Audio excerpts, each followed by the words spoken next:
So we have some stories here. We're going to start with this. Shannon Doherty has delivered more heartbreaking news as her battle with cancer continues following her 2015 diagnosis.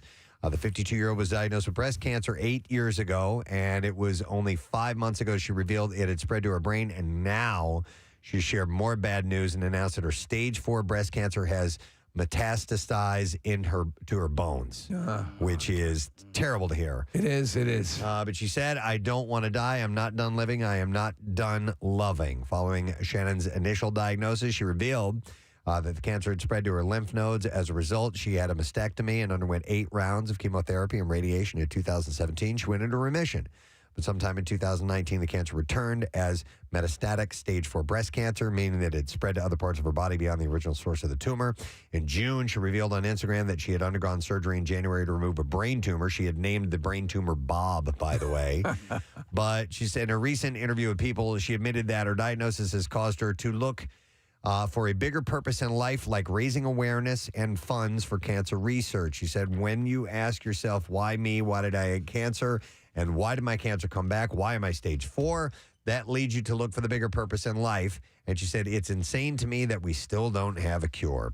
Discussing her future, the Charmed alum is hoping to get admitted to clinical trials, but is deeply driven to prove that she can still work despite her cancer battle. She said people just assume that it means you can't walk, you can't eat, you can't work.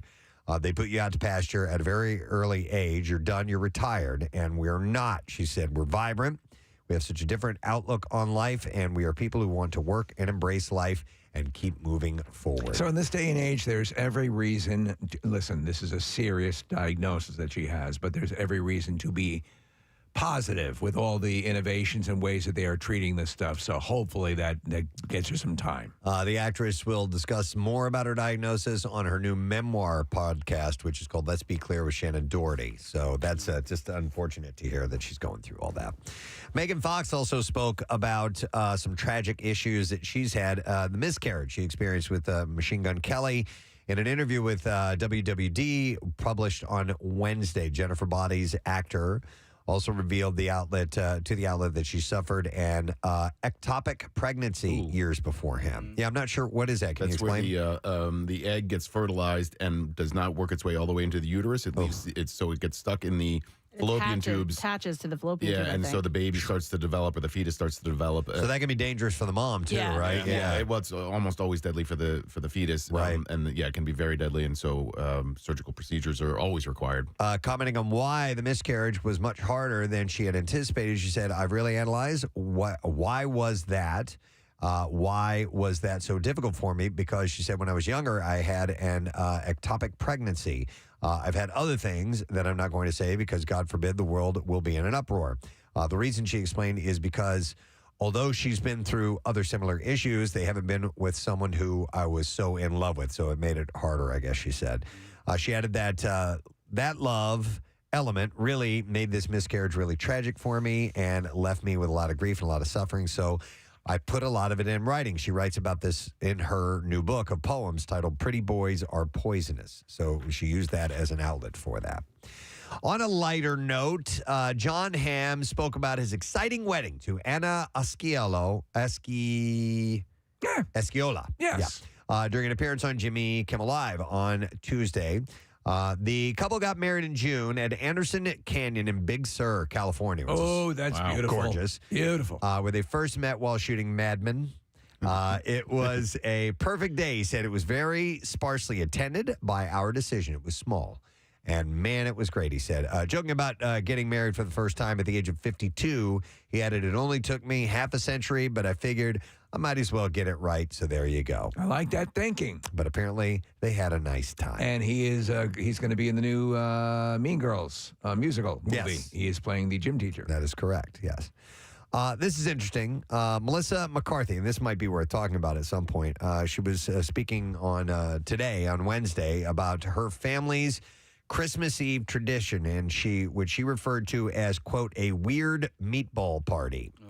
Okay. The Bridesmaids actress explained, we do the meatball thing We have everybody over. We make sandwiches, and we watch all of the Lord of the Rings. Oh, that's a good plan. We have to watch the extended ones. My daughter Georgie and my husband demand it. She said, those are our weird Christmas movies. So I did that one Christmas, watched the extended versions of the Lord of the Rings movies, and it was great. Yeah. I mean, each one extended adds on like an hour plus, but they're amazing. Wow. Okay. But it's just... And the meatballs thing I'm digging. But it's odd to do that around to make that your Christmas Sure. viewing, so I think that's kind of fun. So many dumb things attached to the holidays. I've talked many times about the fact that Thanksgiving in New York, WOR Channel 9 would always show for Thanksgiving, Preston, King Kong, Son of Kong, and Mighty Joe Young. There you go. Yeah. Why it's not? Just dumb. I love it. Sharon Stone shared how aging has affected her sex life on Tuesday's episode of the Lady Gang podcast. And she said, I think I'm hotter now. I'm hotter now more than I've ever been. She said, I'm in my 60s. People think that no one looks at you anymore. And the truth of the matter is I have just as many people who want to sleep with me now as I ever did. Does she have a boyfriend? I don't know. I love her confidence, so she's always been that way. She said the difference is that she's not as easy now as she was Not as easy. when she was younger. She said there isn't that thing when you walk into the room and every guy goes, ooh, because you're not as easy as you were when you were young. It's not because you're not as hot. You're not as easy to F, she said. Jeez, what is happening? You're not as easy to get rid of, and you're not as easy to keep quiet. You're not as easy to dump afterward. I kind of want to hang out with Sharon Stone. I know. She's really good in this Albert Brooks documentary because she was in that movie that he did called The Muse. And, she seems cool. She said, you're not as easy to be a side piece, and it's not that you're not as hot, you're hotter, she says. So I love that. Yeah. All right, here's a local story. Bradley Cooper attended his 30th high school reunion at the Chestnut Hill Brewing Company over the weekend. That's right down the block from me. Yeah, I bailed on mine. Mine was on a Friday night. I didn't go. Yeah, I was surprised. I was down the shore. I mean, we were down there for Thanksgiving on Thursday, and Right. our thing was on Friday. And I mean, to be honest, I just couldn't tear myself off the couch. There you go. Yeah, You I needed mean, the that's time. really like now, It's after the camp out. Yeah. No, I totally get it, Casey. Ours was a month or so ago, and I bailed as well. And then we're going to do a mini high school reunion with some friends that I actually really want to see. The way that I view it is there were people there that I would love to have seen. Mm-hmm. There were a bunch of people that I didn't really care about that I didn't want to see at all. And I'm glad I didn't have You to. need to let them know. Well, okay. I'm going to use a microphone and tell them right now. Here are the names. Yeah. I'm I'm talking to you, Alex Malconian. So this would have been your 30th? Yeah, me and Casey graduated high And school the Bradley same year. Cooper. Yeah, and Bradley Cooper all graduated high school in 1993. And so, but one of my best friends growing up graduated high school with Bradley Cooper. And so I reached out to him. He didn't go to the high school reunion either for Germantown Friends, right? That's where he went? Yeah. Germantown Academy. Yeah, GA. Thanks, Case. And so my friend Jeff Decker, who went to Germantown Academy, did not go. And he's like, and man, I could have seen Bradley Cooper. I'll tell you something, man. You're Bradley Cooper and you show up to your high school reunion. You are absolutely going to eclipse any success story that anyone else is bringing into the room. Yeah.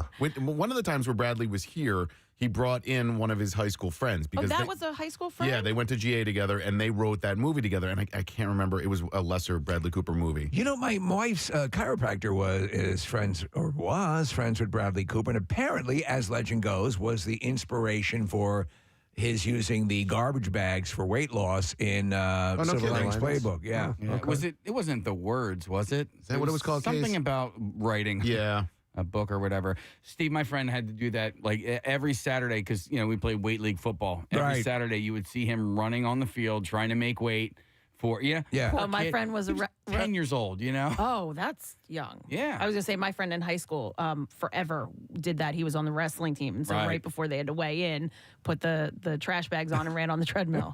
Yeah, Brian Klugman was the name of that writer, and he went to GA with Bradley Cooper. And yeah, Casey, the name of that movie was The Words. Or The Words, yeah. Interesting. By the way, we had Eddie Alvarez in here the other day, and his fight is coming up this weekend. He was in on Monday. Said he needed to lose 12 pounds. in a by week. Saturday. And he was okay with that. Oh, he's like, I can do it. No Yeah. problem, no problem. In fact, he said he could do it for us one day Well, if he that's- came in. Yeah. Yeah. And I wanted to bring it up on the air, and I completely forgot because you guys all put your headphones on, and I was like, really? He's like, yeah. He's like, I could get you guys to lose 12 pounds. I was like, okay, well, I'm going to call you later. Yeah, for sure. Can we Now, do the 2 only, days the in a only row? thing is, it has to culminate in bare knuckle boxing, Kathy. You remember that? That'd be worth it, though, right? Lose 12 pounds in a week? I might actually I'll do go that. toe-to-toe. What the hell?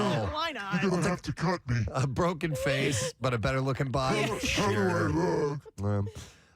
So anyhow, the brewery posted photos of the smiling star wearing his name tag that read Bradley. And they wrote, "Thank you, Germantown Academy, for hosting your class of 1993 reunion with us. We have the honor of hosting a special guest, and you never know who you'll run into at the table." I wonder if he knows how close he was to my house. Yeah. Maybe he had no idea, Steve. He could have had him over. He could have easily swung by there. Steve said I could come over. She said I could come over and smoke cigars. All right, Mark Cuban is reportedly selling a majority of his stake in the Dallas Mavericks. That will be to fellow billionaire Miriam Adelson. Miriam Adelson, the 78-year-old widow of casino magnate Sheldon Adelson, has a reported net worth of over $30 billion. Come on! And is the primary owner of the Las Vegas Sands Company. She is ready to sell she's ready to sell $2 billion of stock. She eats sand. In Las Vegas Sands Corporation, that is, to acquire the majority stake of the Mavericks. And Cuban will maintain partial ownership of the team, which now has an estimated valuation of about $3.5 billion. This comes on the heels of his announcement that he's departing from Shark Tank, which we reported this week. What's Cuban's personal wealth? Does it say there? It doesn't say. It's like $1 billion. It's like $1 billion. Yeah. It's many billions. Yeah, I don't know how many like a billions he has. They have $6.2 billion on this Forbes thing that I think Connor called up here. Okay. Yeah. So he's. It's funny that you see $6.2 billion. You go, $6 billion. All right, creep. As opposed to the $30 billion that Miriam Adelson has. I would love to have that point too. I'll take the point too. Yeah. Let's us not forget that's $200 million. Yeah. All right, John Mulaney is reminded of his own battle of addiction when thinking of the fate of Matthew Perry. In an interview with Variety that was published on Monday, the Emmy award-winning comedian said that he really identified with Perry's battle. He said addiction is a disaster, and he's been open about fighting addictions to Adderall and Xanax and other things. He said, life is like a wobbly table at a restaurant, and you pile all this crap on it, and it gets wobblier and more unstable. And then drugs just kick the legs out from under the table. I really identified with this story, and he said, I'm thinking about him a lot. He's actually going to be in Reading tomorrow night at the Santander Arena. Any chance he and Bradley Cooper can come in? Probably. Okay. Not. Probably, yeah. In Mulaney's latest Netflix special, Baby J, he delivers a revelatory routine, once again transforming his struggles into a set that draws laughter and undoubtedly allows other addicts to relate as well. Bruce Springsteen's former drummer, the Mighty Max Weinberg, is suing the owners of a Florida car restoration company, saying they stole $125,000 from him by falsely promising him a like-new 1957 Mercedes-Benz and then using his money for personal expenses. You can't do that. Weinberg is seeking that's theft. $375,000 from Arthur Siegel, members of his family, and their investment automotive group. The Mercedes-Benz 190 SL Roadster they claimed that they could deliver had significant damage and rust, and they knew that it could not be restored to like-new condition when they took his $125,000 deposit almost 3 years ago. Subsequent law enforcement investigation concluded that Siegel's used little or no money from Weinberg's deposit on restoring the car, but instead paid off credit cards and made deposits to personal accounts. That's not how it works, guys. Yeah. You're supposed to deliver the service, too. Weinberg's attorney, Valentin Rodriguez, said, I guess they figured he's Max Weinberg, $1 million drummer for Bruce Springsteen. Mighty Max. He can afford to lose $125,000.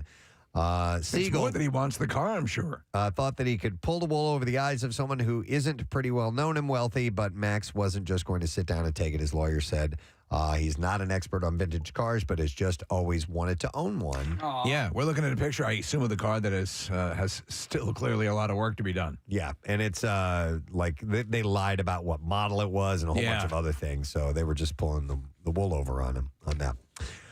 Let's see here. Variety reports that Sebastian Stan is set to portray Donald Trump in a movie called The Student by Holy Spider creator Ali Abbasi.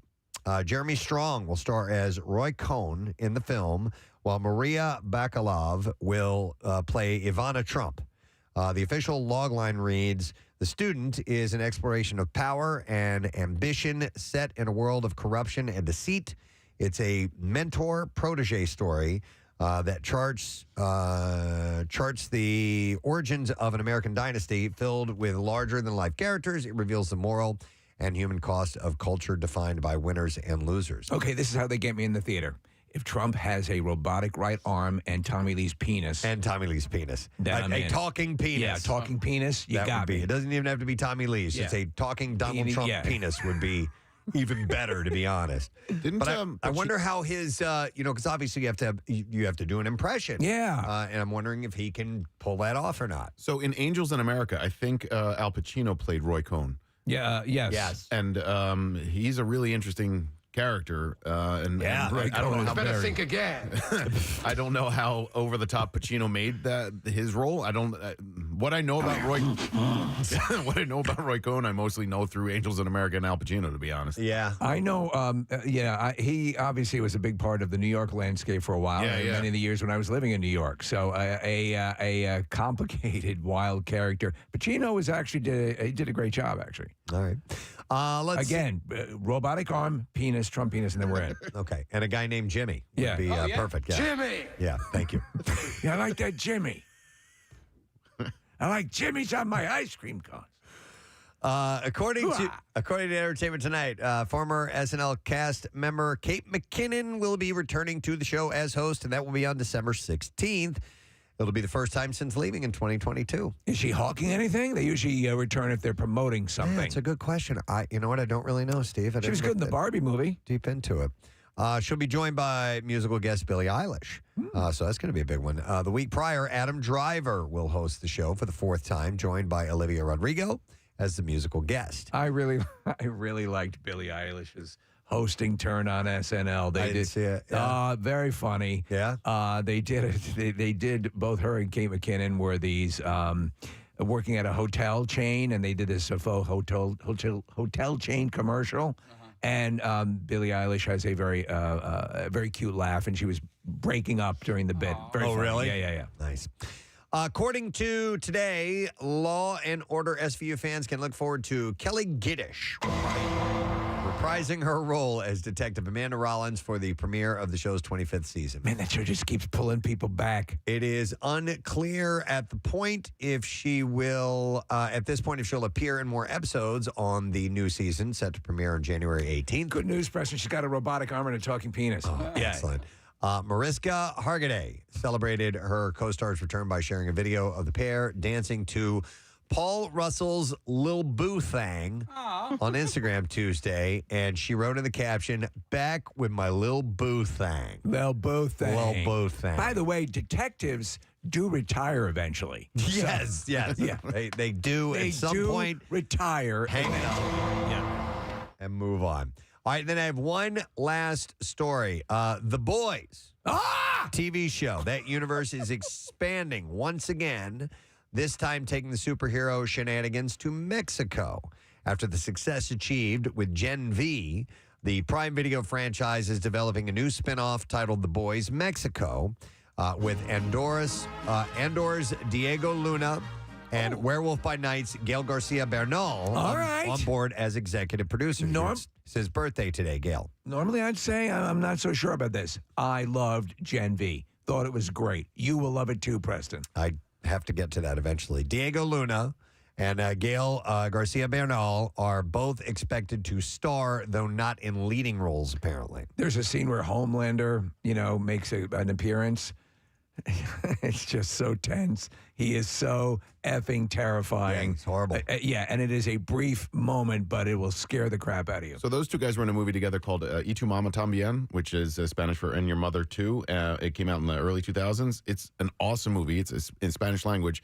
And they end up having a threesome at the end of the movie. Spoiler alert. That's very raunchy. Okay. Is there a robotic arm? Yes. Okay, then Yeah. I'm down. Sebastian Stan shows up. For now, no details have been shared about the plot of the series, but considering the dark, bloody, and satirical tone of The Boys and Gen V, it is most likely that the new series will follow the same model while mixing in elements of Latin culture as well. You know how, like, in the second season of The Boys, you're like, okay, you start anew and you say, okay, how are they possibly going to how are they gonna jaw drop the first season? And in the first 30 seconds, they do that. Yep. Gen V has moments that are like, oh my God, you just can't believe it. So you can catch that on Amazon Prime. All right, here are the clips. All right. Next goal wins. Tell the story of the infamously terrible American Samoa soccer team known for a brutal 2001 FIFA match that they lost 31-0. Here, actor Michael Fassbender talks about why he chose this movie to return to after a 4-year hiatus from the big screen. The story is such a heartfelt, life-affirming human story, which really affected me when I watched the documentary, and certainly while we were shooting it, just had such a great experience working with everyone on it. Next Goal Wins is out in theaters now, if you want to see that. Next clip, here we go. Dashing Through the Snow is a new holiday comedy about a divorced social worker who takes his daughter on a ride along with him on Christmas Eve, where a magical adventure begins for them. In this clip, actor Ludacris talks about having a new generation of fans. There's no greater reward than being introduced to a whole new generation of fans that were not there before, you know what I mean? You did a project like this. So I think that's what's exciting about continuing to get older and try to own our craft. Shut up, dummy. Dashing Through the Snow is now streaming on Disney Plus if you would like to see So that. Ludacris is one of my favorite Christmas movies. Fred Claus. He plays an elf DJ. Yeah. Oh, yeah? He's excellent. All right. Yeah. And that is the entertainment report for this Thursday morning, my friend. We got some things to give away, actually, as we go through the course of the day. So we have, let's see, I'm going to give away one of these now. We have, Nick, you're going to love this. Yeah? The Fugitive on digital. No kidding. Yeah, it's the 30th anniversary with Harrison Ford, and it's now 4K Ultra HD. That's awesome. I just ordered the 4K physical disc. So Oh, very cool. nice. Yeah. Well, you can get this on digital right now. Digital. Caller number 16 at 215-263-WMMR. That is the number. And that's not the only thing we have to give away. Later on, we're going to give away tickets to the number one rated Birds Home Tailgate for this Sunday. So listen up for your chance to win that and some other things that we'll sprinkle in there as well. So we'll take a break. We'll come back in a second. Our friend Ed Bassmaster is stopping by later today. We haven't seen him in a while. He's got a show coming up, a couple of shows at the City Winery. We'll be back in a sec. Hang out. Team, I would go back in the locker room and ask the players if they want their portraits painted. That's what I would do. And that's how I survived. Wow. They would be like, man, you pretty good, man. Here's $5,000. But you know what? I would Were you self-taught? No, I'm self-taught. Wow. But I would literally trick the guys. I would be like, man, you need a painting. Look at you. You one of the most amazing players ever. Look at you walking around here all muscular and beautiful. Let me immortalize you. Yeah, you know, you're right, man. Here's $5,000. I was like, thank you. You're a lefty. Marketing. You're a lefty, too. Oh, yeah, left-handed, right-brained. I mean, very creative. It's just, it's my thing, man. It's always been my thing. I taught Your stuff's really... I taught a class at Facebook. That was a photo from when I taught a class at Facebook. And you know, it was wild. Some of the most talented people in the world. And they were sitting there, and these guys had degrees from everywhere. And I asked them to start drawing, and they wouldn't do it. Yeah. And I was like, dude, you know what's happening? What's happening is you're judging your work immediately. And what you got to know is all judgment stops creativity in its tracks. You have to just go. Right. And you have to do it. And you have to not care what people think. You have to not. But what happened was they were like, they wouldn't, before they started putting the pen down on the paper, they would look over at the other guy. Yeah, right. But this is what we do in life. Yeah, you're right. This is the mistake we make all the time. The stuff you always wanted to do, all that things you wanted to go for. You're over there looking at everybody else. Well, I'm not going to try it. What will everybody say? You know what? I don't care. I realize don't think about what everybody else is saying. Right. Just go for your gut. Go for that intuition. Don't judge yourself. There are two words I like to use when I find myself facing something I'm not sure I want to do, and it's just begin. Oh, that's just good. begin. Oh, that's good. That's all you've got to do. Dude, Throw if you yourself in. start, all of a sudden things get done. And you know what? Because I'm a great starter. I am an excellent starter. But what I had to learn too is just and this is the thing, finish it. Yeah. Wait, just get it done, and then you can always change it. Because what happens is you get to start, and then it's not perfect. So you don't want to finish it. But no, finish it, and then you can change it. Dude, these are things you almost have to hypnotize yourself. You literally have to get out of your own brain and get out of your own way. It's funny you say that because I like to sketch as well, and I'll sketch on the iPad, and the iPad allows you to undo. It's Yes. like it almost sort of takes away that. Okay, I've got this now. I've got to work this. You know, you can correct mistakes all the time. And it's like, well, it's cool. It's also sort of a cheat. You know. Listen, everything I do, I have a mantra. It's start small, think big. Right. Start small, think big. Okay, just do a little bit. Right. I'm actually taking Mandarin Chinese lessons right now. I picked the hardest language to learn, but I'm getting it. Yeah, give it Wait, something. I'm all of a sudden, I'm like, wait a minute. I've been doing this for like a month. And I'm like, wait a minute, I understood that. When I heard the lady, she was like, wuxia, and I was like, I know what wuxia means. Yeah. I know what that means, you know. And so I realized, okay, start small. First of all, I haven't mastered English. I had to literally look at myself like, have I mastered English? No. So if I get to a point where I can tell somebody I'm hungry, and I can tell somebody where's the bathroom in Chinese, I'm good. You know what I mean? How is one human so talented? No, because first of all, it's not even that. I just keep going. Like, just try everything you want to do, and I only do what I want. I don't do, if there's something I don't want to do, it's like, don't even worry about it. You know what I mean? You're going to be good. I'm sorry. Go ahead, Preston. As I've aged, I've found that I need to be working on something. I need to be working on something that I can improve upon, something that's a bit of a challenge, and I'm loving it. I didn't realize this until just a few years ago, whether it be, working on a golf swing, or I'm a musician and I want to improve and to keep going on that. And I love having that. It's so satisfying. Yeah. First of all, listen, you've been talked out of your creativity, man. You've been told you're not creative. First of all, like you said, I'm left-handed. The world is a right-handed world, which deals with math and science. So all the arts are given as hobbies, but just half your brain. Yeah. So you have to me, I'm literally telling everybody, be more creative, exercise it, because you've been talked out of it a long time ago, and it's so satisfying. I built Legos like crazy. Yeah. So speaking of arts and stuff like that, so my daughter's in 8th grade. She's in school right now, so I can talk about her. What the arts has done for her has given her the confidence. So she's in 8th grade, and she's having the best year of her life, and it's all because of what she's been doing in the theater. And it's a very, very they just everybody nurturing, and everybody loves each other, and it's just so positive. But she's getting that from the arts. That's right. Yeah, and she's been playing sports ever since she was 4 years old too. But look what at the schools they're taking the instruments out of schools.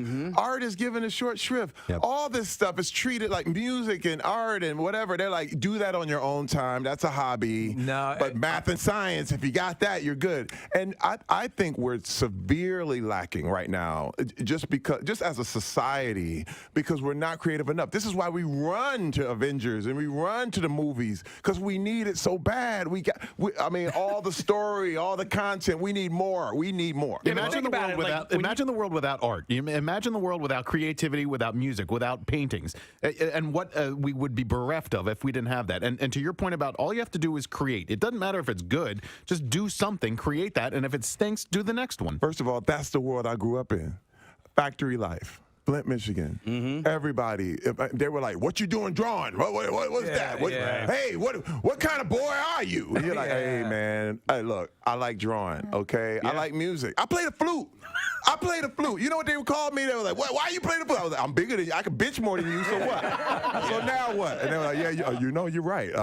Did you see the Equalizer, the second Equalizer movie? Yes. He's counseling a kid who's an artist. Yeah. And I'm like, that's it. That's right there. That's just, I mean, it's going to come out. This is what the whole graffiti thing is about, man. Yeah, and it's like, put it on canvas and sell it. Yeah, I just think of like, okay, math and science. But you go to somebody's home now, they don't have microscopes hanging on the wall. You know what I mean?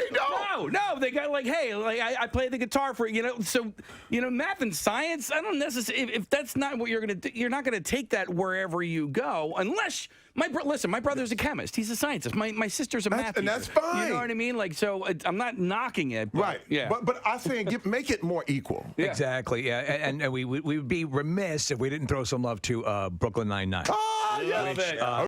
Casey and I are huge fans of the show. NBC gave you the new home, which is very cool, which is wonderful. The show was on the brink of going away and came back, and it is I think one of the sharpest ensembles on television. You're a revelation on the show, as is Andre Brower, who just unbelievable. So everything, you're up and running. Yes. Season 7 starts February 6th. We already have been picked up for season 8. Nice. That's the vote of confidence, man. Why do you think it works 8 so well? seasons. It's crazy. Why do you think it works so well? Because we love each other, man. Yeah. And this is the greatest thing ever. One thing I'm a preach right now. Yeah. Competition is the opposite of creativity. The opposite. We do not compete with each other as a cast. Right. When you see a show fall, Yeah. it's usually because the actors or somebody within there is competing with each other, and it causes the thing to blow up out of nowhere. We literally are all operating on our own levels, creating and encouraging each other. We are a true family, man. I don't know what else to say. And everyone gets their moment. And also, you allow the self-deprecation, the stuff that they have you doing is hilarious. I love it. And again, a lot of people forget, out of the gate, Brooklyn Nine-Nine was sort of the sweetheart. It won, I think, a Golden Globe for the best comedy series and so on and so forth. And then suddenly, I'm like, what the F? This show is great, and why are they getting rid of it for? Now, this far into it has got to be the ultimate, acknowledgement. And also that when you have a fan base, you talk about the connection to the fan base, that actually was vocally going after making sure the show came back. Well, I got something to say. When you're talking about Nielsen ratings, that's that 18 to 35 and the whole thing. But this is the deal. And you want to talk about math and science. If you really want to get a good gauge on what people are watching, you need a bigger pie. But the Nielsen is literally only 5,000 homes. Yeah. So wait a minute. I'm going, hey. But let me tell you what happened. The internet. Yeah. The internet spoke for us. They literally went nuts. And they got like 100 million people saying, wait a minute, why did you cancel this show? And for NBC to pick us up, man, and to give us the love. Yes. To give us that kind of love. What can I say? And now you're talking about in an era where you get maybe 10 episodes and they call it 2 seasons. You know what I mean? We're well over 170 episodes. I mean, literally in the can. A good friend of the show, Kate Flannery, has appeared on the show as well. Kate's great. And everyone that goes through, it's just nothing. It's just great things about the environment on the show. I also have to bring up the fact You were in Deadpool 2. Yes. For a second. For a second. Oh, that was a big troll. We trolled everybody on that one. What was that like? Because he is so talented, Ryan Reynolds. Oh, my God. And we get the impression that there's just a lot of free lines going on right and left. What was the experience like working on that? It was an amazing experience because I love Ryan, but the big thing was the trick was we were going to troll everybody. Yeah, and you did. Because I knew instantly that I was going to die right away. Okay, but so I went on a whole press tour. Like you got to, but see, this is the thing. Fanboys deserve that. Yeah. Because they go out of their way to figure it all out. I already know. You know what I mean? I got the spoiler. Doesn't that take the enjoyment out of it? Oh, they want to. Yeah. I'm like, hey, we got something for you. You should have seen at the premiere. They were like, hey, what is going on? No. I mean, because everyone dies. Oh, and Ryan knew that. And Ryan was like, he's the smartest guy ever. Yeah. He's like, he actually gave them a real surprise. Right, yeah. Because they thought for sure that I was, Terry Crews is finally in a bar. Traffic on 93.3 WMMR. Thanks, Caps. Just a reminder, we had a Save the Date announcement yesterday. I know it may have got lost in the 4 hours conversation with Bert Kreischer. He was on from this time till the end of the show yesterday. If you missed that, he stayed on with us for 4 hours. But we made an announcement within there that we have the Christmas Miracle returning and in a new location. We're headed to Phoenixville, Pennsylvania, and we'll be at the legendary Colonial Theater doing a live broadcast. So the date is Wednesday, December 20th. We're not going to start doing giveaways until next week. If you're not familiar with the Christmas Miracle, it's just a morning of bringing listeners in, playing contests all morning long, giving prizes away. It's what we do. So we also have the Miller Lite Ugly Sweater Edition continuing on. It's so a big hit. Ugly sweaters if you would like to be a part of it. So we'll have information coming soon on that, but just a save the date. But tonight, if you're interested in winning some stuff, Casey's going to be at the Fireside Bar and Grill in Ambler. It is the Bud Light Thursday night kickoff. Because stop by. He's going to have a chance for you to win Eagles tickets for this Sunday's game against San Francisco. It's courtesy of Bud Light. You have to be at least 21 and older to enter and win. And hang out and ask him about being on hold with Easy Pass for a while. Oh, my God. Nice little conversation. Wow. In fact, let's talk about that. Okay. Yeah. Yeah. So, I mean, I think I need to preface everything by saying I am a delinquent, that I owe quite a bit of money to New Jersey Easy Pass. All right. Now, it's, we don't owe money because we're a bunch of a-holes. We owe money because... You're criminals. We're criminals. No, we owe money because at some point earlier this year, we had to cancel all of our credit cards. Yes. Because... Information ended up. It doesn't matter. It doesn't matter. Yeah. So we canceled all our credit Let's cards. just say he was involved. Well, I had a in it. funny line, but we're going to go past that. Okay. Well, yeah, because Easy Pass automatically re-ups, right? Yeah, So- it re-ups. And by the way, that whole system is stupid. I'm just going to put $35 on the transponder and then wait for that $35 to go away, and then it's going to replenish another $35. I don't really get that, but whatever. That's their system. The bottom line is somebody in my family, and it could have been me, it could have been my daughter, and it could have been my wife, or it could have been all three of us together, continuously went through a bunch of tolls in New Jersey because we're down the shore like all summer long, Right. over and over and over and over again, and we didn't realize that we didn't have a transponder fixed to our credit card. So I mean, we racked up fees and fines, But and mind you, a $5 toll fine is $25. So anyway, I don't need to get into the weeds. It was a lot of money. It was a lot of money, and we were receiving these notices in the mail. I called them over and over again. Their automation system is it's really, really bad.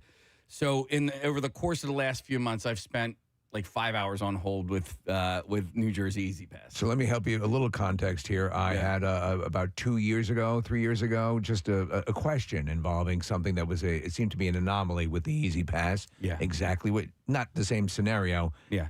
And getting in that system was a nightmare. So I had 2 days ago just decided to, all right, I'm just going to have to deal with this. I'm going to have to sit on hold. for as long as it takes because I need to get this remedy. Yeah. I owe too much money, and I just started getting something from a collection service. So I was like, okay, they really want their money. So I threw my AirPods in, my jobbers, not AirPods, but and I went to the gym, and I sat on hold for an hour and a half. Oh, yeah, on the leg press machine? I did every single exercise and then some. And I just listened to the hold music. Yeah. And by the way, it's the same 30 seconds over and over and over again. Don't hate do that that. to us. Yeah. That's it's annoying. unbearable. Yeah. For that long. So at some point, and I was at the very, very end of my workout, woman clicks through. I'm not going to say her name. I already posted it, but I feel terrible about posting her name. I think it was said yesterday on Fox it was. 29, by the way. Jarek knows it. Yeah, I'm not going to say it. You guys can, but I'm not going to. But she said her name, so I got her name, and then she asked me for a bit of information. Now, this bit of information I provided to them in the very beginning of the phone call, and not only did I type in the claim number, that was the one claim number for that one fine. Okay. Then they went on to say, and then you also have all of these fines. So they know who the F I am. All right? Yeah. So the lady clicks over. She asks for the claim number. And I go, I already gave you that information. She's like, well, I need it again. And I didn't like her attitude right off the bat. I'm like, bitch, I'm the one that's been on hold for an hour and a half, not getting paid. Like, you're getting paid. How- You're getting paid. Sorry. How did you say bitch? I didn't say bitch. No, I was. He said I was, it like this, bitch. Yeah. Was that really? I said. You gotta be crazy, bitch. Is that Key and Peele? That's cute. Yeah. I said. No, I was pleasant. Now, you could tell that I was annoyed at my voice. Sure. And I said to the woman, I says, So I says, I says to the woman, I says, I go, you're gonna have to give me a few minutes here. I said, I'm at the gym right now. I've been on hold for an hour and a half. I said, I had to go on with my life, and I said, I'm at the gym right now. I've emptied the tank. I've emptied the tank. I left it all on the gym floor. Do you think every bit of it? Sorry to interrupt. Do you think that they can see how long you've been on hold when they click over to you? If They should They be. can't. Right. They should be. Because immediately, first of all, you might be doing something else. So you might be distracted and not be able to engage in the conversation with them right away because you've been waiting for so damn long. And second of all, you're automatically going to be annoyed for having to wait for an hour and a half. Right. And I'm just trying to not pay $1,000 in fines. Yes. You know? You're trying to communicate. Okay, that's all. Yeah. That's all, woman. And so I just say, you're going to have to give me a few minutes. I said, I that information's in my car. I have to go to the locker room Yeah. to get my keys, and then to the car. I got to get my keys. Now, in my mind, I'm thinking, I've waited an hour and a half. You can wait the 5 minutes it's going to take for me Right. to, not even 5 minutes. So, so she can, you hear me huffing, right? And I'm like, Right. okay. I'm like, yeah. You know, I'm like, I just got to have to give me a few minutes. I got to get to the locker room, blah, blah, blah. I open the locker room door, and I realize, I'm like, maybe I could be a little bit more pleasant to this woman. Yes. That, you know? You had that thought. So I had that thought. So I go, hey, how are you doing today? Click. Are you serious? Mother effing click. Now, I know the difference between a dropped call and a hang up, okay? You don't hear a click on a dropped call. You're just continuing to talk and, hey, like, oh, no, I asked you, like, are you having a good day? Like, how, I just heard the click and I'm standing there. Oh, God. And it's not a drop call. Hour and a half. Hour and a half. You're, And you're certain it's not, there was not some sort of technical error. You have to understand that I was on hold for an hour and a half, and I started the call on in my car. Yeah. Transferred the call from my car dashboard from the parking lot to my jobber headphones. Right. Then I walked from my car into the locker room. You moved around enough to realize you had a good, solid signal. Thank you. Yep, I Thank got you. you. Thank you. Okay. They're very way more succinct than I was. That's okay, man. But and I'm literally standing there in the doorway of the locker room. This dude turns to me because I was like, "What the f?" And he looks at me, and I was like, "Oh, I'm so sorry." I'm like, I was just on hold for an hour and a half, and the lady just hung up on me. And he's like, I don't care. He says that to you? No, he said it with his eyes. So he's like, I don't care. With his eyes. But I was like, You Did you wanted to immediately? explode. Did you lose it? No, not yes and no. Like I was like, God, Did you yell? I didn't yell. No, because I'm in the locker room and. Oh man, I would have been so angry. But I was like, but I did say, I'm like, mother. I was like, and then how did you know her name? She said it when she came. She said it. She said her name. She was a girl that I never had, and I want to get to know you better. She said her name in the very, very beginning. It is a name that is very, very synonymous with some songs and. With some songs. So, and I'll never forget it ever. So I really wanted to call her out. I think the funniest part of this moment was I was so mad, Nick. I had literally one superset left. Okay, and Steve. Was like, Yeah. I was so mad. I was like making faces in the mirror. And then I went and complained on Instagram Live, and I hated myself for doing that. Why? Why hate yourself for doing that? Yeah. No, I mean, if you think that it was legit and that she cut you off on purpose, I think it's Because okay it to lasts. vent. And the problem with it, like with Instagram and anything like that, and I don't agree with everybody in this. There's no judgment here. But like when you post something like that on Instagram, when you're doing it in the moment, somebody can look at it 3 or 4 days later and be like, man, Casey's an a-hole here. And that's why you regret it. But you have used social to post about an issue with an airline one time, I think. And Yes. No, you're right. I think that's why you're speaking to it. Exactly. You thought better of it later. Afterwards, I'm like, yes, in the moment, I was angry, and so you kind of Well, just you cool down, but yet that anger still lives exists there. there in its original state. And somebody's reading it 3 or 4 days later, and I'm like, what a whiny little bitch. By the way, Casey, I'm going to go to this call in a minute. Somebody who can absolutely sympathize with you on this whole thing. But I had an opposite experience with needing assistance from a service individual. Clearly not Easy Pass. No, it wasn't Easy Pass, but it was. So I wanted to cancel an airline flight. It was American Airlines, and my dad, I'm canceling his return flight. Right. But so I wanted to make sure I got credit for my blah blah blah. And it wasn't. I bought it for him, and I'm like, oh, this is going to be more complicated than going to the website and trying to do it. So I want to talk to somebody. Yes. And Sometimes so you want to talk. I go to the regular customer service line, and I'm all ready to dig in and sit and wait and all this stuff. But they gave me the option of getting a call back. It said. It said there's a long line, and it said, and it even said we can call you back within 20 to 27 minutes. Yep. And I'm like, and I hit Comcast does it too. I hit the option, and sure enough, within like 15, 20 minutes, they called me back, got right on with the person. Why don't all why of doesn't them everyone do do that? that? I'm very happy for you. It's the best. I have hit that option and not received my callback. Nah, I this have worked out hit fine. that option and not received my callback. I always choose that option. It's like it is the greatest thing. But side note, a weird thing happened because after about 5 minutes after I'd hit that button, I get a call and I'm like, wow, okay, they got right back to me. No, but it was an Amtrak conductor. Wait, what? And he's like, seriously, he's like, hi, this is so-and-so Amtrak conductor, blah, blah, blah. I'm returning your call. And I go, I think you have the wrong number. He's like, well, this is the number they sent to me. And I go, well, I just called American Airlines, if that makes any sense. He's like, nah. No, that's a plane. He's like, yeah. I'm like, did signals get bizarrely crossed in this or something? Yeah, or another? yeah. And he just had my number for That's some reason. weird. But I got a call from a train conductor. And so they called back. They were able to help you and transact your thing.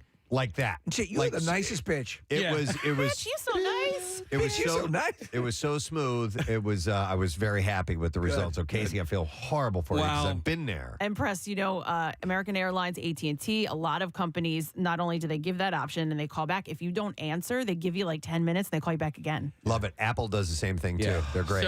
So that was part of my frustration afterwards was that I'm like, I know that this technology exists. Sure does. I know. So two different pieces of technology exist. Okay?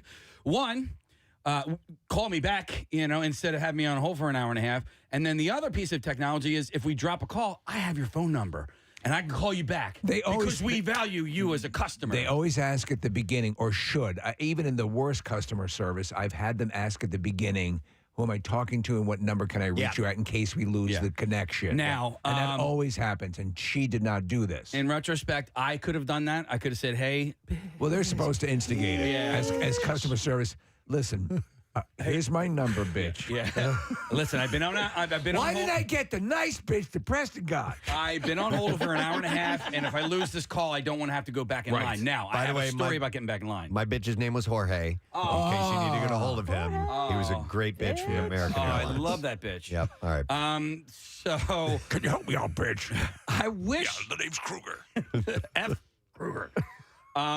So I ended up reluctantly calling them back, but somebody gave me a good idea. And sometimes I'll do this when I'm just calling regular customer service is like I'll pose as I'm doing something else because I feel like they'll maybe answer my phone call a little bit more if they think they're going to get my money. All right. You know what I'm saying? So what do you do?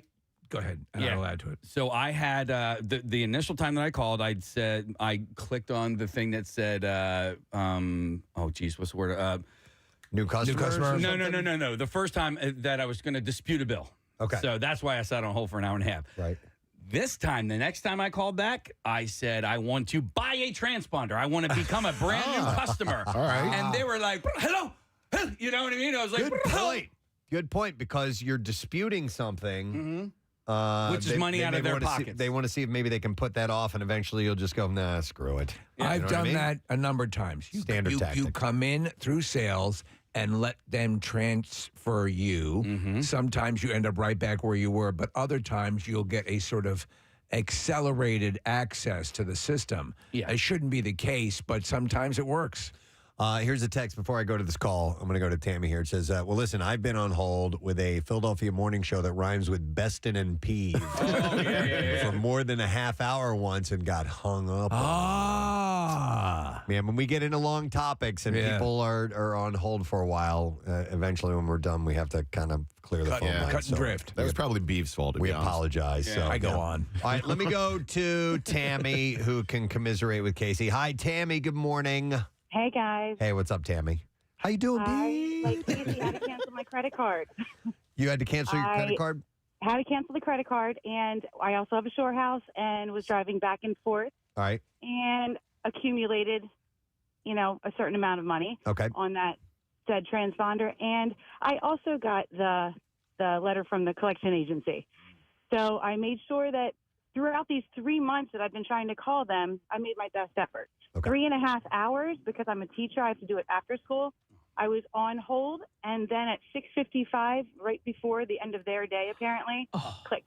So you sat there on hold for 3.5 hours and never actually, hang on, so you never actually got to a person like Casey did, and then they just cut you off. 3.5 hours, and then click. And it happened again for like another 1.5 hours another time. Let me ask you, Tammy, during this time, are you getting an update that you are 10th in line or nothing like their that? system Horrible, their horrible system music. is not updated in any way. Yeah. It's still whatever the old system is. That's what Easy Pass has. Whenever the phone was invented, it's that system. it is, it's very old. And like to their defense, they're not getting paid a whole lot to hear me grumble about my bill. Right. But when I But it is their finally job. did reach somebody, was in the middle of the school day. Kindergartners, quick, shh, be quiet. Here's the call. I was just so Teacher has to talk to a bitch. syrupy pleasant with her, so gracious, and she wiped out all of the funds that I needed to take care of. Okay. Except for the piece ones that I had to pay, which was fine. I gave her my new credit card number, and guess what came in the mail the other day? A bill? Another one. Oh, you're kidding me. Yeah. So- You're kidding me. I mean, let me ask you, because this is an issue that I have, is that I bought my Easy Pass transponders in Pennsylvania. So my account is a Same. Pennsylvania account, Same. and I couldn't. And so somebody was asking, why don't you just do this online? I tried. You can't. I You can't. It's indecipherable, that And I even have website. the Easy Pass app for PA, and that doesn't matter anyway. Yeah. Mm-hmm. So And Easy Pass does not have any sort By of the way- social media presence at all. So, like, Can't complain on social can't media. complain because they're like, I can't see it. Here's a back row question here, all right? So we know that these new toll booths and these new methods of getting Pay by plate. Right. Yeah. So what is there a war of technologies? Well, no, when that's not when are in, they going to that's not in convert Jersey, completely? though, right? It is in Jersey. Pay by I don't plate? know. I don't know. I thought it was just Pennsylvania. Thank you, Tammy. When you're going down Thank you. Have a great day. You too. I thought it was. I know Pennsylvania is. I don't know about New Jersey. I don't know about New Jersey But I've either. had that happen where you're online, you're waiting, and it's the end of their workday, and it cuts you off. Like whatever they're. If you have somebody that's been waiting for 3.5 hours, you have to take their call, and then you can end your workday. You can't make people wait and then go, oh, You are not going home. yeah, we're closed. But also, New Jersey Easy Pass, Pennsylvania Easy Pass. Here's the deal. If you see that these people that you are charging these fines to have transponders, wipe all the fines away because there was some sort of like simple like user error, right? And In like, other words, you are clearly logged onto the system. You're Yes. clearly a customer. something There's happened. something anomalous before you start exacting $250,000 in fines. Right, to that, here's a couple people that have been on hold for a while. Let me go to Ed. Hi, Ed. Good morning. Gadzooks. Gadzooks, what's up, Ed? Hey, I had the same problem Casey did. I had a card, and I had to change the numbers, and I forgot all about it. I got letters from Easy Pass Jersey totaling over $700 in fines. Jesus. And so how'd you rectify that? I called them up, and I explained it. I don't know. You guys waited a long time on the phone. I didn't wait that long, about 15 minutes. 15 minutes. What time of the I'm day did you sorry. call? Did you call at opening time? I called 3 o'clock in the afternoon. Oh my There you God. go. Same time you was Casey. So you can do it, but you got to just get the... Well, wait a minute. I explained to him my card was changed. I said, I have Easy Pass. I gave them the transponder number. They did away with all the fines and only charged me what the Easy Pass told And didn't they send you a basket of cheer as well? All right, thank you, Ed. I appreciate it. So it seems like you can rectify the situation. They'll work with you. At least they've worked with him, but you got to get through to the person and be able to talk to them. This is the crux of the issue here. That is the crux of the issue. That- I have a quick question concerning Easy Pass. So I got a new car. I've had it for a couple months now.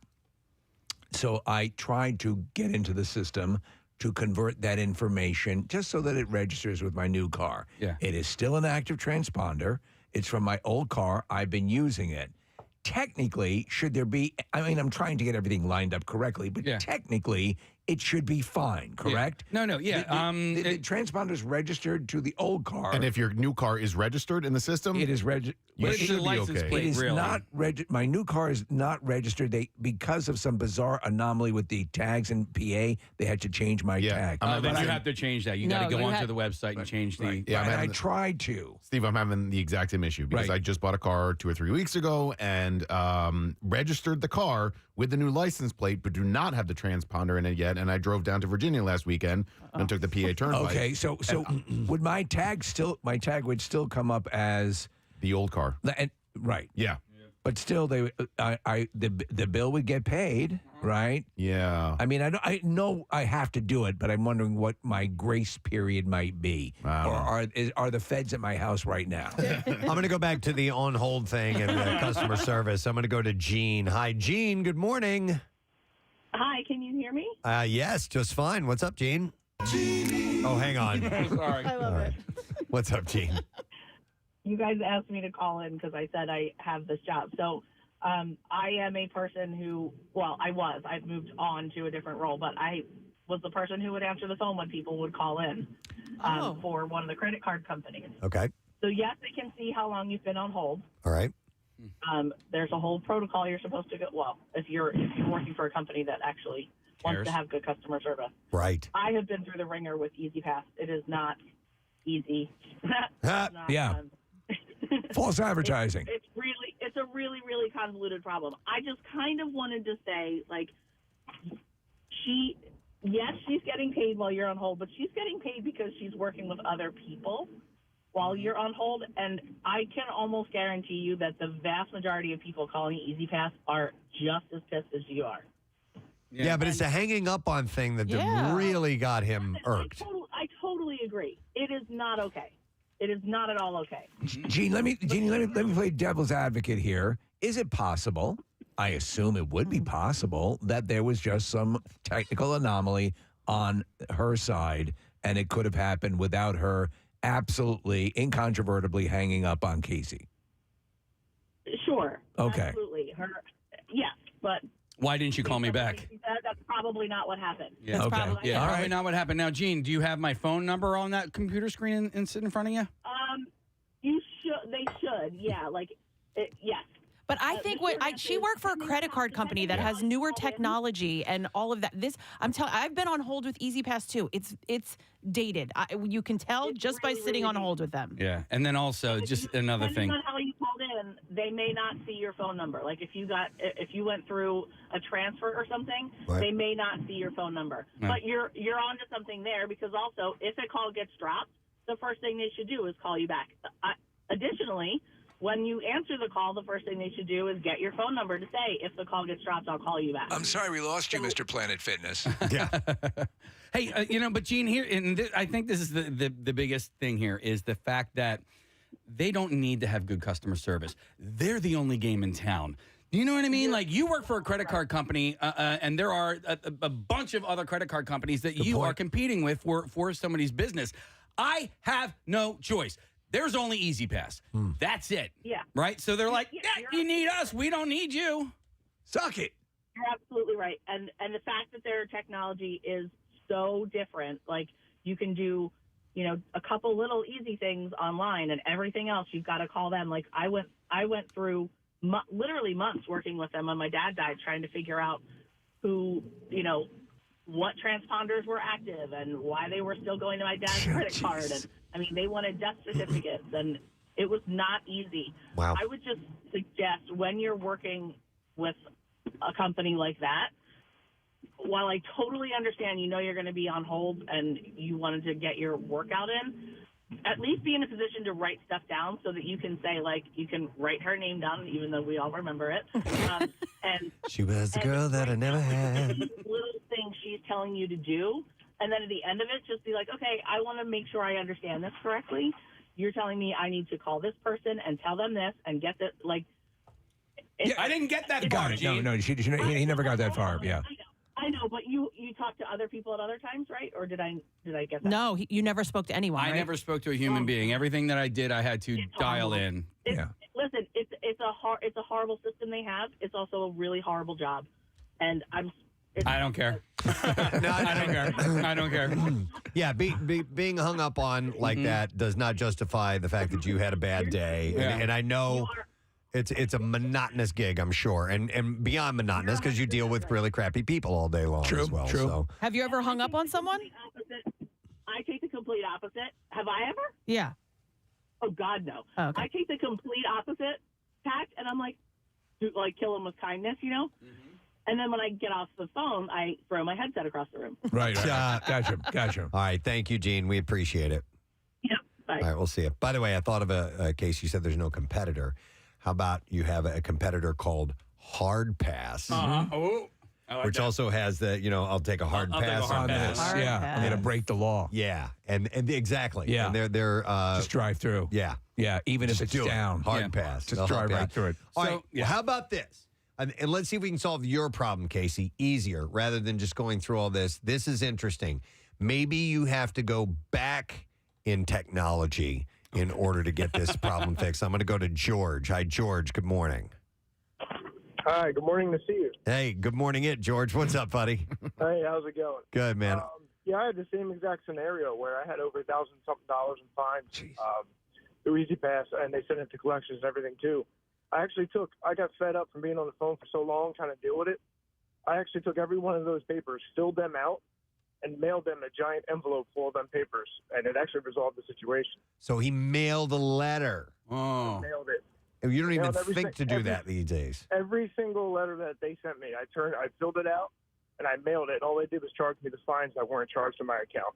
And they took the actual fines away. Okay, so you simply used old school correspondence and I didn't know okay. what else to do. No, All so, right. so For anybody else, so I just mailed it all in. Wow. I said they could deal with it. what I am going to do at some point, when I have the time, is drive to the EasyPass office at the base of the Delaware Memorial Bridge. There's an EasyPass office? Yeah, and I know that there's something in Camden as well, but like I need to like go somewhere, wait in line, talk to somebody because the lady that I got through to eventually actually. Bring your rates with you. The one who, they thought I was going to be a new customer. That's why they answered the phone. Who's this guy working out in the lobby? Yeah. She was able to take care of some fines, but I still owe like $400 or something like that. Right. But and the other issue is I don't know if that's everything, right? That might be $400 for the Subaru. I might still have more money on my wife's car. Like I'm not really sure exactly how that goes, but so I need to go and sit and talk with somebody. Thanks, George. Face to face. Where I can, and it sucks that you have to do that. Yeah. I mean, you should be able to just pick up a phone and do that. And now it's resorting to, well, now I have to spend money on gas. I have to take time out of my day. I have to go down here, and now it's a big inconvenience where the calling in system is supposed to be convenient for everyone to get this job done. Casey just gave me an idea. Next time you get him on the phone, incorporate your situation into the rap song Rapture. It might just be for the Subaru. For the Subaru. Okay. Yeah. Okay. It might work for you. You catch their attention. You could use the song Aisha as the beat. Okay. I like that from Another Bad Creation. Yeah, it's a great song.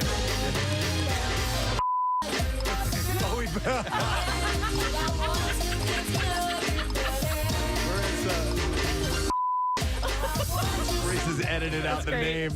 Nice job, Marissa. So We don't want to give her name A out. lot of people don't. A lot of people don't know you can go to a physical building and take care of it. All right. But that is it. So many times I will bypass. I will go into other ways. I will go. You just want to talk to a human being. Mind you, there are a lot of systems that are now very well handled, and you can. It's also great, Preston. The Chat. The chat is so easy. I was hesitant to try doing chatting when it comes to customer service. Yeah. I prefer it now. I think it's actually easier.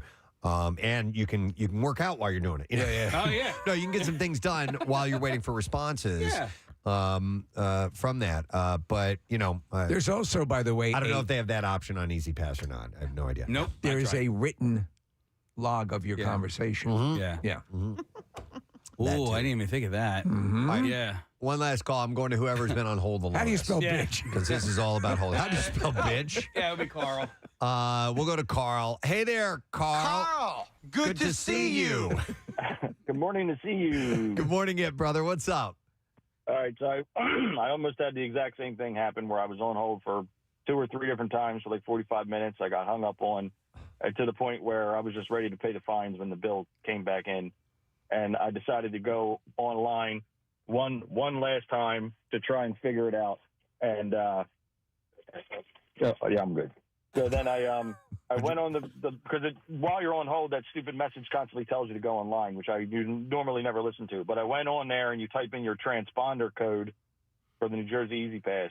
Yeah. And it brought up all of the violations, and there was a quick, easy click every box and then say, I'm an Easy Pass, current member, whatever. And it was able to dispute all of them in one shot. Huh. And then all I had to do was pay the actual toll. So and notify. run through that again, because I went onto the website and found it virtually, as I said before, incomprehensible. So what did you do again, Carl? So you go online, and like when I first tried to do it, and that's why I gave up, was because I was trying to put the violation number in, and it wasn't working right. But I think I ended up putting in my transponder number in the one section for it, and it brought up all of your violations because I had the same thing where my card was switched, and then it didn't take out the funds. So I called him, or I went online and put them on myself. But then the next day it said it didn't pay the fine again. And then when I got on hold with PA's Easy Pass, even though it was Jersey that I had the problem with, they were like, oh, it takes 4 days for that to go on there. Okay. Sorry. I was like, well, I go over every day. So now I have like 5 violations that are going to come in before that came in. But when you type in your transponder, it should give you a list of, as long as it's all in the same transponder, of all your violations. And then you can click the box, hit the dispute button. It'll say, options of why you're disputing it. And then the one tick is you're a member. And then it'll just automatically dispute them for you. And all of them came back. Does this sound familiar, Casey? I'm gonna try this out. Okay. All right. Real quick, do you guys know what your license plate numbers are? Thank you, Carl. Yes. I did the old one. I've had a new one for a couple of weeks. Yeah, me too. I used to know all the license plates, and I've forgotten what it is. I take a picture of it, though, and keep it in my favorites. That's what I do. That's what I do. Yep. Yeah. Okay, I should do that. By the way, they changed the tag that I had. I've kept it through a couple of cars, but they are using it now for something else, and it was mandatory that I had to. They didn't charge me for the new tag. Well, so what I found out when my mom was getting her last car, because she needed new tags as well, is they are this is for a racing car. This is not. No, yeah, this is a stock car. I'm like a license plate on stock. No. So the license plates, because of these pay-by-plate cameras. Right. There are certain numbers and letters that can't be on a license plate anymore. Well, that's what happened with me. It had to be that. Yeah. By the way, real quick here, and I'll read this text, and then we're going to move along. It says, "Hey guys, I know you guys are almost done talking about this, but I wanted to let you know that I was a call center agent for 3 years recently, and sometimes our system." Something would go wrong, would happen, and we would hang up on everybody at the same time. And sometimes it would be out for a while, and then we would lose the information on who we were talking to, and we couldn't call them back. Just wanted to let you know that does happen sometimes. But it was still completely unacceptable if something like that did happen, which chances are that wasn't the case. Have a good day. And that's from Sue. But they should change their system where they ask for your number. Right now they're running on the bitch system. So, on the outset, they billing, integration, tech, cooperation, hours. Hours. That's bit. Bitch. So anyhow, that may have happened, but they should definitely ask for your number in advance. Yeah, and make sure in case there's something that goes on. Preston, good point. And if they don't, ask them to take your information. Yeah, then there's no out, and then you can do that. Yeah, here, I want to give you my phone number. And write your this down. manifesto. Most definitely. But thank you for that story, Casey. All right, we are going to take a break. We're going to come back in a moment. We will get to the bizarre file when we return. Some good stories there, so don't miss those. We'll be back in a moment. Well, what the hell's happening? And it was so good, dude. Ryan's ahead of the game with he's a few steps ahead of everybody else with the joke. You know? He is. He knows where the joke is going before you know where the joke is going. He's amazing. Well, he's a perfect example of taking, because the first appearance of Deadpool was in a substandard. I mean, listen, it was okay, but he knew that it should be something, and he stuck with the project for years. Yes. And would not relent. Yep. But you got to listen. First of all, there's two people you can't imagine, as any other thing. There's Robert Downey Jr. as Iron Man. Yeah. And Ryan Reynolds as Deadpool. Dude, there's nobody else that can take that spot. You're right. You know what I mean? And that, to me, that's the ultimate. Like, this is where I want to be. I want to be irreplaceable. Yeah. I want to be like, you got to get Terry Crews, or you're missing it. And that's my goal. Like, in everything that I do, I want it to just be me. And that's what the ultimate in creativity is. You know what I mean? And when you got Ryan, when he created that character, he made it his. I can't even see it any other way. It was an honor. Well, I think now you can say we need a Terry Crews type, and people know exactly what you're looking for. So you've reached that.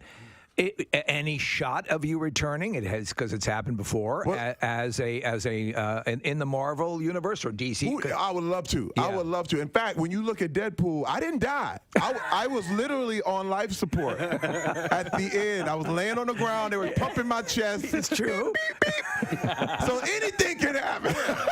I'd love to see that. I'm open to all of it because I can. Yeah. My deal is to always keep people surprised. I like to pop out of your cereal box. You know what I mean? Like, what is he doing? What is this? I literally, because this is the thing. Everyone had me at this kind of career. Yeah. And my deal is, you can do anything. I want to show people I exist to show you what's possible. And that's for real. Well, but the truth of the matter is whenever we see you, and this is the ultimate compliment, we know it's going to be a good time. You're in so many things that we enjoy.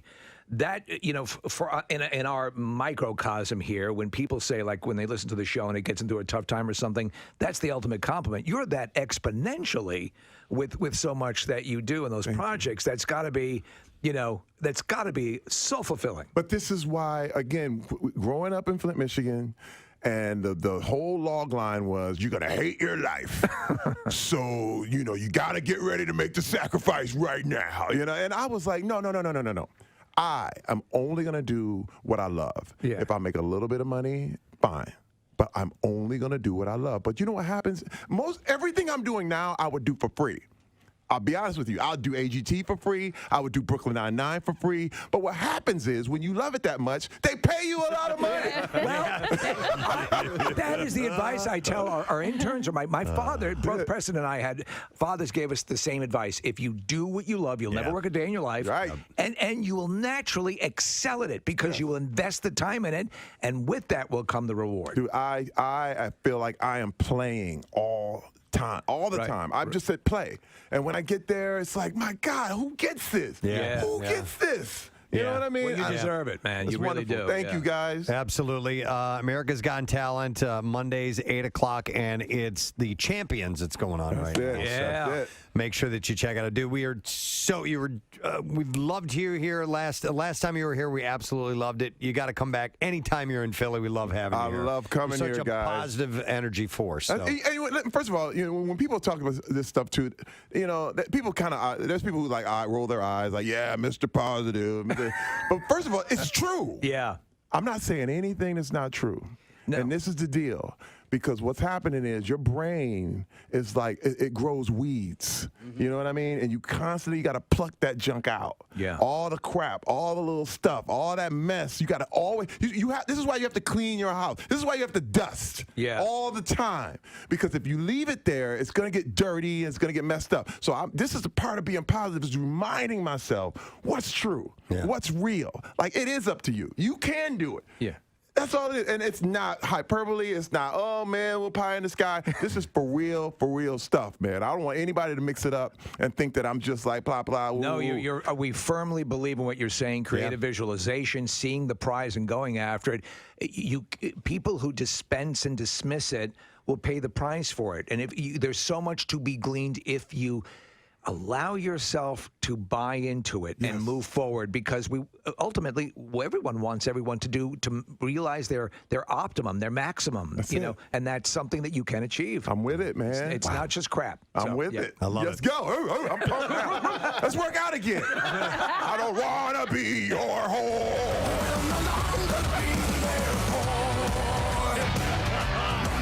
Perfect segue. Let's hear it for Terry Crews. Love you, man. Thanks for being here. Terry Crews. TV, they have billboards in the city now, and they're promoting the Flintstones are on at like 6 or 6:30 every night. I know, it's crazy. I know it's so stupid that we're watching recanned show, but MeTV does it well. They do the Flintstones into the Honeymooners. I always hated the Honeymooners, but I loved the Flintstones, and they're the same show. Basically, It's the same show. Yeah. But I didn't like the Honeymooners because Ralph Cramden was an a-hole. Yeah. He just Alice, I'm gonna beat you to death with a hammer. Right. That's kind of what the implication. I mean, to the If moon. my dinner isn't on the table at 5:30, I'll punch you in the throat until you die. Yeah. To the moon essentially was that. I'm going to punch you to the moon. Yeah. Ah, the good old days. I'm gonna throw you down the stairs and beat you with a sack of oranges. To the moon. They love but it. not before I strangle you and rub a hot iron across your face. Then I'm gonna cover you in pork chop sauce and put you into a pit with rabid dogs. Wow. I'm gonna cut you up so bad you'll never be able to have children. Oh, my God. I'll remove your breasts with a wood planer. To me, it was so depressing too because they had their clothing was in a bureau in the kitchen. Well, they were poor. I mean, they were just making ends meet. But I mean, there's Desi Arnaz used to beat his wife too, because I remember she spent too much. She spent too much money on like hats or something like that. And there was an episode he bent her over his knee and spanked her. Oh, and there was another episode one time, Casey. I kid you not. She had done something that was going to piss him off, so she decided to go and get a sunburn so that he wouldn't hit her. Jesus. Oh my That's God. what television programming was. Lucy, I'm going to throw you down the elevator shaft. Lucy, I'm going to take your back, tie you to the dumpster, and drive the car into you. Ricky. 1950s programming, Wow. man. I'm going to cut your head off. That's ridiculous. Columbia necktie. Break your legs.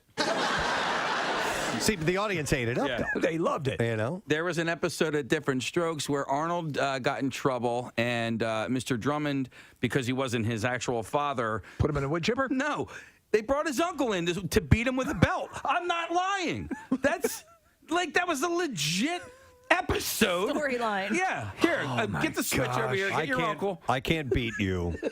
But fortunately, we found someone who can. Do you remember in the Dick Van Dyke Show when Dick Van Dyke slammed Mary Tyler Moore's head in the car door? Oh, yeah. Because the mashed potatoes were lumpy? But the audience loved it. They were lumpy? Yeah. Wow. Yeah. I'm going to make your head lumpy. Brought to you by Patient First Cold and flu season is here. I've got a clode. You do have a clone. Patient First is here to help. Hey, Harry. I can't speak what's to You that. were traveling all day yesterday. I was. What's Harry, though? I was going to say they handle everything. They And Harry your clothes. And I put handle and every and made it Harry. At these times, you need someone who cares about your clothes and harries it correctly.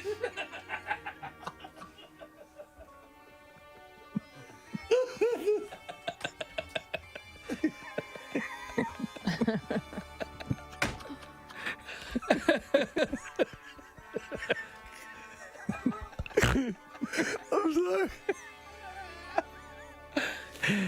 And I snorted too.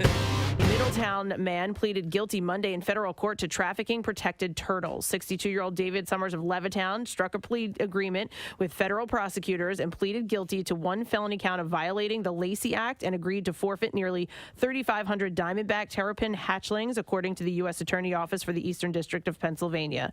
Prosecutors said Summers admitted that he falsely labeled the trafficked turtles taken from the New Jersey marsh habitat between August 2014 and October 2017. He acknowledged sending a package containing 11 of them to Canada and mislabeling the package as a book to undervalue its to underreport its value. Officials from the Environment and Climate Change Canada intercepted the package of turtles and alerted American authorities. Today marks a major step forward in the It's so treatment of care bizarre. of turtle.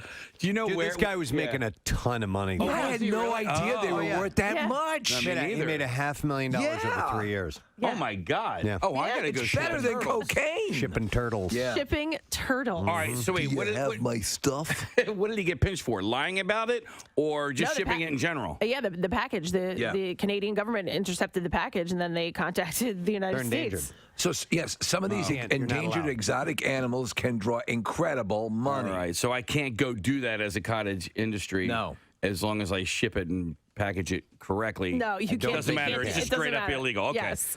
Summers' sentencing will take place on May 15th. The 62-year-old could be sentenced to as many as 5 years behind bars, 3 years of supervised release, a $250,000 fine, and restitution to New Jersey for the value of the turtles. Imagine you end up in a cell and the guy with you said, triple homicide. What are you in for? Turtles. Turtles.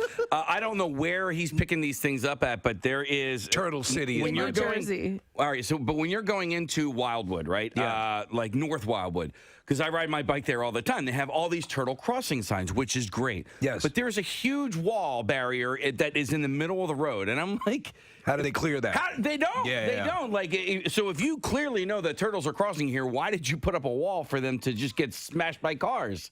There's no opening in the wall? None. There's no sign turtles go through here? No, and I don't think they can read No, either. that's Case, so these turtles are protected under New Jersey law and by an international treaty. They are not found in the wild in Pennsylvania, but where Summers resided, but they have a dwindling habitat range in neighboring New Jersey. So there are some in New Jersey, but it's completely illegal. And this guy apparently he worked for numerous Republican candidates in Bucks County in recent years and was previously a reporter.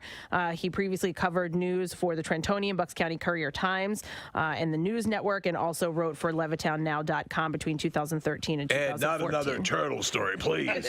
Seriously. I like turtles. Love them. That's that little kid grew up to be. That's him. Oh my God, it's him. I love turtles. All that comes across my desk are goddamn turtle stories. Telling you for years. Could Couldn't you see the signs? You interviewed me when I was a kid. It was a cry for help. I was dressed as a zombie, and I said I love turtles. Why was no one listening? Looking good. Jonathan just got an awesome face paint job. What do you think? I like turtles. That's your traffic on 93.3 WMMR. WMMR presents Preston and Steve's Bizarre File. All right, all the bizarre file stories from yesterday you didn't get to hear because Bert Kreischer was here for 4 hours and we didn't do the bizarre file because we were talking to him the entire time. It's brought to you by J-Dog Junk Removal and Hauling. Got junk and want it gone? Then you want J-Dog Junk Removal and Hauling, veteran and military, family owned and operated. Visit J-Dog Junk Removal, RDSC.com. That's J-Dog Junk Removal, RDSC.com. A Connecticut woman is suing a national salad chain after she discovered that she was chewing on a portion of a human finger mixed in with her greens. Wow. Yes, according to a lawsuit filed in a New York court. Allison Causey of Greenwich, Connecticut, came upon the horrifying discovery in April when she purchased a salad from Chopped Creative Salad Company in Westchester County. Lawsuit says, while she was eating the salad, she realized that she was chewing on a portion of a human finger. It's like the Naked Gun. That had been mixed into it and made a part of the salad. Oh, my God. According to the court filing, an employee, an employee working at the aforementioned restaurant earlier in the day was chopping arugula and chopped off or cut off a portion of her left pointer finger. Holy hell. Didn't think to get rid of the salad, or I guess in the panic? The employee, who is also a manager at the restaurant, left the restaurant and went to the hospital. The contaminated arugula was left on the service line and served to customers, including the plaintiff herein. The complaint alleges that Kazi, as a result of the negligence exhibited by Chopped, was caused to sustain severe and serious personal injuries, including shock, panic attacks, migraine, and the exacerbation of migraine, cognitive impairment, traumatic stress and anxiety, nausea, vomiting, dizziness, and a neck and shoulder pain issue. Well, we have good news for you. We would like to offer you a complimentary small beverage of your choice. Data published by the department shows that the case resulted in a $900 civil penalty. The complaint notes that Chopped did not consent or appeal in any way the finding of its violation of the provisions of the New York Code of Rules and Regulations and paid the fine. Kazi is seeking unspecified monetary damages from the company with this suit. When Colin Blake noticed that his toe had turned purple and started to swell, he knew something was wrong. Oh, man. Blake told the BBC that he first noticed his toe change color while he was on a cruise in France celebrating his 35th wedding anniversary. After visiting the ship's doctor to get it checked out, he was informed that he had been bitten by a Peruvian wolf spider, which had laid eggs in his toe. Oh. Holy hell. Now, I have a follow-up to this story at the very end, by the way. So wolf spiders are often found in France city ports after arriving on cargo ships. The ship's medical team cut open Blake's toe, letting out pus. The fluid reportedly looked like it contained leaves, which turned out to be spider eggs. According to the outlet, Blake was bitten by the spider while he and his wife were having a meal outdoors in Marseille, France. He didn't feel the spider bite. This breed is reportedly known to numb its prey before laying eggs. Peruvian wolf spider. Once Blake arrived back in the UK, he was admitted to the hospital, given antibiotics to help with the swelling. Once the swelling was subsided, bite marks from where the spider bite could be seen on his foot. Now, although he is set to make a full recovery, 4 weeks after the initial discovery, he noticed something weird with his toe again. He later learned that doctors missed a spider egg when cleaning out the fluid from his toe. Doctors cut open his toe again, removed the spider, which had been killed by the antibiotics. Just take my leg. Now, this was a follow-up to that. Experts say that Colin Blake might be telling a tall tale. Spiders, according to Sarah Goodacre of the app Spider Into House. Spider Into House. She's a biologist. She said spiders do not lay eggs in other organisms, not humans, nor not any other organisms. They suggest his injury was caused by an infection, not a spider, and neither of them had ever heard of a Peruvian wolf spider before. So this could all be BS. I don't know, but I just wanted to throw that out there. I do like a Peruvian wolf spider, though. That sounds kind of cool. A 12-year-old boy driving a stolen construction vehicle led police in Michigan on an hour-long chase, striking about 10 parked vehicles in the process. The vehicle, a construction genie GTH 636 telehandler equipped with a forklift and weighing up to 35,000 pounds, was stolen from outside Forsyth Middle School using a key that was found in the cab. Police were first called to the school around 6:45 p.m. Later found the boy driving down a street without the vehicle's lights on, and the emergency lights and sirens were blaring. Multiple officers pursued the vehicle at about 15 to 20 miles an hour. No one was injured. In the video of the pursuit shared by the department, police can be heard saying, "He's lowering the hooks. Don't go in front of the forklift."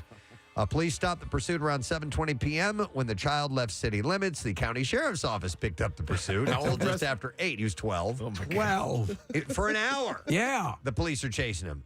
The boy was taken into custody Saturday night and put in a juvenile detention center. I can see his little hat there at the I wheel. know it's wrong, but this is awesome. It's great, and we're watching the video of it, and he's just going as fast as that thing will go and having his way about it.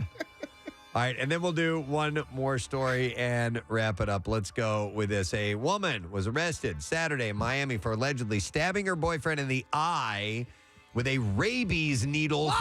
And she did it because he was looking at other women. Sandra Jimenez facing an aggravated battery charge for the attack that police say was over an ongoing argument with her boyfriend. Sandy! Jimenez allegedly jumped on top of her boyfriend, who was lying on the couch in their Miami home, and stabbed him in the right eyelid with a rabies needle that was for their dogs. You've seen that meme on the internet where the girlfriend is stabbing the boyfriend in the eye with a rabies needle because he's looking at another girl. That's hilarious. Yeah. She then left after realizing what she had done, police said, and the victim called police and was transported to the hospital. On the plus side, he will not get rabies in that eye. Officers later found Jimenez sleeping in her car and took her into custody. She allegedly told police that her boyfriend's injuries were self-inflicted. Yeah. Jimenez appeared in bond court. Her bond was set at $7,500, and she was granted house arrest, by the way. And there you go. That's what I have in the Bizarre File for you. And I still have great stories coming up later on in the next Bizarre File, and even tomorrow, because I've already gotten some, because we didn't do it yesterday. Yes. I've got, just stay with me, all right? All 'Cause, right. like, tomorrow's are going to be repulsive. So All right. just letting you know that. Better than wolf spiders? Well, I don't think I've ever had more than one necrophilia story. Wow, when you're having sex with dead people. I have multiples. Wow. Multiple different stories. Should we make that the theme of tomorrow? Maybe that's all. Necrophilia tomorrow's Friday? show. Yeah, Necro Friday. Necrophilia Friday. Yeah. Oh, I love it. Yes. All right. So just get ready for I it. love it too. But Bill loves it. But I have some other great stories we're going to get to in the next Beef Hour. In the meantime, let's give away. This is for caller number 20. You have to be at least 21 years of age, by the way. A pair of tickets for the #1 rated Birds Home Tailgate this Sunday at Live Casino before they take on San Francisco. Set you up with top shelf, all you can eat food and drink. E-Rock is the DJ, Hollis Thomas, the Birds ambassador, and Philly Sports Trips, your host. They're the best in the business. So visit phillysportstrips.com to grab your spot. But if you want to win, you have to be the 20th caller right now. 215-263-WMMR. We can set you up with that. So give us a call right now. We're going to take a break. Come back in a moment. Stay with us. Preston and Steve. You're great zombie. And Oh my God. It's him. It's him later on in life. I love it. It never stops. But because my sons have been to dances, but without a date. And it's not odd. Like when I was in middle school, if you went by yourself, unless it was a dance where it's known, everybody just show up and we'll be at the school and we're having a party. Right. But for the most part, everybody went with a date. Yeah, and you got, I mean, at least for me, you would get asked to go to the dance. Your teacher would pick you up. Stop it! You ready to go, baby? I hate you. Hey, look, I put some Tinker toys in the back. Keep you occupied. Let's go to Maureen. Hello, Maureen. Our last song at our 8th grade dances was always Nights in White Satin. Nights in White Satin? Yeah, a bunch of 8. Yeah, how old are you? Breathe deep the gathering gloom. Right. Watch lights fade from every room. Maureen, what did you do in the poetic portion of that song? Bathroom break. Sway back and forth. They'd start crying. Maureen, did you kiss anybody that night? That's so long ago, I don't even remember. All right. Well, thanks for your call. That means we no. appreciate it. We did like the, the butt hold. Oh, my God. The butt hold. Like if you were dating. What a did guy you or- do? You said the butthole. Butthole. Oh my God! We would do the butthole. Do the butthole. Everybody, now it's time to do the stuff with your butts. You guys. We're talking about backside stuff. Casey nearly spit out all the soup. I don't understand why you In the jumped up. punch bowls, we have a whole bunch of lubricant. This should make it easier. Kathy. Do we have the hustle anywhere? Yes. Do the butthole. Hold. I said hold. It's not what it sounded like. One more butt. You guys were advanced. We did. Butts in white sack. Do the butthole. Oh my And the God. youngsters are really enjoying their buttholes. Do the butthole. Do the butthole. Okay, so you do the butthole. I mean, never mind at this point. Oh. No, yes, if you were dating the guy you were dancing with, the guy would put his Time hands to do the butthole now. To the butthole. And who's up for some old-fashioned finger blasting? So wait a minute. Explain to me what the butthole is.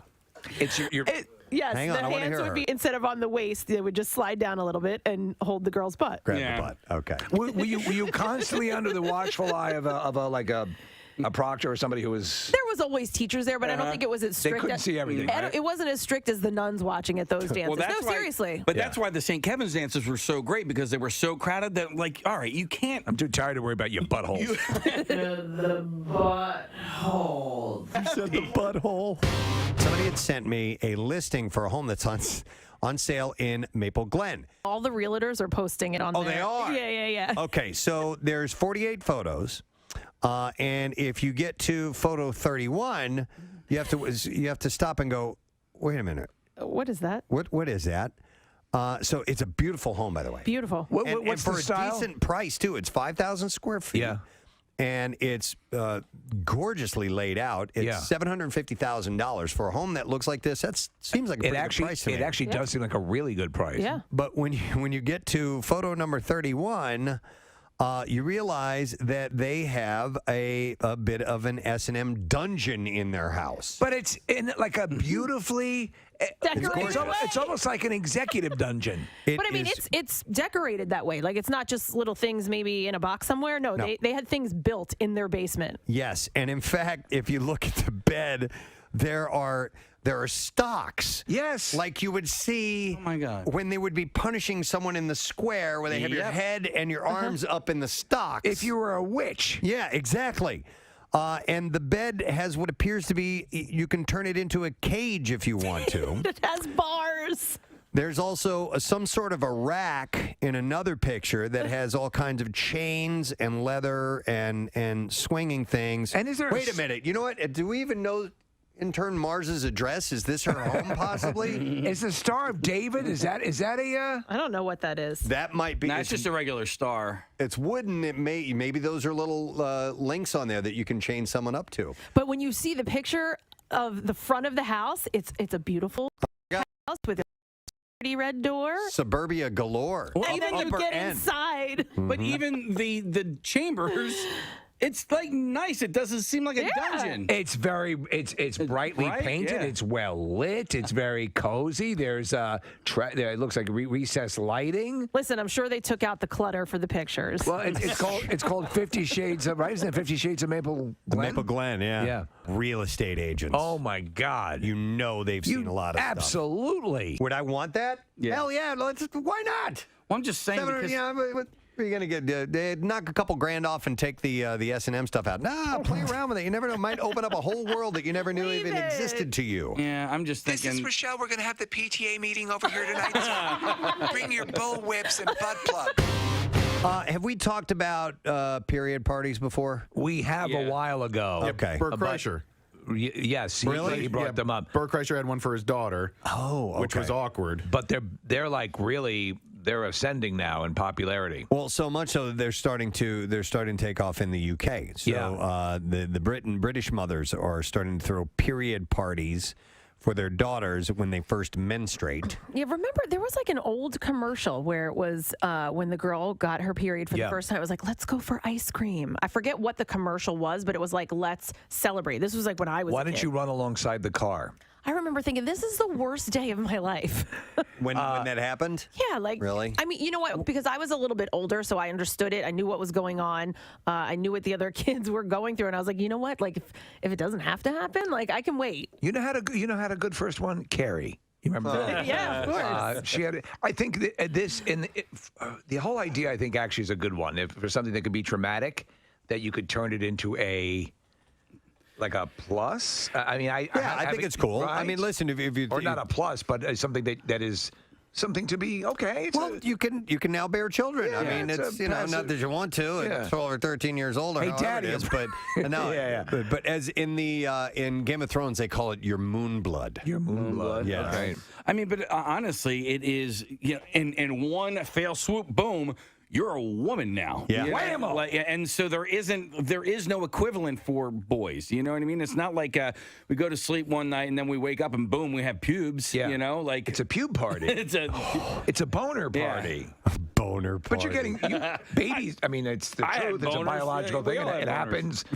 What did you just say? I said I had, like, as if I'm the only guy here. No, we all got boners when we were You can have boners in the womb. Yeah. Absolutely. You can. Fetuses have boners. Yes, there's proof. Picture proof. Let's continue talking about hygiene. Please. But we all need it. In a different orifice, we'll talk about your mouth. Oh, I thought you were going just on flipping us over. Oh, the butt. No, we're not going to talk about We'll go from butt to mouth. We could. I mean, I'm sure we could find something. I like that sense that the mouth, that the toothpaste and everything's been rinsed out and washed out, and whatever I've dislodged is out. I haven't gone to the dentist in over a year. Oh. I knew you were going to find that repulsive, Kathy. Oh, I had probably so gross. I had an appointment, and then something came up. Something suddenly came up. And then I had to cancel the appointment, and I never rescheduled it, and I just got lazy. And it usually they have a long wait usually. And I don't like going to the dentist. Even And I just like for a my clean? dentist a lot. He's a really nice guy. What's that? Even just for a cleaning? No, because it's never just a cleaning.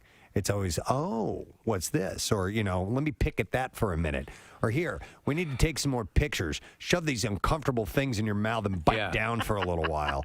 Here, put these wax lips in. I hate that. I hate that. I hate the x-rays. Ugh. I love going because I don't have a lot of but I don't have because Kathy, they make when compliments. She smiles. She likes to go Everyone, anywhere. come in here quickly. Look at these beautiful teeth. It's not enough that she has a perfect vagina.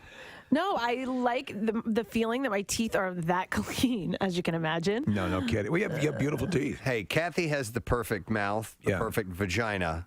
Do we assume that the other one is perfect too? I can only assume it. Her proctologist is doing backflips. Yeah. Has anybody ever commented on your butthole? They've commented on every other orifice. Oh my in the body. God! Look at this thing.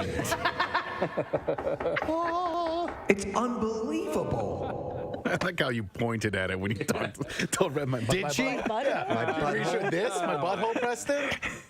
Is that what you're talking about? My perfect butthole? We have to do something now. Oh.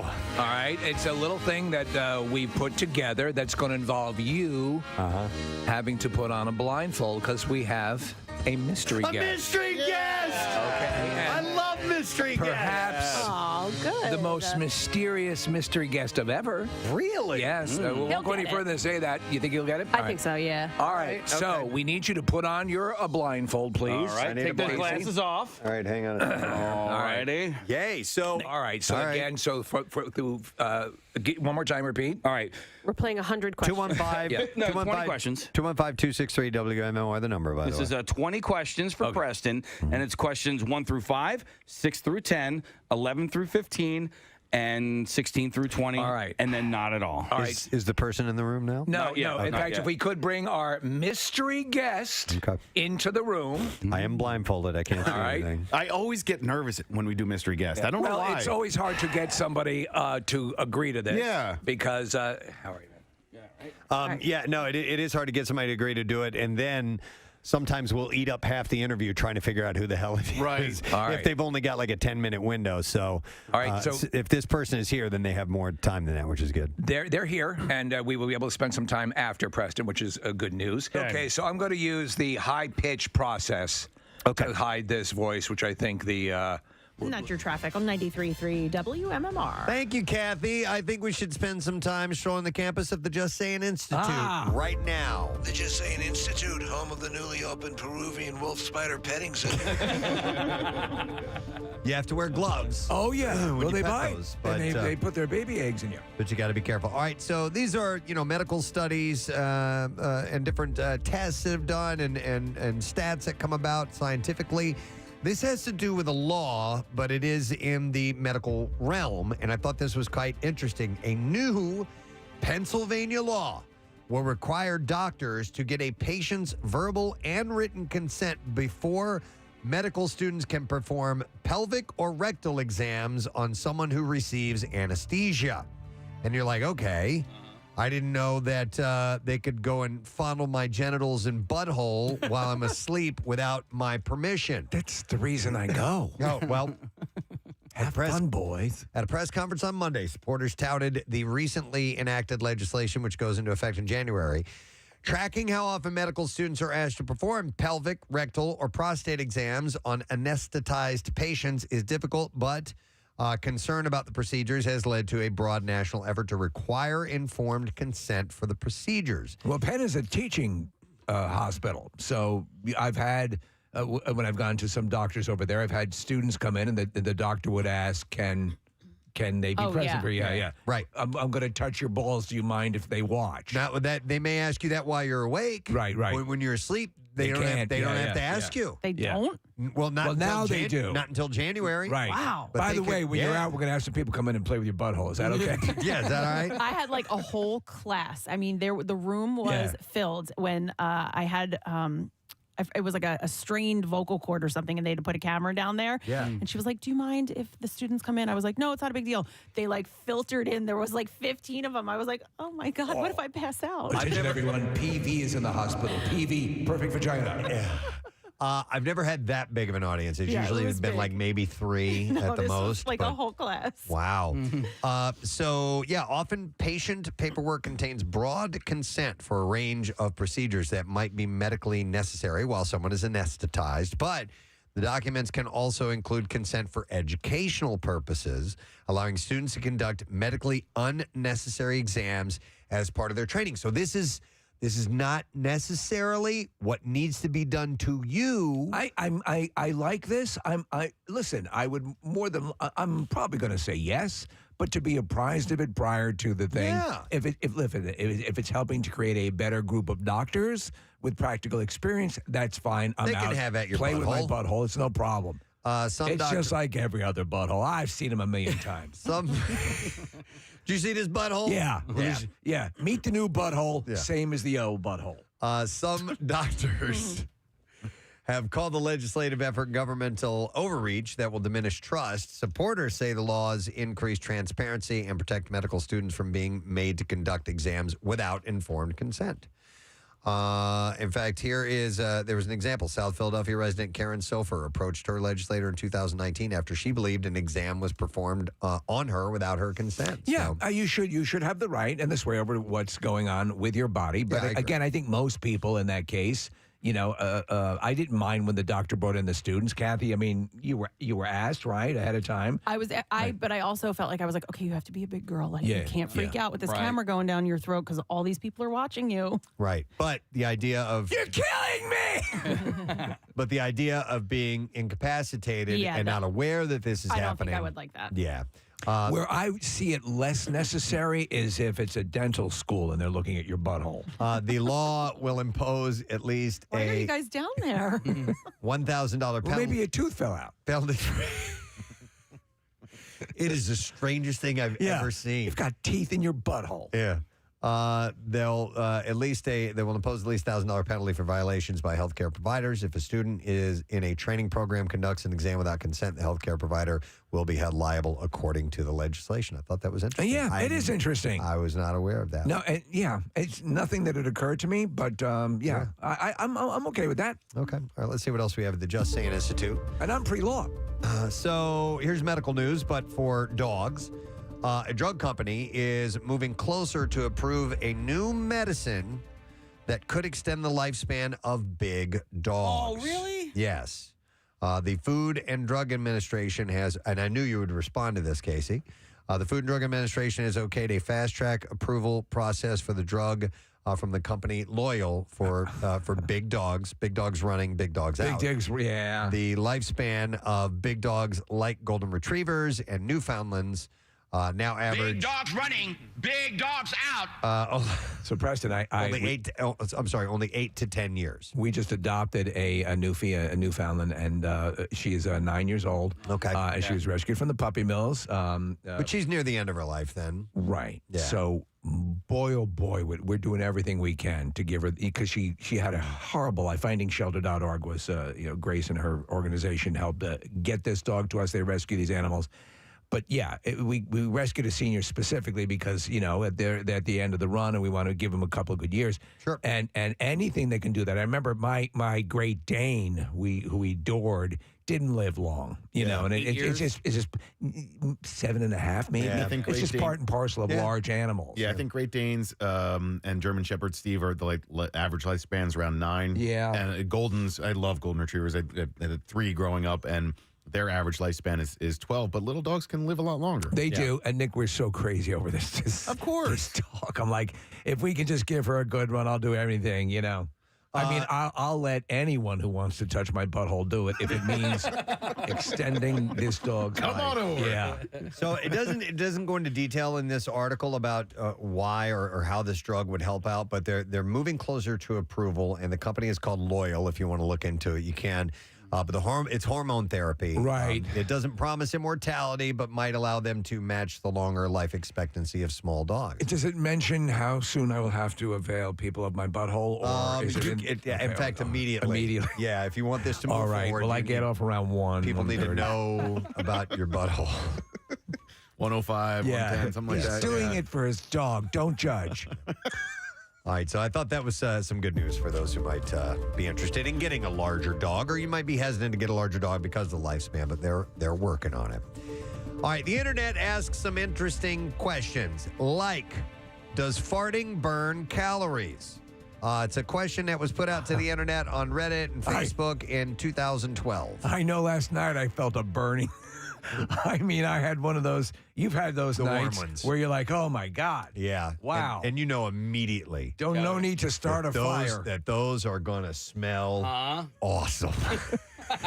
To you. Get a blanket. Yes. Get a blanket, quick. To me, I can't wait to smell that. Get a one. blanket.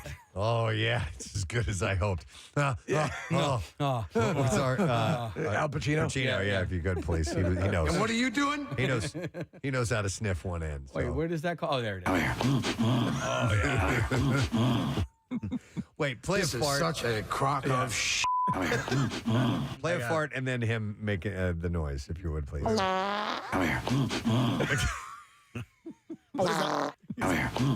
He's wafting it up to his nose. What's that clip from the Pacino clip? The Scent of a woman. Is it okay? Scent of a fart. Scent of a fart. Scent of a fart. Oh. I'm gonna drop a ghost.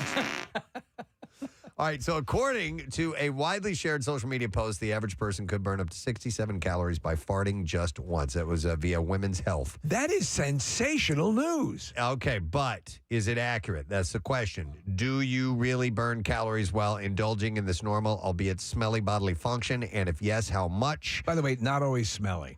There is no truth behind the social media fact, according to experts. Now, this was according to Tanya B. Friedrich, a New York-based nutritionist and registered dietitian at Sweet Nova.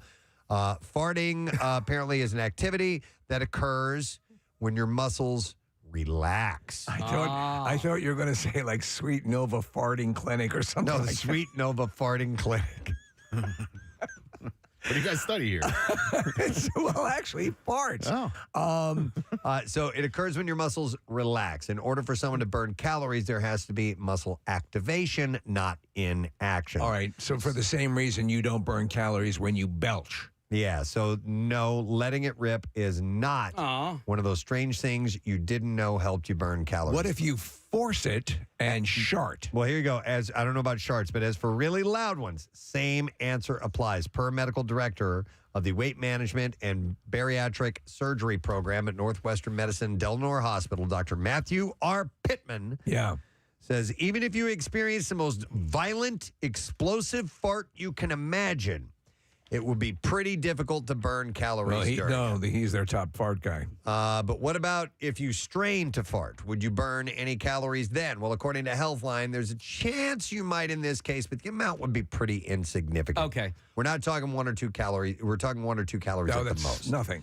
He says, and I quote, "You cannot fart yourself thin." What if you are doing jumping jacks while you're farting? You're Now being that- active. Yeah. But the and- jumping jack part would be separate. Yeah, it's separate. Yeah. I would like Could to see you do that? With that said, I'm gonna try. passing gas can sometimes make you feel instantly lighter and less bloated. Yes. Some of the things we eat and drink, like cruciferous vegetables, carbonated beverages, and lactose, can cause us to feel bloated. Farting is typically one way to make ourselves feel better and lighter in situations like these. Still, it's important to know that what your farts can tell you about your health. And here's when passing excess gas might be a cause for concern. Typically, a person farts anywhere between 10 and 20 times per day. If you feel like you are farting more than average, you could try changing up your diet to see if that makes a difference. Go easy on the lactose, beans, cabbage, Brussels sprouts, fatty foods, fizzy drinks, etc. And also pay attention to whether you're eating mindfully.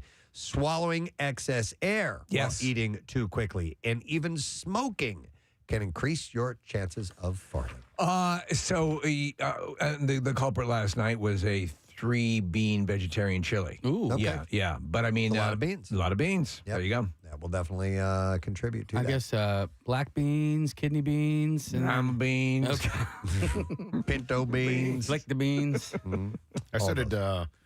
I think I told you guys this, but I'm buying lactose-free milk, and it really has changed like that part of my diet. It makes my stomach feel better, and like it wasn't even. It was just never a diagnosis or anything. I just tried it, and it worked. I'm thinking about switching to because I had some by accident the other day, or it might have been all that we had in the fridge because my youngest will drink like oat milk, Right. And I had some, and I'm like, this is actually pretty good. Yeah, Andrea drinks. I was surprised. She drinks oat milk, and she'll have it for cereal and oatmeal and stuff like that. I'm not a fan of it.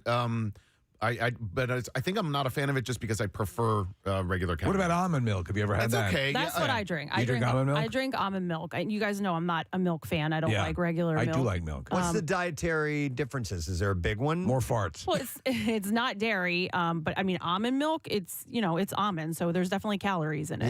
Yeah. But you stay away from dairy generally. I know you don't like I love milk. cheese, but Okay.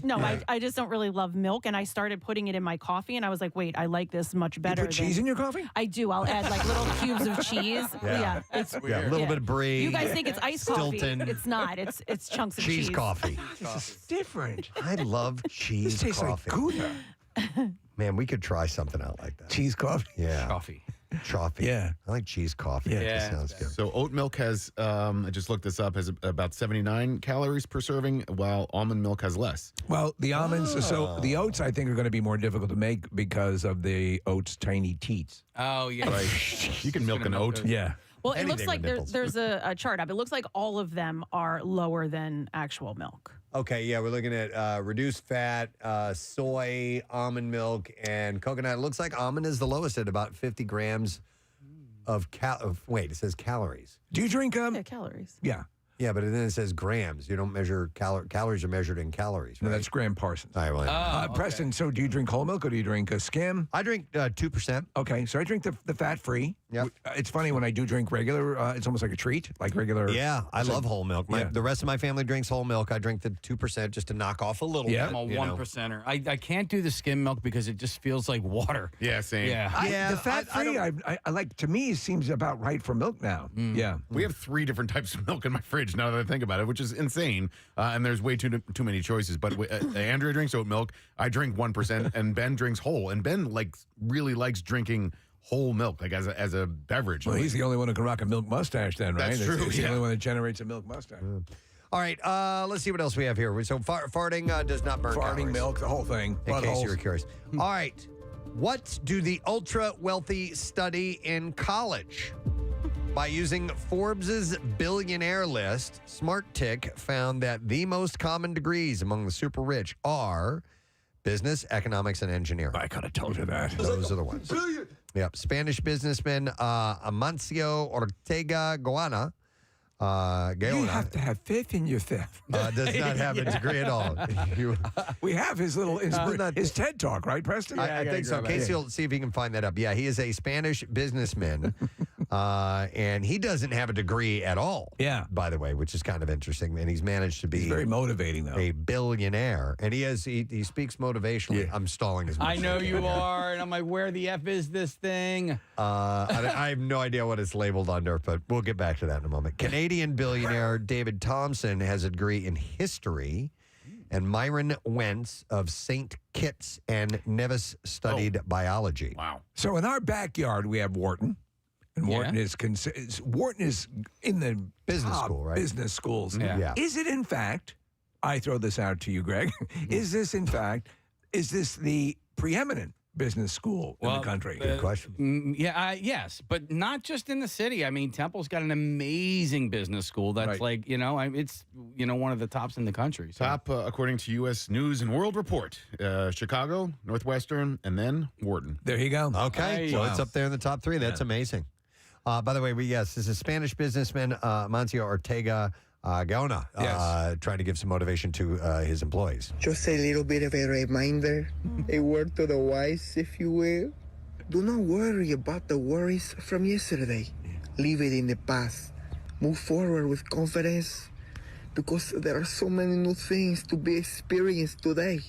He's right. He's right. You got to see that guy's face. That's the best part of it. I saw I thought it was one of the most obnoxious young rich people videos on Instagram the other day. It was it made me ill.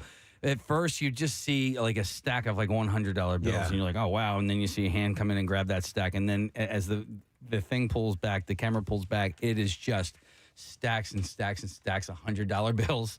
And then you realize that he's at the top of like some penthouse overlooking this. Like, Right. It was. I mean, what we were looking at, what was at the top of this penthouse, was millions of dollars. So was it simply just the excess or the pompousness of the It was the presentation? pomposity of the presentation. I mean, because this kid, when you saw how old, you were like, "What are you like, 24?" Yeah. It was ridiculous. A-hole. I mean, I was jealous. Well, of course. You know? And mission accomplished. That was the intended response. Intent. Yeah. All right. Let's see some other studies that have been done. How about this? A Johns Hopkins study found that people can tell what someone's goal is just by watching them. The study on intuition required participants to shake a box and figure out either how many items were in the box or the shape of the item inside. And interestingly, observers could tell if the box shaker was trying to determine number or shape almost every single time. So they could just tell by their movements what their intention was. Okay, so this would be a hard thing to just try here in the studio because the parameters are already revealed of what you're checking for. Yeah. Do they say what they more than likely predicated their decision on about what the shaker was doing? You know what? Was there any body language? No, and I wish they would, because I would think that if someone was like holding it up to their ear, Right. that they might be trying to figure out how many are in there. I can hear my house. Yeah, I can hear my house from here. And if they're just kind of looking up and moving around like this, that might be, I don't know. But apparently they got it right almost every single time. If you see someone get up and they walk towards the door with their hand extended, do you assume they're going out the door? Yeah, almost every single all time. right, yeah. I usually can tell who's coming through this door without looking at it. The door behind us. Oh, that's right. Yeah. Nick knows who it is. If the All right. if the Do you student know everyone? this? Do you know everyone in the office right now by name? Most of the All right, time. so just keep looking All right, forward. yep. Someone in the green room or nearby. In fact, if you're in the green room, maybe go get someone else. And keep looking forward. The caveat is you have to come in like you normally come in. Come in like you come in, yeah. if it was he and the one, the All right, reason this started somebody's was coming in. Okay. It was a quiet entrance. It was an intern who was trying to be in here without disturbing us. Okay. And who? Well, there's only 2 interns today, so I'm going to guess Lauren. Yes! I swear to God, it was Lauren. In your face! Nice. Who came walking in. So All right, this what were you gonna started say? because when Bill enters, it's very easy for like Nick doesn't even have to turn around. I He believe knows it. it's Bill. I know what it sounds Well, like. not There's no that. noise, Steve. No. The door makes noise. It does. You, Because you Bill- can actually hear the air leaving the studio when because Yeah. he opens exactly it. right. I know what you're talking And he about. like whisks in. Yes. Yes. It's very indicative of Bill's personality. There's like The wind whispers. whispers Bill. the wind cries Bill. Oh my God. I can also tell Rodney. Rodney. All right, you can tell Rodney. Yeah, and Chuck. Chuck usually comes in that He door does. He behind comes in, Casey. yeah. So I often see Chuck coming in. But I can feel Chuck. Can Yeah, you? Chuck, Yeah. Chuck's like a It's slow, beautiful. No, Chuck comes in and it's like if I Slow. don't look up, it's a slow walk from whichever door, and I'm like, I know it's Chuck. Yep. Yeah. No. No, I get no. He's definitely got his own style of entering a room. Through your back. I can tell Greg Monahan from our graphics department because there's like, I don't know, there's like, I really want to talk to you guys, but I want to be careful about doing it. It was just yesterday I know. with Bert Kreischer. He came in. He'd done the picture for the his Die Hard Christmas movie, and Greg is so talented. He'd whipped up a movie poster for it. Probably the easiest would be Jackie Bam Bam. Yeah. Because he jingles. Yeah, which we don't get to encounter very I much know. anymore, because Jackie works nights, not overnights. But you're here like bling, bling, bling, bling. Yes, and Rodney too. Rodney's got his keys. Yeah. Rodney can hear coming down the hall. It's like Jacob Marley. Yes. I say at my house, in my bedroom, I know when my wife is coming in because I swear to God, and I call her Kramer all the time. In fact, as I was going to sleep last night, the door opened. I'm like, hey, Kramer. Because I feel like that's how she opens the door every single time. Somebody around 5-ish walks by our office every morning. I hear them. Yeah. It's the same sound every time, and I don't know who It's it Donnie. is. Well, maybe not. Are you because- talking about the person who walks in always listening to their phone? No, that's later on. Okay. And that's down the hall. That's coming in through that door. They actually walk by our office, but they go by so quickly that I never can turn around and see who it is. But the noise that I hear I think it's Donnie. is it's some kind of water sloshing around. Oh. Yeah. So and there may be ice in there in like a water bottle like this. Maybe it's Shannon? No, it wouldn't, don't it know wouldn't who be it is. Donnie. Donnie hits the coffee machine as he's passing. But I hear I'll it tell every you, morning. Well, Donnie's like okay. So when Donnie passes, it's a very slow pass. There's no. No, so I this- don't think that's who you're hearing, This Preston. one's quick, and it's kind of like. Yeah, did you hear that? Yeah. So that's my and water tan bottle. and young and lovely. Good fun. But it's Are like you sure it's something's not me? clinking. Yeah, I right? know it's not you. I know it's you. You're this. Make a full margarita when you come in. No, Kathy's here. Your little barista action. Yeah. That's the noise. And tan and young and lovely. From evening goes walking, and when she You should have. when she passes goes. You should have, Kathy, when you ran up the steps yesterday. It was very Oh, funny. stop it! No, I don't even want to talk about it. I'm sorry. What? She ran up the Nothing. steps. Nothing. Oh, I haven't heard this story. So both of you guys like to walk up the stairs in the morning. Okay, so Preston, one time I said something to him. He said, I haven't used the elevator in however many years. Almost I a take year, the stairs. yeah. And that prompt, I was like, you know what? I used to take the stairs and I don't, so I take the stairs now. Just the fourth floor. Whatever. I actually feel better that I take the stairs. I kind of give a little energy, whatever. Yeah. I was a few minutes late the other day and I didn't want to miss the traffic report. So I was like, I'm going to run the steps. Yeah. Right? Yeah. And so I did. And I made it. It was fine. Took me a little longer to catch my breath. Yes. And we had to go on the air. And I was like, Oh, okay, yeah. let's see how this goes. So here's the deal. I jog up the steps. Yeah. Is what I do every morning. I jog up the steps. And then I get into the The little vestibule. no, I get into the kitchen and I leave my food in there. And then I stop and I wait for a couple of minutes. To get Not your- a minute, about 30 seconds Okay. to catch my breath. Okay. And Yeah, I didn't have 30 seconds the other day. It was bad, Preston. It was bad. And I then was you- like embarrassed. And then you went on the air? Yeah. Oh, my God. Yeah, it was pretty funny if you wanted to hear someone hyperventilate while saying Concha Hockey. And Steve goes, he looks at me, he goes, don't worry, you couldn't tell. When you're even slightly out of breath, it's magnified. Intern Ben. When you Intern Ben. turn the magnifying, when you turn the microphones Mike's on. You're right. Are you the mystery slosher? Yeah, I got to fess up to this. And I know what it is. It's your green drink, isn't it? No. It's Jeff from XTU, Hey, our everybody. fellow morning show worker. Listen, and you you have to- come by so quickly. I never. Yeah, you have the greatest producer on earth. Marissa just runs into my studio, goes, does anybody have the loudest water bottle in the world? And it's me. And I brought the back. So I don't have a cup holder that's big enough. It's a giant Yeti. So I carabiner it to my backpack. And it's so funny that you brought this up, Preston, because I just changed my route. Nobody cares. But I'm trying this new green drink. Steve and I see each I other see him every day. morning in the kitchen. I'm in He's- your yeah. kitchen now because I have to wash it out immediately because it smells terrible. So I have to wash it out right when I get to work. You drink it at the And first traffic light you The hit. last couple days, I've walked by your office with the glass doors and clang right up. I'm like, oh gosh, I'm just the worst. You're focusing and prepping, and I'm totally ruining your vibe. But no, not at all. But it's like it's a quick zip by, and I hear that water clanging around. Who was I'm that like- man? I'm like,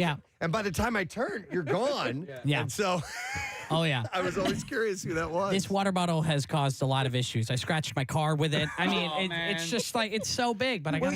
Okay, You're now wearing a backpack. Could you tuck it in the backpack? I could. It's not. I'm one of those guys that has to be overhydrated. It doesn't fit. All right. It's really big. Yeah. All right. So now hopefully answer Steve's question.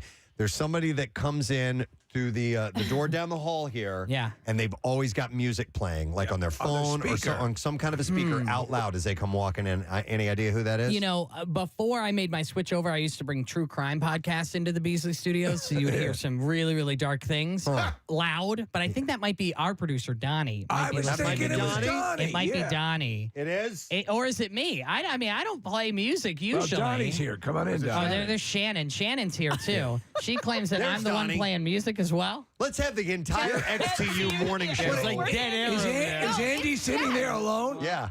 Jeff walks in listening to his podcast Yeah, because I- I hear it. I do have some podcasts There we rolling, go. but now I've changed my route. Now I'm just, instead of the beautiful podcast rolling, I'll just clang my water bottle up against your office. Donnie's here. It's not me. I don't listen to music on the way in. Really? I kind of creepily just that's what- creep in. You're I always slow. see you, and I'm like, hey, and I see You don't even really Nick, and I say go, hi, hey. honey. And Preston's always just working in the printer. Oh my goodness, like 47 pages. coming Yeah, out. I crank a lot of and stuff I out. just try to sneak by you. But Andy always says, hi, Preston. Yeah, Like, so I told her I don't, because she would always come by and say good morning. And then she started taking a different route because we have different ways you can get into the do, yeah, office. yeah. And I go, I don't get to hear you say, good morning to me anymore. So every morning she comes in over the door, morning, Preston. Hey, Andy. So we have this little thing that we do back and forth. So, Yeah. all right. All right, Mystery we now solved. know. So that's Yeah. probably you with the music as well. You're just taking a Yeah. different route now. Yeah, I just really want to make a scene in the studio. Yeah, fair enough. Well, mission I'm accomplished. so glad I could. And done. Our friends at XT. The XTU morning Thank you, show guys. right here. Thank you, Jeff and company. Oh man, that was all right. That's Great. funny. I didn't think I'd ever figured that out. This way you're not as scared. Yeah, I'm not as scared. All right, so how do we even get? Oh yeah, this was doors. Kathy's farts. intuitively figuring out people's motives. You remember the people that were shaking Yes, the box? yes, which was very insightful. Oh, Marissa, hold on. All right, so am I trying? We don't. He needs to know what he's trying to find out. No, Like, no. Yeah, so you guys try to figure out, am I trying to figure out how many items or what the shape and size is simply by shaking this? So Shape and size. it's one. Yeah. One giant thing. No, I was trying to figure out How many? How many? and there's one. But anyway. Okay, hand it to me and see if you can guess me. Okay, Steve, let's see. Let's see what you're trying to figure out. What color? Yeah. You're trying to figure out what color's inside. Why? Why? Why am I holding a box? Just wrapped why around am I one? holding a box? All right, that's it for that one. That was stupid. Forget that. Yeah, but we did I do figure like out. the idea, though, that people could intuit simply from watching other people that decision. I think that's pretty wild. And they say that it leads to other things as Like well. cancer. That you can, no, it doesn't lead to cancer. It leads to you being able to detect what someone's intentions are simply by body language alone. Let's see. How about balding? Let's go there. All right. I know this. Researchers from the Iran University of Medical Sciences found that injections of fat into the scalp could possibly help prevent balding. So does that mean that fat heads are less likely to go bald? I guess so. But no, I assume this is preventative then. So okay. The treatment was shown to it was shown to help men with scarring alopecia and autoimmune condition, of course. But researchers think that the injections have potential to help those suffering from male pattern baldness. There have been some revelations in the treatment of outside of Rogaine and other things like that, other treatments that are very effective. Yeah. So I think if you were really dramatically opposed to going bald or thinning hair, you have loads of options these days. Study authors theorize that the fat treatment helps control damaging inflammation. About half of men experience hair loss before they turn 50. So obviously, if they really hit the mark with this, it would be a big deal. They've, cured to baldness would be a big, big deal. But, I've always said that before Michael Jordan, bald was weird. Yeah. It was the anomaly. You had, Telly Savalas. You had a handful. Yul Brynner. There were a couple, Daddy and that was it. Yeah. Yeah. But for the most Mr. part, Clean. until Michael Jordan came along, bald was odd, and then it became totally cool and looking actually awesome on some people like you, Steve. Well, thank you. You look better bald. I think I do. Casey, who's the quarterback for the Vikings? Oh, Joshua Dobbs. Josh Dobbs. And he has alopecia. Yeah. And so he has no eyebrows. And I was watching the Vikings game not that long ago. And it's still a little striking to see somebody with zero head hair at all. I have limited eyebrows. Limited eyebrows, my very light eyebrows. I see hints of eyebrows. Yeah, there's a whiff of eyebrow. But to me, I love, like I had my freshly shaved head this morning, and I love the balding. Having hair is not something I think I ever want. Yeah. All right. Let's do one more and then we'll wrap it up.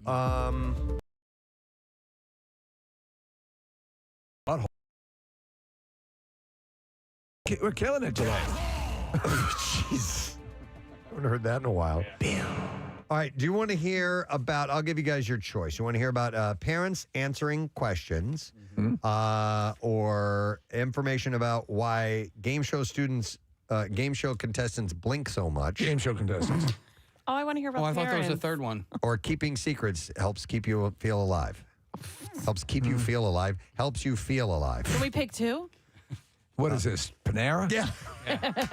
You get half of one cup of soup with one of these. Half, take half a parents, half a game show contestant. All right, All go right. with Kathy. Kathy never asked for All right, anything. all right, we'll do this. All right, we'll do the one about the parents. So, now what the hell did I do with that? All right, By the here we way, go. what's in this box I was rattling? I hope it wasn't an animal. Yeah, I don't know. Yeah, right. I never did find. Open it up. It's a kitten. Is it chocolate? All right. Yeah, I feel like one of those. open. Oh, it's either a dildo or a dog treat. Let's hope it's a dog. Oh, treat. dog toy or dildo or Yeah. sex toy. Yeah, it's not a cat. It's not food. So, a survey of 2,000 Americans and young kids found that the average parent will answer how many things? Questions a day. 100? How old's the kid? Yeah. Doesn't say. I'm saying 18 and above, Just zero. says young kids. 100. I'd say more. Yeah. I think of the questions. So parents, I've seen parents with like 3 to 4, 5-year-olds. Yeah. And I mean, it is a rapid fire interrogation. Yeah. Mace asks questions and doesn't wait for the answer to the first question Right. and then adds 5 more on. Was there a time span, or did you just say throughout the day? Through the day. And day. but you don't know how many hours the 24 hours in a day. No, I know that. But like how many? Because like the parent is at work. Is the parent home all day? I don't know. It just says on average. Okay, Come on, man. I think 100 is a safe. It's going to surprise you. The average parent will answer 11 questions a day. That seems to be I bullshit. answer 11 questions in one conversation. Yeah, this is average parents though. So there are a lot of parents that just don't care. They're not Actually, there. maybe this is the number that they answer. There are thousands of questions. Yeah. Good point. It Why does don't say you answer. leave me alone? I had Daddy's got his scotch out. You know what that means. I had to say, because I said so many times, that I just started singing it in the Bob the Builder song. 'Cause I said so. 'Cause I said so. Wow. I've found that my answers are too long and he stops listening and cuts me off and asks another question. So I try to just truncated. And, Word economy. Yeah. Especially because I said so long work with Diane. I'll try that. Not today, though. 76% of the questions concern the world, and 64% are related to school subjects. It's like riding with Jackie Bam Bam. It was like riding with a kid. So was this man-made or was this hole always the Grand Canyon man-made? Yeah. That's what you're asking. When the pilgrims rode their horses over. Parents can answer 42% of questions. And Where do salad bowls come from? And when they're stumped, they commonly, it says, turn to friends, doctors, or school teachers. I'm surprised it doesn't say online, to answer questions. Yeah. But learning is not a one-way street. The average parent learns something from their child 5 times a week. What's a humiliation cuck, Daddy? According to Dr. Lauren Starnes Laquasto of the Goddard School. Yeah, there's a lot of those. Yeah. All parents and caregivers can support the well-rounded development of their children by embracing a child's curiosity, appreciating Shut up. Their unique talents and personalities, and support their individual social, emotional, and academic development. I definitely learned things that I didn't know, like never knew, and from Jace. Like whether it's something he's learning in school or something that somebody has taught him. And hey, Mom, you can drive to Alaska. Well, honestly, and a few times I'm like, no, honey, and he's like, yes, and I look it up and I'm like, oh, okay, you were right. Oh yeah, you can drive to Alaska. Do you so my dad would always he'd talk to us about things. He'd expose us to things, mostly his genitals. No, he'd expose us to things that were that might interest us, and so my mother would do the same. Did you have those kind of interactions with your kids where I want to talk to you about this, or let's watch this documentary about this, or it depends on the age. Yeah. And I was hanging out with my niece and nephews this past weekend, and they are 10 and 8 and 3, and I missed that dynamic very much with my son because he's 17 and the conversations are a lot different. But there was a stretch where Ben went through every superlative in the world, tallest building, biggest Grand Canyon, all that kind of stuff. And I missed that so much because it was just curiosity. And, you try to answer the best you can. Yeah. My son and I got to spend a bunch of time together over the weekend on Saturday and Sunday in particular. And I was asking him questions. And I was hey, what do you want to do in life? Like life questions. And he was not having it, right? He just didn't want to talk about it. So I ended up asking about fantasy football stuff, and next thing you know, we were having this just awesome back and forth conversation. I was like, okay, so it is a daunting question when you ask. It's something I always have had an issue case with. This thing that they present to kids what do you want to do for the remaining 67 years? Or whatever. Yeah. It's people don't know. Just trying to find out what his interests are. What do you like? Yeah. I mean, I know what my child's interests are, but outside of Fortnite basketball, fantasy football, and just, regular farting around, I had an interesting conversation now that my kids are getting older with my 21-year-old Carter and his friend. They were over and we just started talking about when they were, because they've been friends for a long, long time. And we were talking about when they were kids and they now are old enough to start opening up to us about some of the stuff that they were experiencing with their friends and over at their houses and what their parents were like. Oh, really? And it's opened up this whole treasure trove of gossip and stuff that I didn't know about. You pay off. I was compelled, man. When that happens, FaceTime me. Wait, can you give a... Well, they were like, well, so-and-so's mom and dad, man, and these are people that we know are way strict. They wouldn't allow us to do this, that, and that, and they acted this way. And, so-and-so's sister was, man, she would freak out on us. She was crazy. We're like, you're kidding me. That sweet little girl was nuts. So we're starting to find out the secrets that only you know as a kid that don't share with adults. Right. I love that. And me too, Steve. I'm all in. Sure. I want to invite him over and just sit down and talk about that. Could you write it down in a journal and keep it for me? Yeah, That'd be great. But they're getting and they'll also start to open up about which kids were a-holes and which ones were really nice and things like that. Do you think that I had no idea about when they're reporting what you and Rochelle did? You feel pretty good, right? Somebody probably is. Yeah. But it's a dynamic that I didn't see coming. I remember. And I love it. I remember finding out, because everyone, again, you always think, wow, they seem to have it together. And you realize that most people have the same sort of dynamics going on. And, no one gets away unscathed. Yeah. All right. So anyhow, according to the Just Saying Institute, parents answer 11 questions a day. Seems absurd. Yeah, I don't think so. All right. With that, we're going to close up the campus, but we appreciate you stopping by this morning. Anytime we can fill you with knowledge, we will do that. And we have the new petting It's zoo. a Peruvian wolf spider petting That's it, zoo. the Just Peruvian opened wolf up. It's right next to the Arboretum. All right, we're going to take a break. We're going to come back, and a guy we haven't had by in a little while, Mr. Ed Bassmaster, is stopping in, and he's going to be performing at City Winery this weekend, a couple of shows. We'll be back in a moment. Preston and Steve on 93.3. See, there was something you wanted to show us? Well, I have a couple of things. I have another audio thing, something I had told you about off the air, and then I got this thing that I learned about yesterday. So I want everybody to take your iPhones out real quick and pull up an iTunes. Now take your tops off. Pull up an iTunes? Pull up your iTunes. Pick out any song on your iTunes. I don't care which song it is. I haven't used iTunes. I had to in a delete while. my iTunes. No. Really? Why? Storage concerns on my phone. I moved it all. Well, we don't need to hear about it on air. Gotcha. It's a porn thing. Yeah, way too much porn on my phone. Pull up anything you're saying? Anything, and also take your headphones off real quick. Well, just in a second, you're gonna have to take your headphones off. Okay. Does it matter what song I choose? No, it does not matter. Song? Whatever song you want to hear. Well, now I got to go through and find a song I want to Took the hear. first one that came up. All right, I got one. All right, you got one. All right, so take your headphones off. Yeah. All right. Yeah. All right, now press play on your iTunes and stick the speaker part of your iPhone in your mouth like this. Okay. And close your lips over it. What the hell is going on? Seriously. And we're all doing this at the same All time? do it at the same time. Everybody press play. All right, all the way. No. All right, now cover your ears, both your ears. I refuse to do this. Well, you can't hear it? Yeah, I can hear it. Yeah. Okay. It's like bone phones, earphones. Kathy, why are you not doing it? It won't fit in my mouth. Yes, Oh, it Jesus. will. Oh, my God, yes, it will. Say that again, real.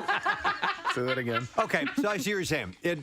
You can hear it a little bit more. I could hear it even without putting my hands over my ears. Oh, really? Yeah. So what is if you're driving? Is there a way to listen to it without having the phone in your mouth? Right. It's like bone induction. Yeah. That's what it's called. Bone induction speakers. We have a couple of the earphones my wife uses when she swims. Yeah, well, She how much loves did them. those cost? This is for This, free, You can just bro. stick You her just shove phone the in her phone mouth in your mouth and look and like plug an up your imbecile. ears. You know what? You know how you have that keep warm function on your oven? Yeah. Try putting the dinner rolls in your ass. Kathy, why did you not do it? As this was all going on, I just hear, because we had to take our headphones off, I just hear Steve go, I refuse to do this. Yeah. Thanks for playing along, bro. Well, I couldn't get my Asia song to play, which would have been so cool. I did do it, Casey. Isn't that wild? Yeah. Put it in your mouth? Yeah. Okay. I didn't see it. I did. He didn't Preston. do it. All right, No. here's I the just thing. did it. Try this when you get home, Kathy. Okay. Draw a nice bath. Get in it. Yeah. Take your electric hair dryer. Dip it in the water. You'll be able to hear Prince. While it's plugged Yeah. in. The speakers have gotten much better on these phones. My son was listening to, he was watching a YouTube video or something like that, and he was in the other room, and I was almost like, turn that damn music down. I'm trying to listen to my story. On my Stephen King story.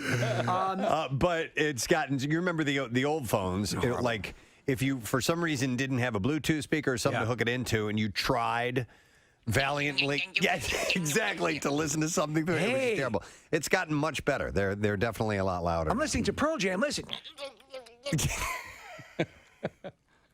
It won't fit in my mouth. Yes, it will. Oh, my God, yes, it will. It won't fit in my mouth. All right. Let's see here. Amazon has renewed. I don't know why I just went, but I did. Sounded cool. Amazon has renewed. Now the news focuses on Iraq. We go down to Jimmy Olszewski at the Pentagon.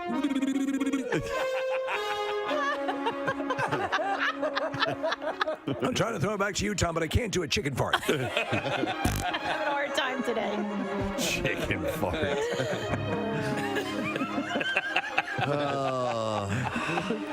Amazon has renewed The Marvelous Mrs. Maisel for a 4th season run. That's good news.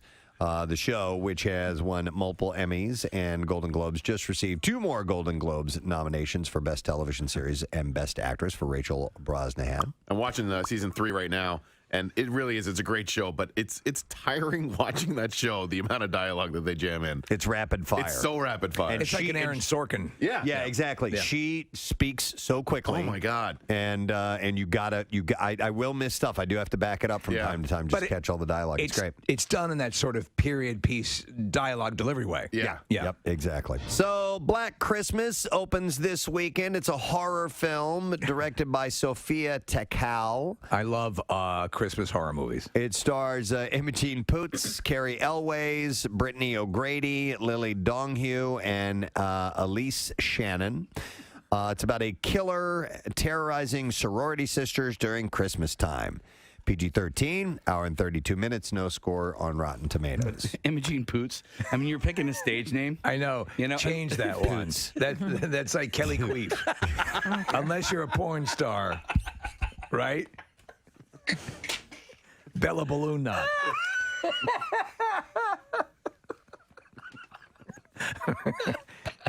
I thought the same thing, Case. Imogen Poots. Okay, we're going to sit down here for a second. We've got a whole bunch of names that we can pick. Yeah. It's a real name. I narrowed it down to 5. Well, then change it. Yeah, there are stage names available. Says here your name is Poop Dribble. Oh, my God, Casey. Her middle name is Gay. No! Yeah. Imogen Gay Poots. Uh-huh. Wow. Dude, what is wrong with her parents? Nick, has she been in anything? Pull up her. She has striking blue eyes, according to IMDb. Well, was she in the... oh, yeah. She was in 28 Weeks Later. Yes, she was in Green Room. And she's also in... That Awkward Moment and A Long Way Down are her notable. She's in Never Stopping. Is she? Pop star. Yeah. Yeah. Okay. Is she in that, right? Yes. Yeah. She's got beautiful eyes. Imogen Gay Poots. Yeah. Imogen Poots. She pootsed. She's beautiful. Yeah, we just pulled up a photo of her, and she stars in Black Christmas. In celebration of its 125th anniversary, the New York Public Library, which is the second largest in the U.S. after the Library of Congress, has throwing out the books? No, they released its list of the top 10 checked out books of all time. And in Is one of them Goldfinger? place, no. Mr. Goldfinger! No. One of the most popular books at the New York Library. It's on the list. In first place, I'll just start right at the top here, is the children's picture book, The Snowy Day by Ezra Jack Keats. I don't even know. It's about a child enjoying his city's first snowfall. I don't know that book. Yeah. Oh, I know this book. I love this book when I was terrible. a kid. Absolutely. Get the Caldecott Award. Yeah, the Caldecott Medal. Remember that? Remember the little imprint on the it's front a of it? gold sticker that would be a gold Sticker! On this scrappy book about a kid walking in the snow. Gold sticker. It's not. It is on the list? Yeah. It's on the list. It's number 1 on the list. Number 1. So, I think, you'd find that on Where the Wild Things Are and maybe The Hungry Caterpillar, those classic ones. Another book, Dr. Seuss's The Cat in the Hat, was in second place. Okay. Were you a Seuss fan as a kid? Oh, yeah. Very much so. And in fact, I've been going through a cleaning out process at our house, and Great purge. I found we found way too many books that we need to get rid of, and so I did, and I donated them to the Laurel House thrift shop that raises money for the Laurel House. But we kept all of our Dr. Seuss books. And I had to stop and flip through Go Dog Go, and I had to look through the birthday book, and Two Girls in a Cup. 2 Girls in a Cup. It was the most wonderful cup it was. There are a lot of Dr. Seuss books, right? Yeah. I mean, I see two girls in a cup. Dozens. I say to you, girls, can you tell me what's up? I'll tell you what's up. Just look in the cup. You'll know After this. watching that, you won't be able to sup. It's full of throw up. And upchuck. It's full of throw up. Come on, man. Maybe you want to consider the shortest commercial flight in the world. Really? Yes. How long would you guys think the shortest commercial flight in the world is? I'm going to say, because I've been on some super short ones, 20 minutes. I'm going to say 6 minutes. Okay. Anybody else? That's probably a good guess. The shortest one I ever did was Philly to JFK, and it was part of an international flight. So we started in Philly, went to JFK, picked up a whole bunch more people, and then went from JFK on. And how long was that? That was like 20. Yeah, 25, I've done that flight before. Yeah. We stayed on the same plane. It was a 747, and most of the passengers they picked up were in New York, but that was just our flight. That's what Annabelle does. Yes. Anybody else? Shortest I have flight. no guess. All right, no guess. You have no guess. I think it's got to be about, because by the time you take off and you land, like, I'm going to say 15 minutes. Okay. Shortest flight in the world is 90 seconds. 90 seconds. Come on. Stop it. Wow. Tucked away in the Northern Isles of Scotland, Scottish regional airline Loganair operates the 1.7-mile flight between islands Westray and Papa Westray. While the flight is scheduled for 90 seconds, typically it runs closer to 60 seconds. There you go. With the trade winds. So I guess it's either that or a ferry, or maybe they don't have a ferry on that particular side of the island. I mean, you can't, like, how high is the plane getting? It's essentially, for the people who live there, but it's a legitimate flight that is necessary. They carry teachers and students and visiting In 10 health. seconds, we're going to turn off the seatbelt sign. Out of the cabin. Then in 15 seconds after that, I'll put it back on. Ask you to return to your seat. Tourists and Welcome aboard Flight 414. Thank you for flying Flight 414. and island residents traveling to and from mainland Orkney for a range of appointments. I would have to. Stewardess is going to turn on the hose and begin in-flight beverage service. Open your mouth. If I regularly did that flight, I would have to try and hold my breath for the duration. Yeah, of the, see if of you the can flight. make it. Yeah. It's kind of like whenever I go through the Lehigh Tunnel, I'm like, all right, I got to hold my breath. You know what? Next time you do that, sing the last line of Happy Birthday and see if you can hold it the whole way through. It's also Maude Adams' birthday today, Steve. You know her. Yes. She's been in 2 Bond movies. Only one actress to play a Bond girl twice. Yeah. 2 different Bond girls? Two different Bond girls. Okay. She's in The Man with the Golden Gun, and she's Octopussy. She has 8 vaginas. Why didn't they just say that? I don't know where to begin. Does anyone have a bookmark? I don't want to hit the same ones again. If anybody can handle 8 vaginas. I'm good, but I'm not that good. I tapped out after number 6. Q, why don't you get in on this? Everybody, if 007 When she queefs, it must sound like the mothership in Close Encounters. Bah, bum, bah. Right, Kathy? Yeah. Yeah, right? It must sound like the Boston Pops, right, Preston? Think about it. That's the Tijuana Brass. Unbelievable. When Octopussy queefs. Okay. That was the song from that movie, When Octopus Queefs. When Great Bond song. Octopussy queefs. Ba-da-da-da-da. Sung by Sheena Easton. Really? When Octopussy She must have been a kid. Maude Adams is 70, Happy birthday. 75 today. Happy birthday to Octopussy.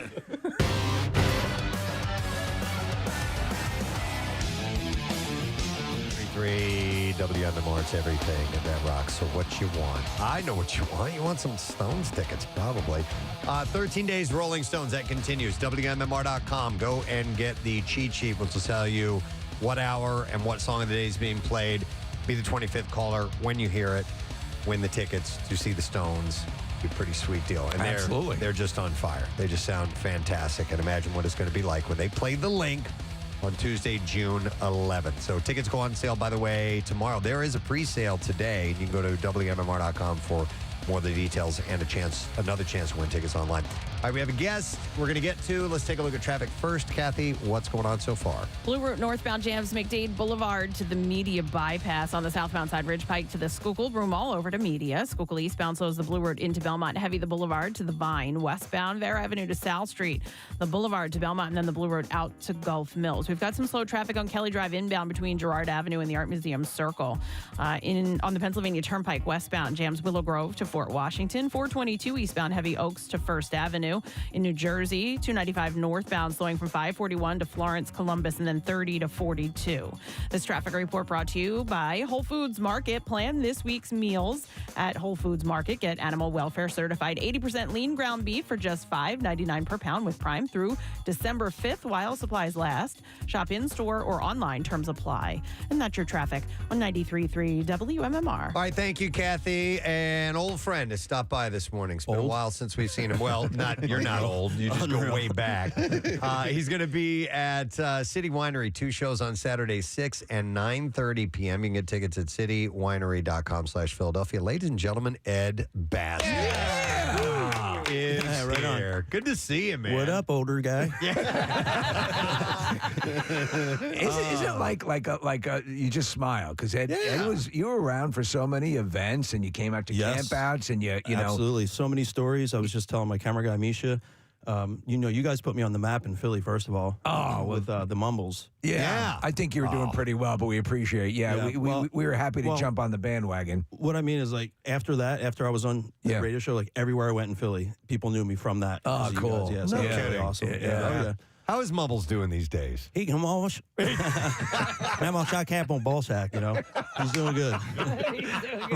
we have drops we still run from all the way back. I mean, for people who are unfamiliar, I mean, you were, and still obviously you're still working and making people laugh, but you were in the foundational stages of videos of YouTube. The start. The start. Sum it up. Yeah. And so it almost seems like the good old days at this point, right? Sure. Yeah. When you can make money. Yeah. Well, I mean, that's it. It's such hard. It's hard. Such a glut. Years of material went by with zero money being made. Man. A lot, man. A lot. Yeah. But it's okay because I don't do it for that. It's just fun. We love what we do. Okay. Like, we're just traveling and just filming and making people laugh and making people's days. And you just did a video with Tony Hawk, right? Oh, that was a long time ago. Oh, yeah. Kidding.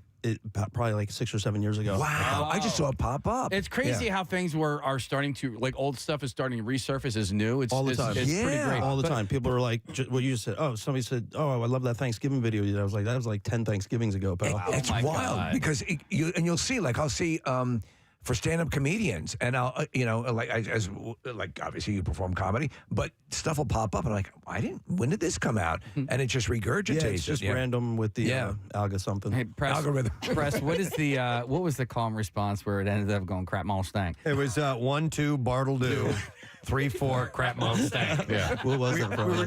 We were playing drive-through duet. Again, we haven't done in ages, where you go to a drive-through and you say one thing and you're trying to get them to respond with something, and we sent Mumbles through a drive-through. And Mumbles is in the live show. Yeah? Excellent. Yeah, so he's like the crowd favorite sometimes, a lot of times. It's like having Sinatra walk out on stage at this point. It is, but it's great. You don't have to have anything to say. I don't have to, there's no rehearsal. So it's super easy. And 2 of the 3 most popular YouTube videos on our YouTube channel of all time are you. With the first one, the most popular video we've ever had, 1.8 million views, is you with Kendra. And I texted Kendra. Hold on. Did we make money? Well, so that leads me to my question. And then the second one was you with Bam Margera. And Kendra stopped by Camp Out for Hunger this year, which was really cool to see her. Doing great. It was 13 years ago. Yeah, and she looks fantastic. She sent me some pictures from that day, which was really cool. But the way that the dynamic of making money has changed a lot over the last 13 years, right? So for you, what is the most viable option for the business? Is it Instagram? Is it YouTube? Like, where do you make money in videos you produce? Anything social media that gets views, no matter where you're at, it's going to get paid. Right, yeah. So sometimes it's this one, sometimes it's that one. It just depends what's hitting. Like right now, YouTube's just going up and up and up. Because we're active now. Like I take breaks here and there, but for the last 9 months, we've been producing like all the time. Okay. And they love you. Your placement and everything increases with the amount of content you put in, right? Sure. So you take a break and then. I mean, you could take a break. You could take a really long break if you want to, or you could work and hustle and make more money. You know, it's sales. You know. Yeah.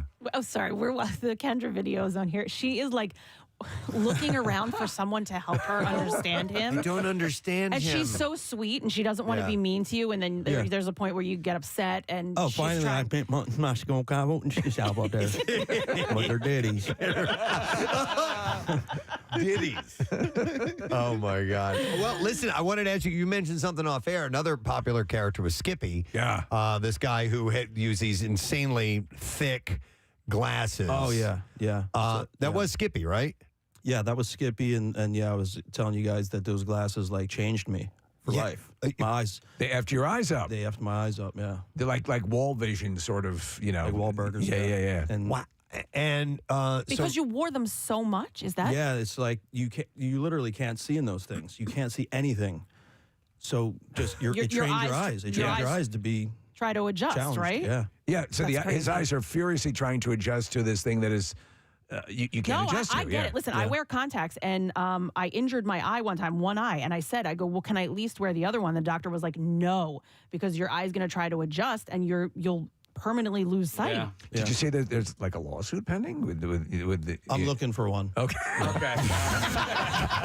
If anyone, by the way, just a commercial would be great. Just showing you with the glasses I'll on. do an ad. Whatever. Hit me up, please. Anytime, day or night. So with that, has Skippy been put to rest? No. Like my live shows, I do like anywhere from 4 to 10 characters, depending. Like if I do like my Philly shows, I usually bring them all out. Okay. But you're not putting those glasses on, right? Oh yeah, I have to. Well, can you put on? I have to. I'm there. I'm already there. There's no turning back. But can't we get you fake ones that aren't affecting your No, vision? they just don't make your eyes big like that. Yeah, they're essentially magnifying glasses. Yeah. Yes. I mean, big magnifying glasses. So let me ask you, and so it's Mary. Is it Pishmas? What is that? It says the Mary. name of your show. It says Mary Pishmas show at City Winery. It's just Ed Bassmaster Live, whatever you want to call it. Okay. That's probably just All like an ad or So something. But Mary Pishmas, yes. Mary Pishmas. I didn't understand. So is it with all the stuff that you have and all the video you have? Is there a multimedia aspect to it, or you're doing? Oh, just straight- absolutely, yeah. So Okay. we have like 8 videos that we've been shooting in the last week here in Philly. Oh, that's awesome. So at the Philly show, we'll show all these exclusively to that audience. And you're going to debut them at the show? Yes. It's terrific. Yeah, and we do that everywhere we go. So I'm doing shows all over. And everywhere we go, we get there early, shoot a video, and show it at the show. Very cool. The Very earliest character I remember when I first was made aware of who you were, and I don't know the names of all the characters, and I apologize for that, Ed, but right on, Mike, was one that was always talking to somebody named Earl. Oh, that's old school, yeah. That's really old. Yeah. There's a lot of characters that I did 1 or 2 videos of. And that was it? And that was it, And then they yeah. moved along. How about the dude that, it's cracking? Yo, what's up, dog? You don't know Testy? Testy, that's it. Oh, man, come on, dog. Chilling. No, he chilling. He doing the shows too and shit. You know what I'm saying? Well, you gotta watch out. Can't say that. Yo, you gotta watch out. Yeah, one eye open. You know what I'm saying? I love that as with Kendra, the earnest, people like, I don't want to hurt this guy's feelings, but I don't understand what the hell he's saying. That's the Skippy character. Yeah. That's the Mumbles character. Yep. Each character has their own responses, general, that you're going to get. Skippy's always going to get treated with love and kindness. Right. Chip is always going to get into a fight. Because all you got to do is just look at somebody and go, and they want to fight, especially in Philly. Right. That little, that'll. It's everybody's done it their whole life. It's just a sound of disgust. Totally. Like, unimpressed. Yeah, totally. So we talked if we're friends with the Impractical Jokers guys, and after a while, the familiarity with who they were became sort of a roadblock. At least to some of the stuff they wanted to do. Mm-hmm. And so when all those videos were really breaking and quite visible, did that ever become an issue? And has that abated a little bit? Being like recognized. Yeah, So, I mean, yeah. It happens every time, everywhere we go. So Everywhere it's you go. inevitable. And a lot of times, it makes the video good. Like somebody recognizing you in public, and it's in the video, and people love seeing that. So, that's cool. yeah, That's awesome. Yeah, it's awesome. Kendra's on the request line. Oh, my God. we love Kendra. So Kendra was a calendar girl on the Preston and Steve show, and she was here, and it was around Christmas time in the green room, and Ed was Mumbles, and he was talking to her, and it's our most viewed video of all time. Hi, Kendra. Good morning. Hi, guys. Good morning. How are you? We're great. So Kendra came out to the Camp Out for Hunger this year. It was great to see you, by the way. Great to see you guys, as always. Now, do you remember that morning that you were talking to Mumbles?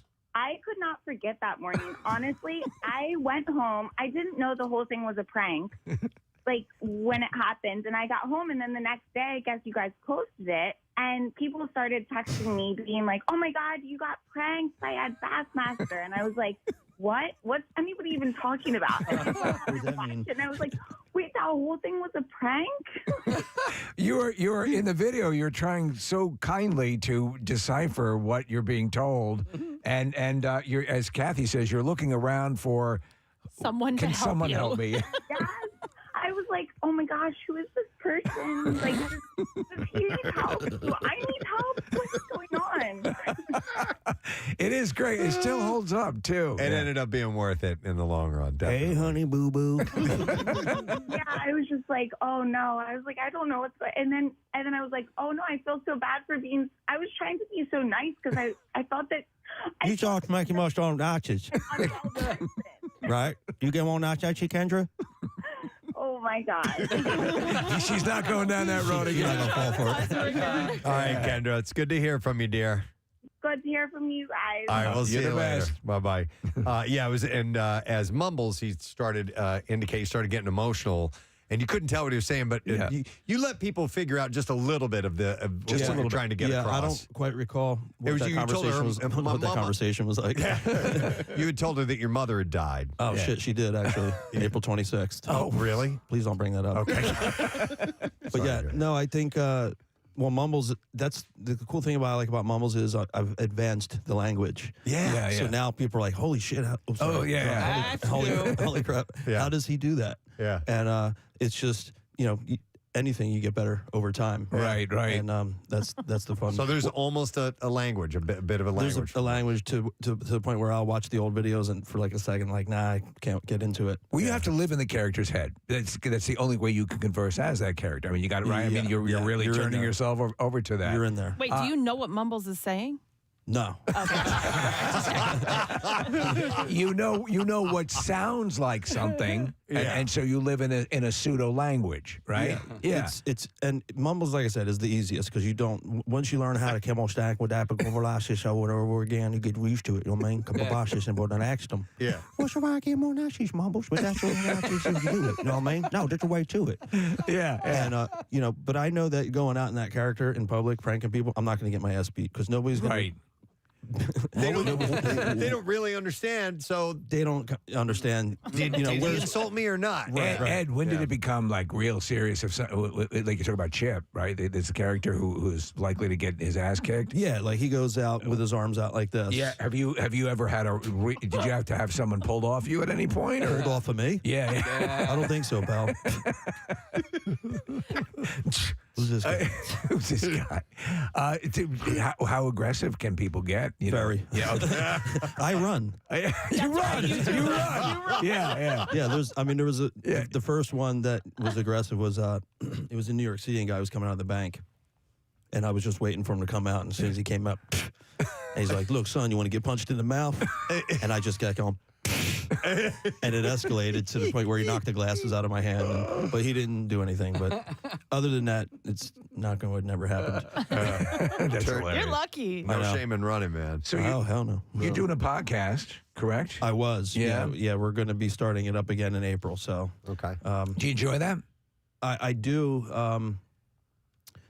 It's fun. Yeah. I don't get into politics and religion or anything that's going on in the world at all. You stay away from the volatile stuff as well. Yeah. I worry about my wife and kids and my loved ones, and that's it. And I I have blinds on 24/7. So And now you literally can't see because of the glasses. Yeah, and you know, a lot of the hype or the good things about podcasts is you can hear these insights of people's opinions and on those matters, and I just don't have any. Right, I don't follow anything. Yeah. So I got nothing to talk about on the podcast. Okay? Talk to you later. nothing to I gotta talk go. I had a friend of mine who quit watching news altogether about 4 years ago. I'm about 10 years, dude. And no news, no loves it. local, Like nothing. nothing. And I've never been happier in my life. You cannot I wish I believe could.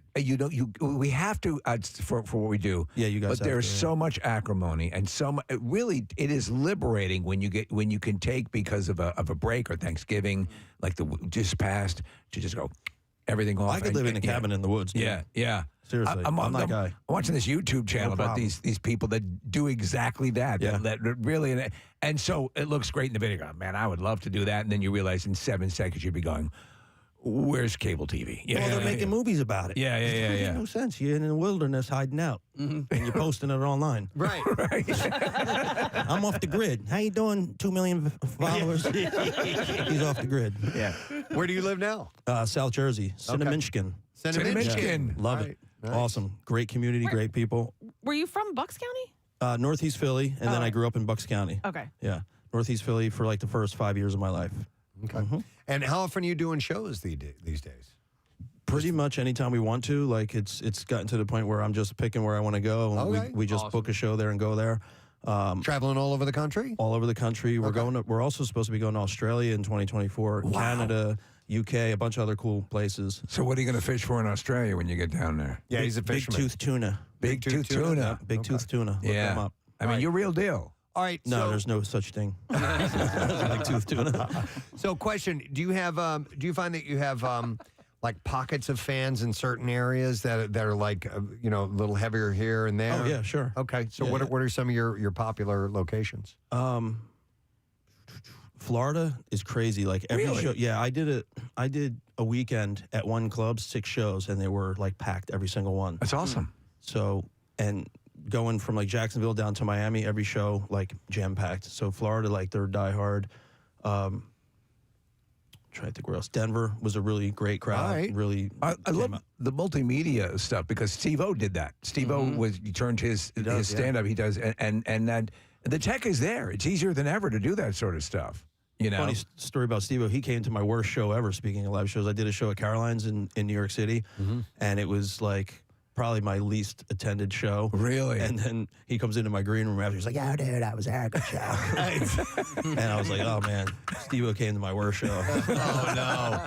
Is he kind of a fan? Is he aware of Well, you? we're Are cool. you We're guys tight. friends? I'm tight All with Steve-O. Yeah, like, Excellent. so we filmed a while ago, and we hang out, we talk. Love it. He's cool, a great guy. He's I mean, down to earth. You And guys again, know when him. you look at him, and we obviously stuff's been going on with BAM and stuff like that. That Steve-O was so far down everyone just had written him off, and here he is. He's just on I have a lot fire. of respect for that guy. 'Cause Yeah. I hung out with him, and he's the real deal. Like he's not gonna let anything get in his way. No, of his sobriety. Is that an easy impression to do, or one that hurts every time you do it because of the gravelly nature of his voice? Yeah, Dad.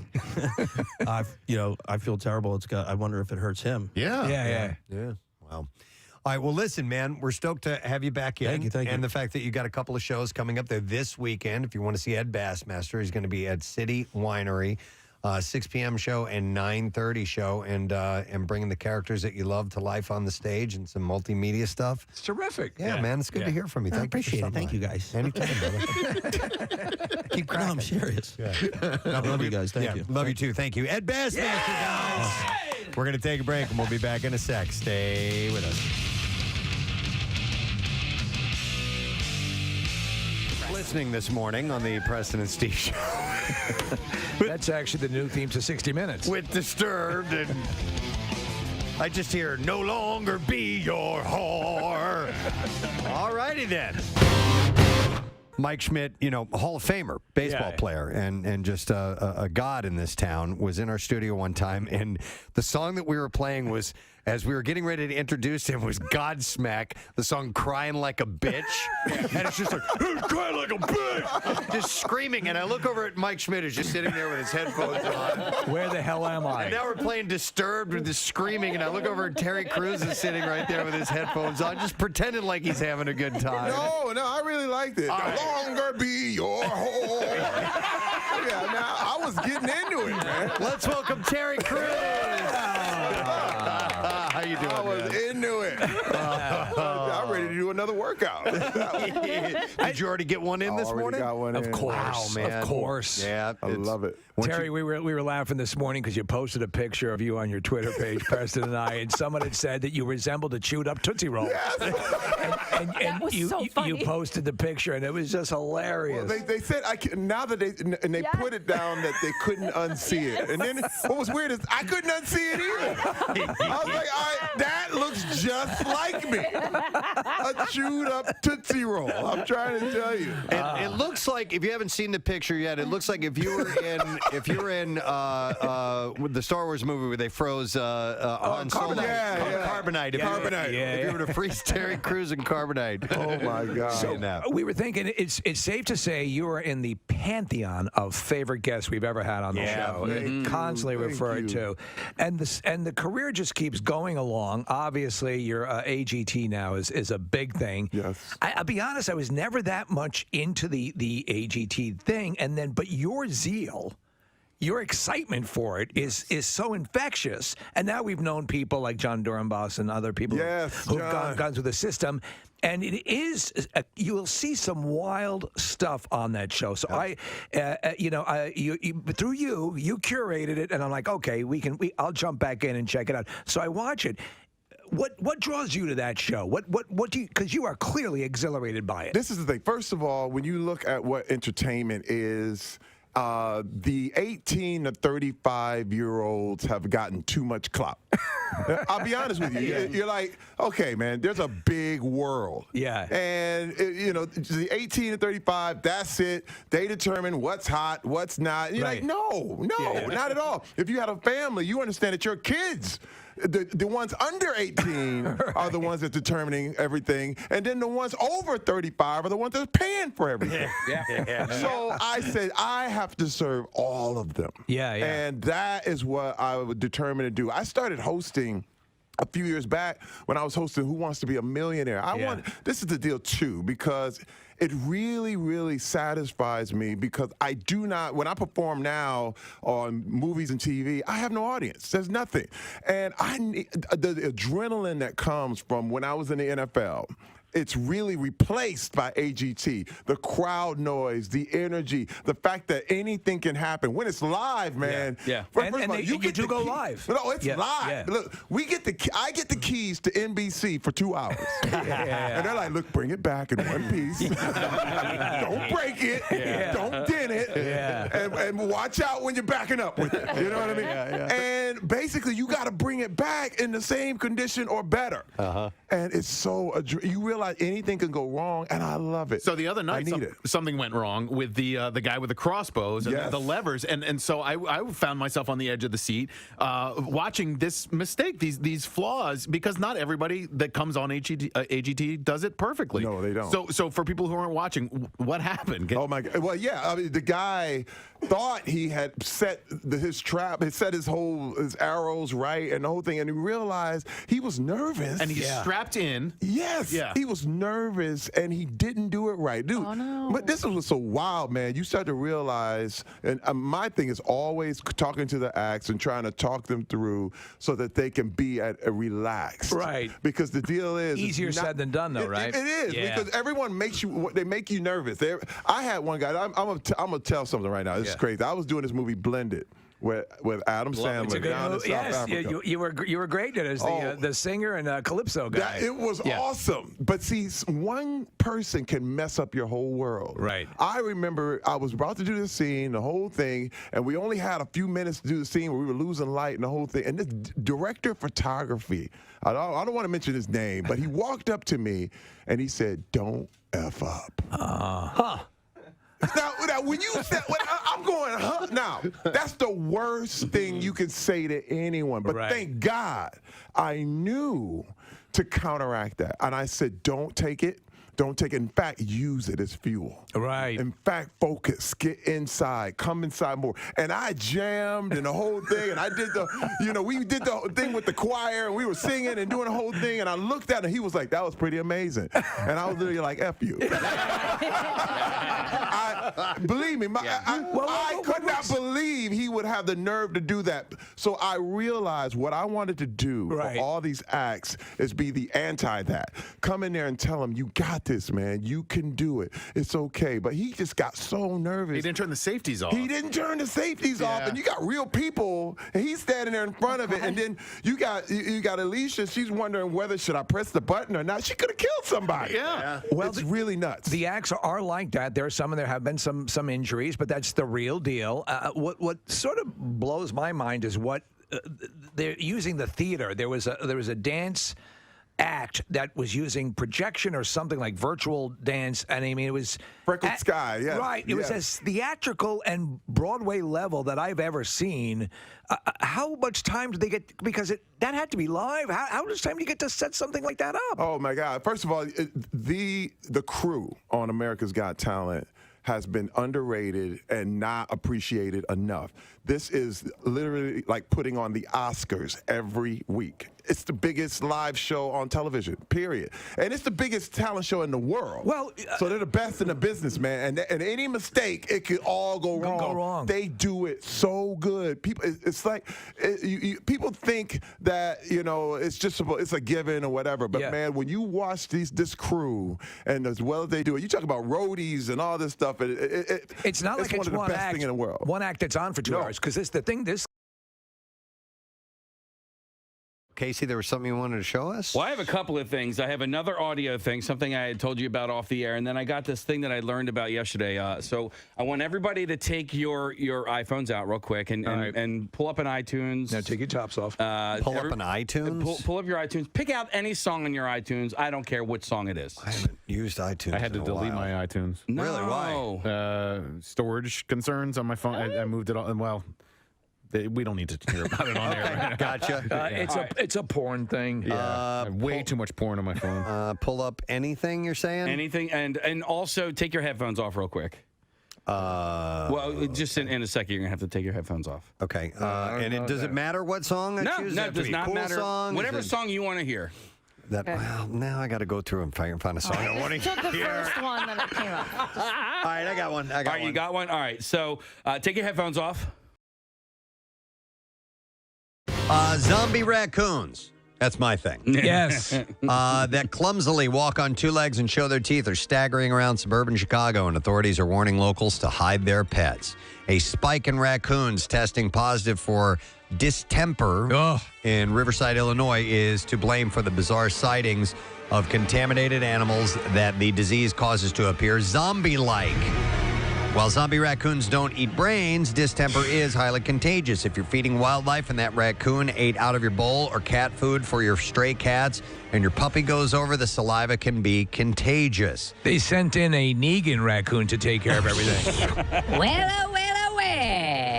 Looks like we got ourselves a problem in Chi-Town.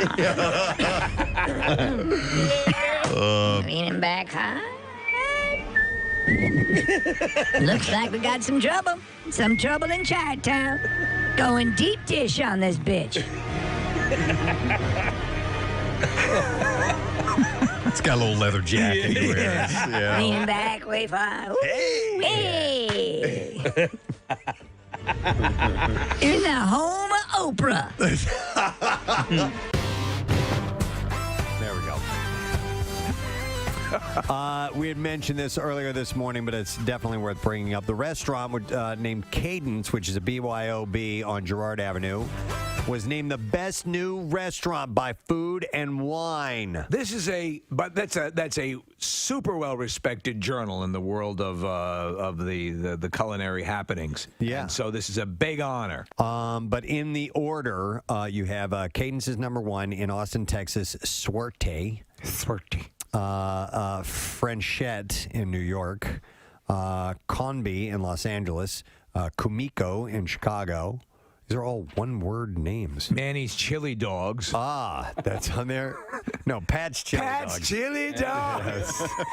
Yes. Definitely the best theme. Yeah. Voted #1 in Food and Wine magazine. Yeah, baby. That was from the band Cinderella when they were big in the area. They did Hi, a. we're Warren. When we're in town, we want some good chili dogs. We always read through Food and Wine magazine to see who won. They did a commercial for Pat's Dogs.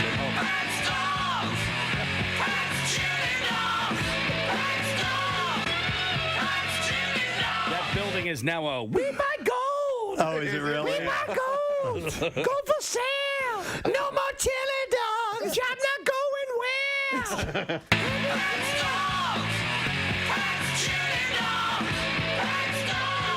Next step, selling blood. Yeah. So number 6 on this list is Ada, which is Ada Indian Canteen. Ooh, I love canteens. When you go in that, you need water. Fox and the Knife in Boston. Boston sucks. Hey, we beat Boston. Love me some good Fox. There you go. Suck at Boston. How's the Fox at this place? Indigo in Houston, Nightshade in Los Angeles, and in New Orleans, a place called Piece of Meat.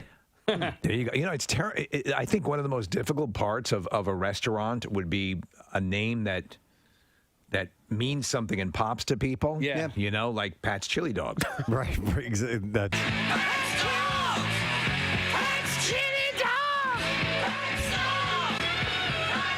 Yeah, I mean, you know, the name will only get you so far, but it is an added bonus. Answer the phone, by the way. Thank you very much.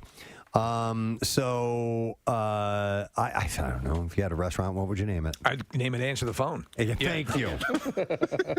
I'm sorry. I'm tired of waving my arms. Yeah. It's been happening You the lose last few business. days, and I'm just going to say answer the phone. Answer the goddamn phone. Yeah, answer. In fact, I'll say it that way. Yeah. That should be the name of the restaurant. Answer the goddamn. Answer the goddamn. Answer the goddamn phone. Great food. Answer the goddamn phone. Open all night. We knew we were going to have one gentleman for sure that was coming in. We have 2 here this morning. This is a momentous occasion. Call it an honor. I'd have to say because he is the best-looking 60-year-old man I've ever seen in my life. It's his birthday today. Yes. So we first want to welcome our friend Sean Wayans, who's been here on many occasions. And his brother, Keenan Ivory Wayans, is here celebrating his birthday today. Hello, this is how you do it. This is how you do it, man. Welcome to Philadelphia. Yeah, well, now all the women in my family are going to kill you because you said my age. And they all lie about theirs. So You're working as a stand-up when you met Robert Townsend, correct? yeah, well, when I met Robert and Eddie and all of us. 93.3 WMMR. Hey, before we do the B file, I want to read an email and then get a shout out here, if you don't mind. Sure. This is from Ken Richmond Jr. And he says, "Good morning at Presbell. Thanks for bothering me at work. Hey, I've been a listener of the show since 2004, my freshman year of high school, when I would catch snippets of the show on my radio Walkman before getting off the bus.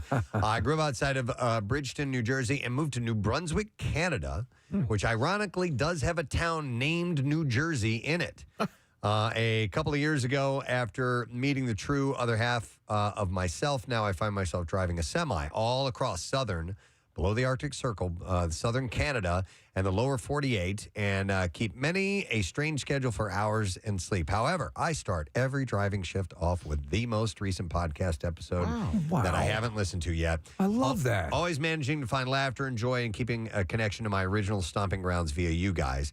The events which you lot put on are a true testament to the love and support that the crew has of the community and the listeners, especially the Camp Out for Hunger. Congratulations on another absolutely resounding mission success there. By the way, he said, you don't have to read this on the air, but I would feel quite privileged if you did at any point. I'll hear it guaranteed. This email is just me trying to thank you, Steve, Kathy, Casey, Nick, Marissa, Bill, and all the others for 19 years of being one of the highlights for me every day and or night. Here's to many more with hopes of much love and prosperity as the universe can hand all you guys and gals. He said, keep it in nooch. Rage on, and always remember that you all freaking rock. And that's from Ken Richmond Jr., the heartland of New Brunswick, Canada.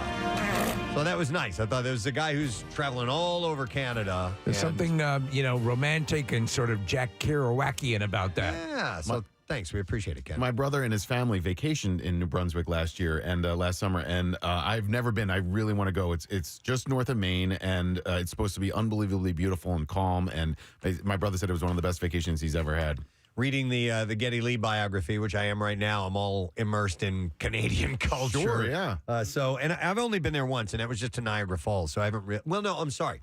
I said that to my kids the other day, and Rochelle goes, "No, we got engaged in Canada." Oh, right. In Whistler. You remember that part? And I was like, "Oh yeah, I forgot about that." Which is stunningly gorgeous. The Maritimes are supposed to be really nice. Prince Edward Island and New Brunswick, Nova Scotia, it's beautiful. I really want to check that out. I'd like to spend more vacation time exploring Canada. Canada's amazing, honestly. Especially one of the greatest vacations I ever took was Vancouver Island, and Whistler. Yeah, and that was the summer. I mean, in the summer, that whole area becomes a. If you're athletic, if you like hiking, if you like dirt bikes, if you like any of that stuff, that it becomes that. And the village is just wonderful. I bet it's stunning. Yeah. Need to get back there. And then this last chart out says, "Good morning to see you." Preston, Steve, Nick, Casey, Marissa, Kathy. My day doesn't start without you guys on the radio. And longtime listener, huge fan, requesting a big, juicy shout out for my husband, Joe. Our first wedding anniversary is on Saturday, December 2nd. And he is the real Joe Flacco from Delaware. Not to be confused with the football player. Flacco, yes. So they pronounce their name Flacco. She said, "Joe listens live and will podcast as well. So if you can, please get this as close to December 1st as possible. Thanks." That's from Samantha, a true Delco native, now living in Newark, Delaware. So here's a shout out. And she mentions how, she loves him so much. And just he's the greatest thing in the world. So 1 year. Yeah, 1 year. Let us know how the second year. Yeah, we'll know that. All right, we can now do the Bizarre File. WMMR presents Preston and Steve's Bizarre File. Brought to you by Horizon Services. The holiday season means plenty of plumbing problems, and Horizon Services has you covered with 20% off all plumbing repairs. Plus, Horizon's pros will offer peace of mind with same-day plumbing services. Visit horizonservices.com.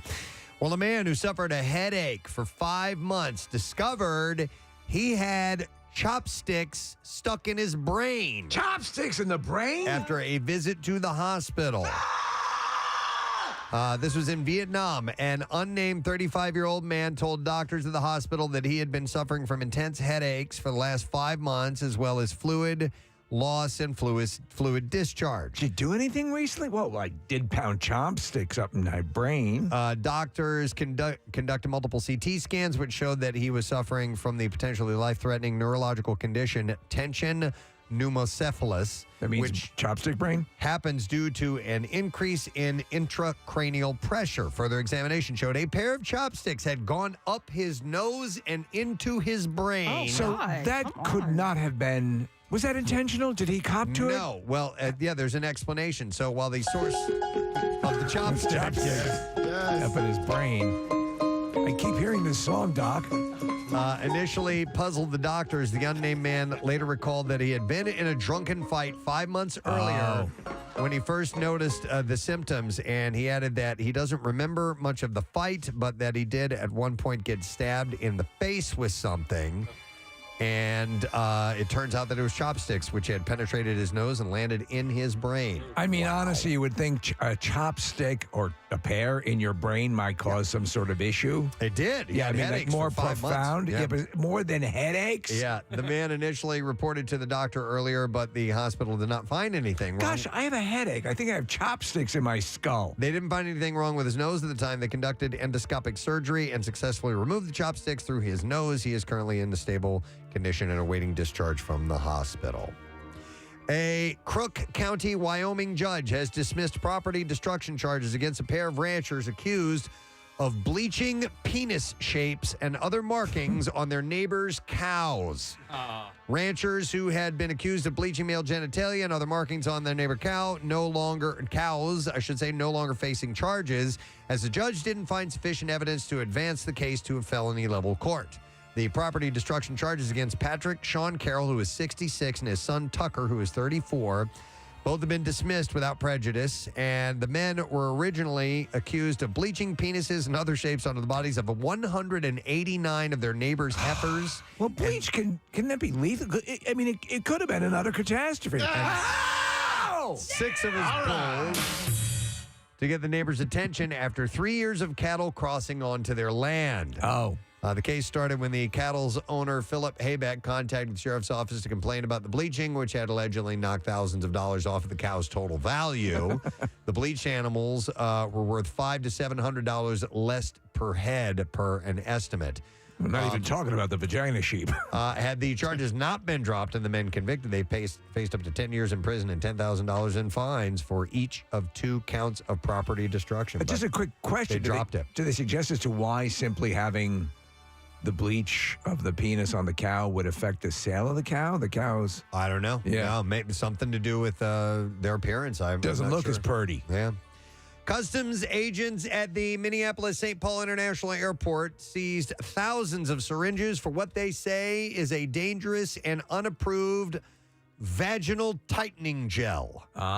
These syringes were discovered in a shipment from Hong Kong. It was bound for a home during an inspection on November 20th. These syringes were wrapped in pink packaging, appearing ready for resale with a brownish gel inside. Officials say the shipment was valued at about $19,000, but was seized for violating the Federal Food, Drug, and Cosmetic Act. Chicago field office director said not knowing what you are inserting in your body can be deadly, and consumers believe they are getting a discount when in fact they are purchasing an inferior product with unapproved ingredients.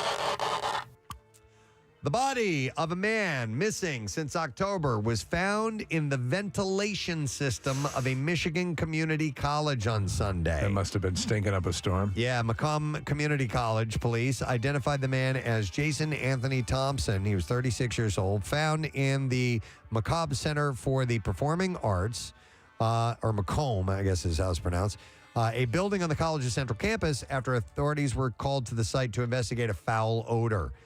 There's no reason to suspect foul play, the police chief said in the initial news release. But at least foul was mentioned once. Yeah, police are awaiting a cause of death from the medical examiner. Thompson was not affiliated with the school. Where did they find his body again? In the ventilation system. In the ventilation system, man. A spokesperson said that she could not say how he got access to the Performing Arts building because the investigation is ongoing. Before he died, he must have been exhausted. You are milking these jokes. His family last saw him. No, Steve's just a fan. I love that stuff.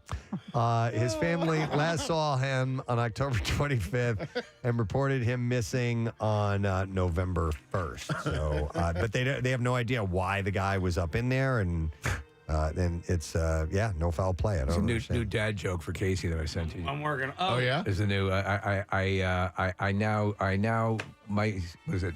I now write my name in cursive. It's my signature move. All right, last story, and this one's cute. A Roomba escaped out of a Georgia Home's open front door and made a run for it. So it beat it out of the house. Yeah, so footage of the fleeing Roomba. I'd love to see this. Went viral. The Roomba's owner, Shelly I'm out of here. Shelly Bett said she couldn't find her vacuum anywhere. She said, we could not find him. We looked under all the furniture. Unbeknownst to Betts and her family, the Roomba headed out of the front door. They left open while putting up Christmas decorations. 2 days I'm later. looking for Sarah Connor. Listen, 2 days later, they were missing it for 2 days. And it was just running around? Betts' husband found the vacuum under a bunch of leaves in the front yard.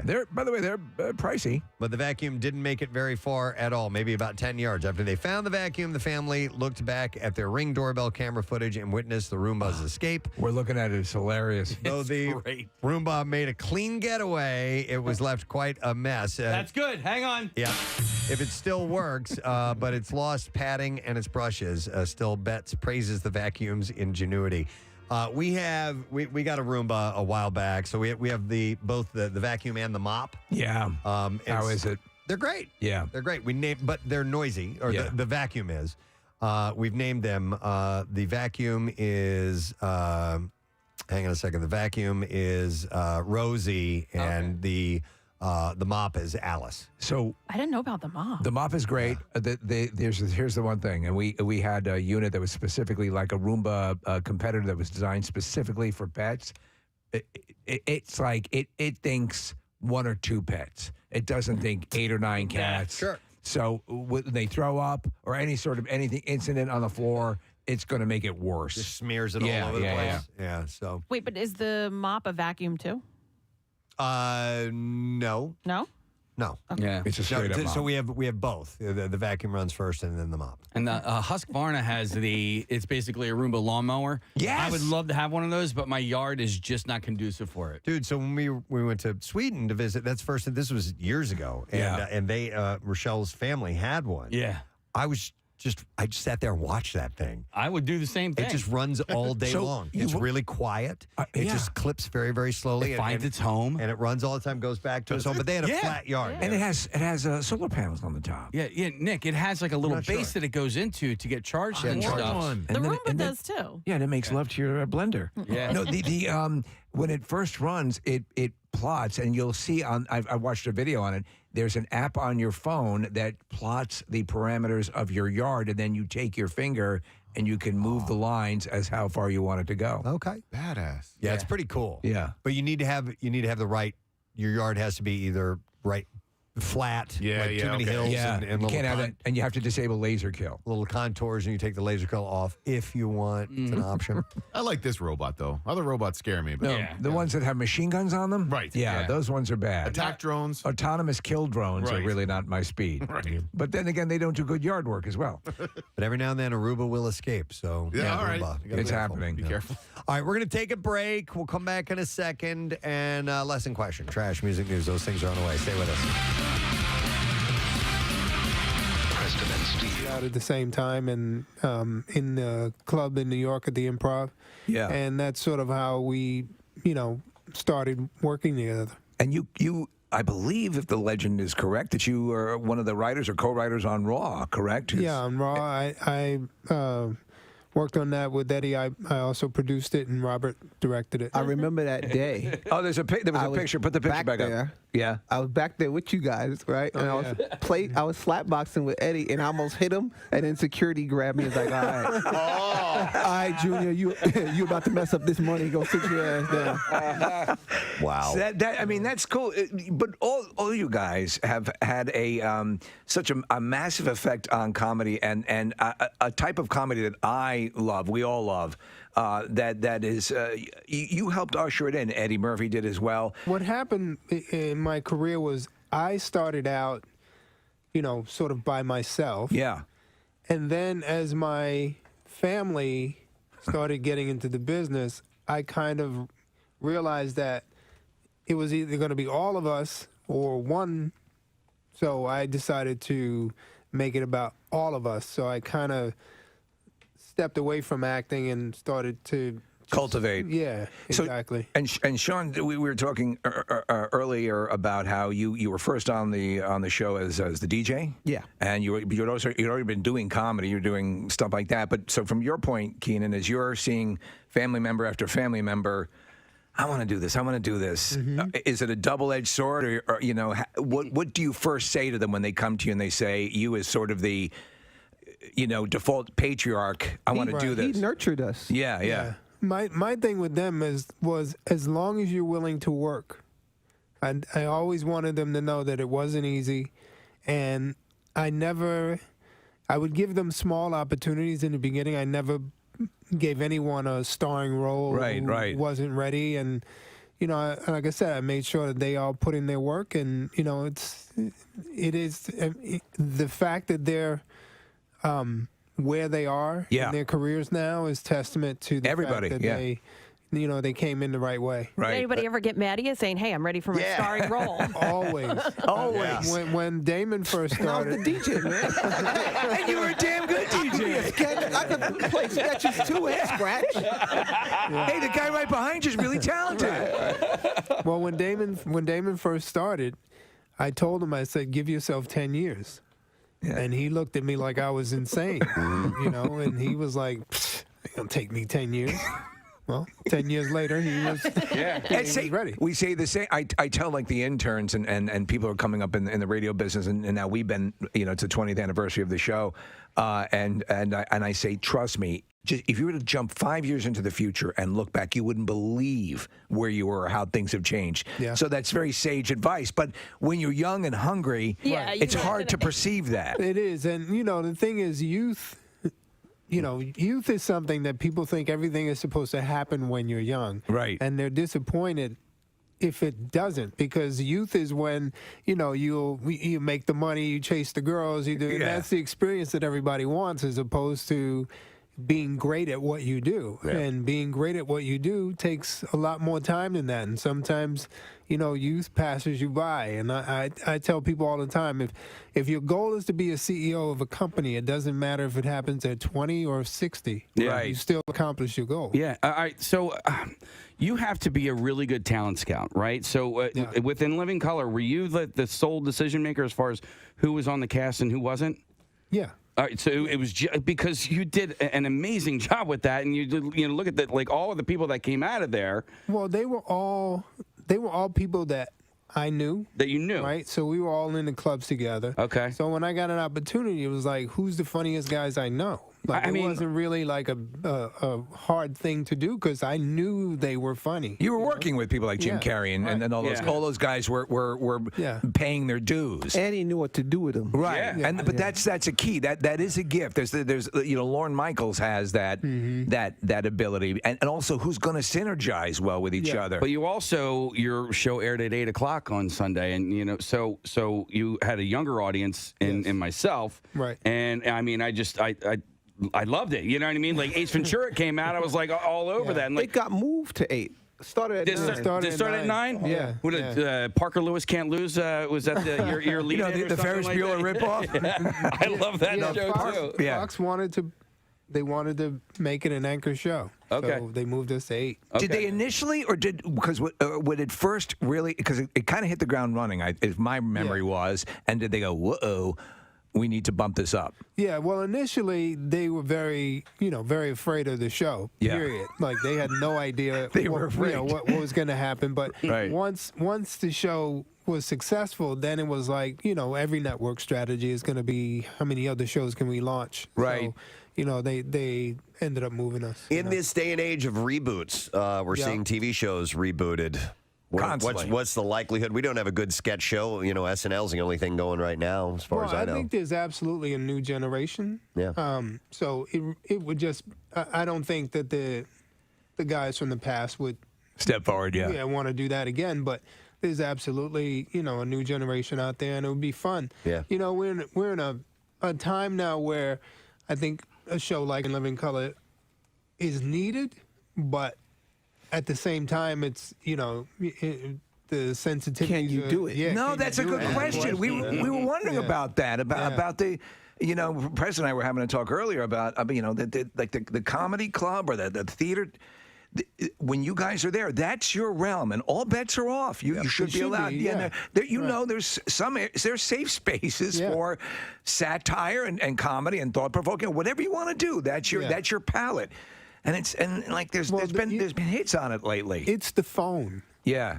You see, because absolutely the people who are in the club, they paid to be there and they want to see it. Yeah. But people who are filming, now it's going to people who didn't want to see it. You're right. Then when they do see it, now they're pissed. It's never the people who were in. That's why I didn't want to go. See that? Right. Well, speaking of that, even some rock bands have adopted no phone. I don't think phones should get be out allowed. of here. I think you're there for the experience and enjoy the experience. And well, Kevin Hart played the Link, the stadium here, and there was a no phone rule for that whole show. It can be done. It's a pain in the ass, but I mean, I would agree. Yes, you lift 100%. A clip out, you lift a soundbite out of context, and people are going to go ape. It's just crazy. I heard somebody, I don't remember who the performer was, saying recently though that they, it's really easy to see from the stage when somebody does get on their phone. Have you guys noticed that? Like if you're up on stage, you can tell immediately. If the light is on, you can tell, but you just don't want to stop. You got to understand. You got people in the palm of your hand. Yeah.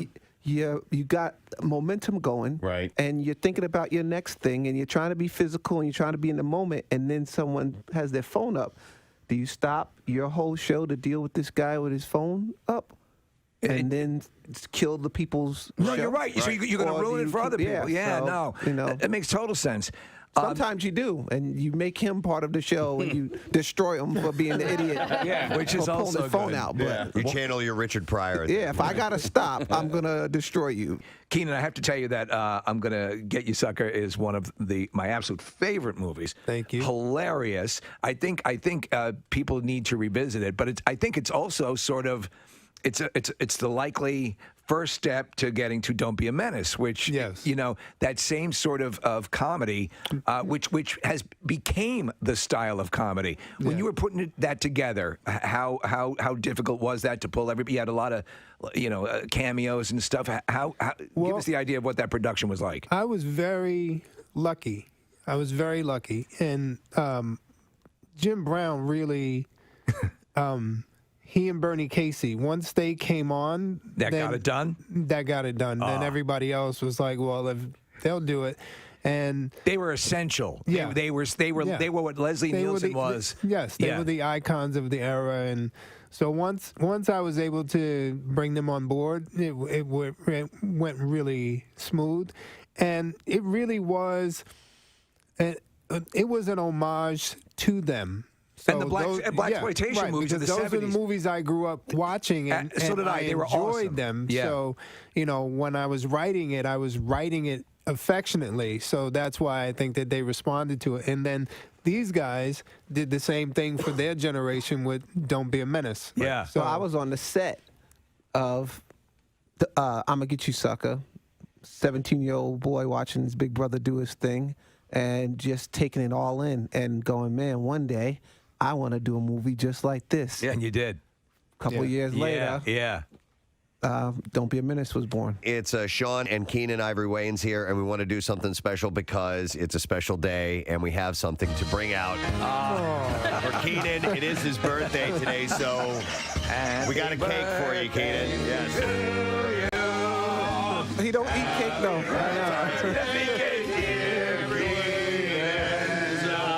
Happy birthday to Read on 93.3 WMMR. Good morning to you, friend. 12 minutes after 10 in the Preston and Steve program. Thursday morning. Temperatures going up to about 51 degrees. We're going to have, partly cloudy to cloudy skies today, but more mild. We have 51 tomorrow, maybe some afternoon rain. Keep an eye on that. And then Saturday looks fantastic, even though it's going to be clouds. 61 degrees. Ooh. Yeah, after been feeling these cooler temperatures, it's going to be feeling really, really nice. And then mid-50s on Sunday and possibly some showers expected. Good Christmas decorating weather. On Saturday. Yeah, if you don't have your decorations up yet. And by the way, you're going to be hosting the Westchester Parade on Friday. Yeah, you and Adam Joseph at 6 ABC. Yes, and it is rain or shine, and we've been looking at the weather, but it looks like we might be okay. It looks like maybe early on will be the shower, so hopefully we don't get too many. It's looking good, actually, Kathy, on the hour-by-hour breakup, especially for the parade time. And I use that, and I use our own weather app, which is just looking out the window. And, right. Yeah, I use that app. By the all way, time. as hosting it, will you be saying things like, and now we see the Westchester Marching Band? Yes. So you're going to be on the speaker system. Yes, you got your script, right? Yep, got my script. It's very long because there's a lot of people in this parade. Yeah. And so Adam and I will split that. We'll go back and forth. And He's a pro on this stuff, and you've done more than your share of hosting. But I assume that one of the critical, the director, what you're getting is, the people who are organizing it are keeping you abreast of what's happening, right? Because they got to cue you for each of the different things, right? I mean, this is my first year. Adam has been doing this for years. So I told him, I said, I'm going to play off of you. I'm going to, whatever you do, I'll be there. I'll be watching. But yeah, I mean, it's pretty. It's a parade. It's a huge parade. It's a really big deal in Westchester. And make stuff up. People come from all over to see. So this is the West Overton Glee Band. I know. No, they've been doing this for years. So I think they've got it down. Yeah. Now I'm serious about this. Okay. How can we get in a parade? We can't the get Preston in and it. Steve show. Are you kidding? If we wanted to put a Preston and Steve, the Preston and Steve show We want in the someone else to put Westchester it parade, together. they would. Yes, they 100% would do it. Really? Yes. See, I don't know how people get in parades. Do they like say? I never get I always invited thought you were invited to be in a parade. I don't know if the St. Patrick's Day parade we walked in. Yeah, we were in the Ring of Honor, Yeah, and the that Ring was of Honor was awesome, terrific. But I'd like for us to be on a flatbed of some type with some music playing or something. I don't know. So, Preston, we can stop and that can turn you and go sing a song, sing, and thank you, everybody. So this is very performance heavy, I think. So you guys would have to come up with some sort of performance. We would do something like that, or maybe some jazz tap. Girl from Ipanema. Girl from Ipanema. We should do that. Yeah, that's who doesn't. And you love can that. play your water bottle. Ladies and gentlemen, from the Preston and Steve Morning Show, Preston and Steve. I use an actual drum. Singing Girl from Ipanema as Preston taps on his water bottle. Not very talented, but here they are. They're imbeciles. That's why we got them out of the way first. You guys. By the way, unbeknownst to them, we drove them off the parade route an hour ago.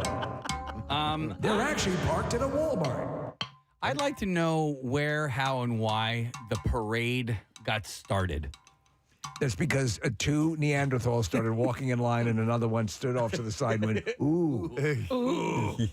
I think you guys both say on air that you want to be a part of a parade, and then the day the parade happens, you're like, I don't want to do this. I agree. Who is responsible for this? That's why when he said the Preston and Steve show, I was like, I don't want to go. You wouldn't want to be a part of No, I don't On care a about float? parades Get outta anymore. here. Nope. I not a was parade the guy. grand marshal of the Souderton holiday parade one year. Yeah, I told your own name on the side of the car, though, right? Yeah, they thought they had a magnetic sign that was supposed to go on the side of this convertible Corvette that I was in, but it wouldn't stick to the car. So I'm just some dude. I'm Preston. Yeah, I'm hi. Preston Elliott. Hi, I'm Preston. I'm Like, Preston Elliott. For 3 hours, I'm sitting there yelling Who are that you? out. I'm Preston Elliott. I think that'd be a blast, riding in a parade. Who are you? As long as you bring some booze with you. Yeah. Yeah, I mean, Yeah, come on. that's like Not a savage. it's a must. All right. Do you even know how the Mummers Day parade got started? One Neanderthal dressed flamboyantly, Yeah. and the rest is history. I mean, it really was. I think it was just like a couple of drunk dudes just, Yeah. one New Year's morning was like, let's go. Well, do you want to know the answer Do it. to parades? Yeah. Okay.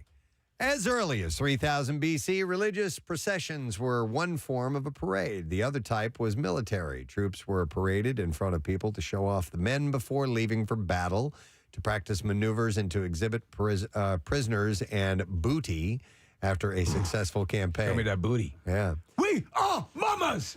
So religious processions, Casey, like Okay. they would carry All right, that makes sense. a cross or some type of religious item. These kind of things. And people would parade along. Do you want to know about the Mummers Day parade? Yes. Yeah.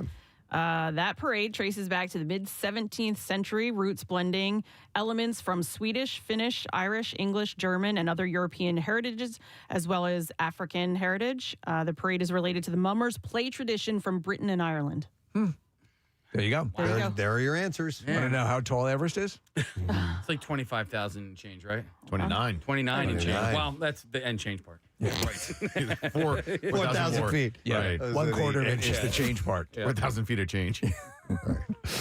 All right, you learn stuff, don't you? All right, Sometimes. let's see what you learned, because we're going to ask today's lesson question. We're going to give away a pair of tickets to see David Spade Saturday at the Miller Theater. The question, oh man, let me see. There's so many good ones to go with today. Let's go with, what is our newest theme for our shows on Fridays? 215-263 WMMR. Let's see if you were listening. You know the answer to that. That was a little bit after 8 a.m. that we revealed. What is our newest theme for our shows on Fridays? 215-263 WMMR. If you heard the theme, then call now and let us know. The trash business is a gold mine. 93.3 WMMR with Preston and Steve's Hollywood Trash. All right, it's brought to you by Sports and Social. Experience the ultimate football party at Sports and Social and Live Casino and Hotel Philly. Cheer on the Birds with ticket giveaways and sign merch, halftime contests, Bud Light Towers, free concession snacks, and face painting and more. What's going on this morning, Steve? Well, Jada Pinkett Smith saying she and Will Smith will, quote, be staying together forever, even though they are living separately. Jada says that nothing can compare to looking into your man's eyes as you make love to another man. Oh, my God. Oscar Pistorius, the former sprinter known as the Blade Runner, has been granted parole 2 years early after serving time for the murder of his girlfriend, Reva Steenkamp. Pistorius says news of the release had him bouncing on clouds. And Beyonce was joined at the premiere of her concert film Renaissance by former Destiny's Child members Kelly Rowland and Michelle Williams.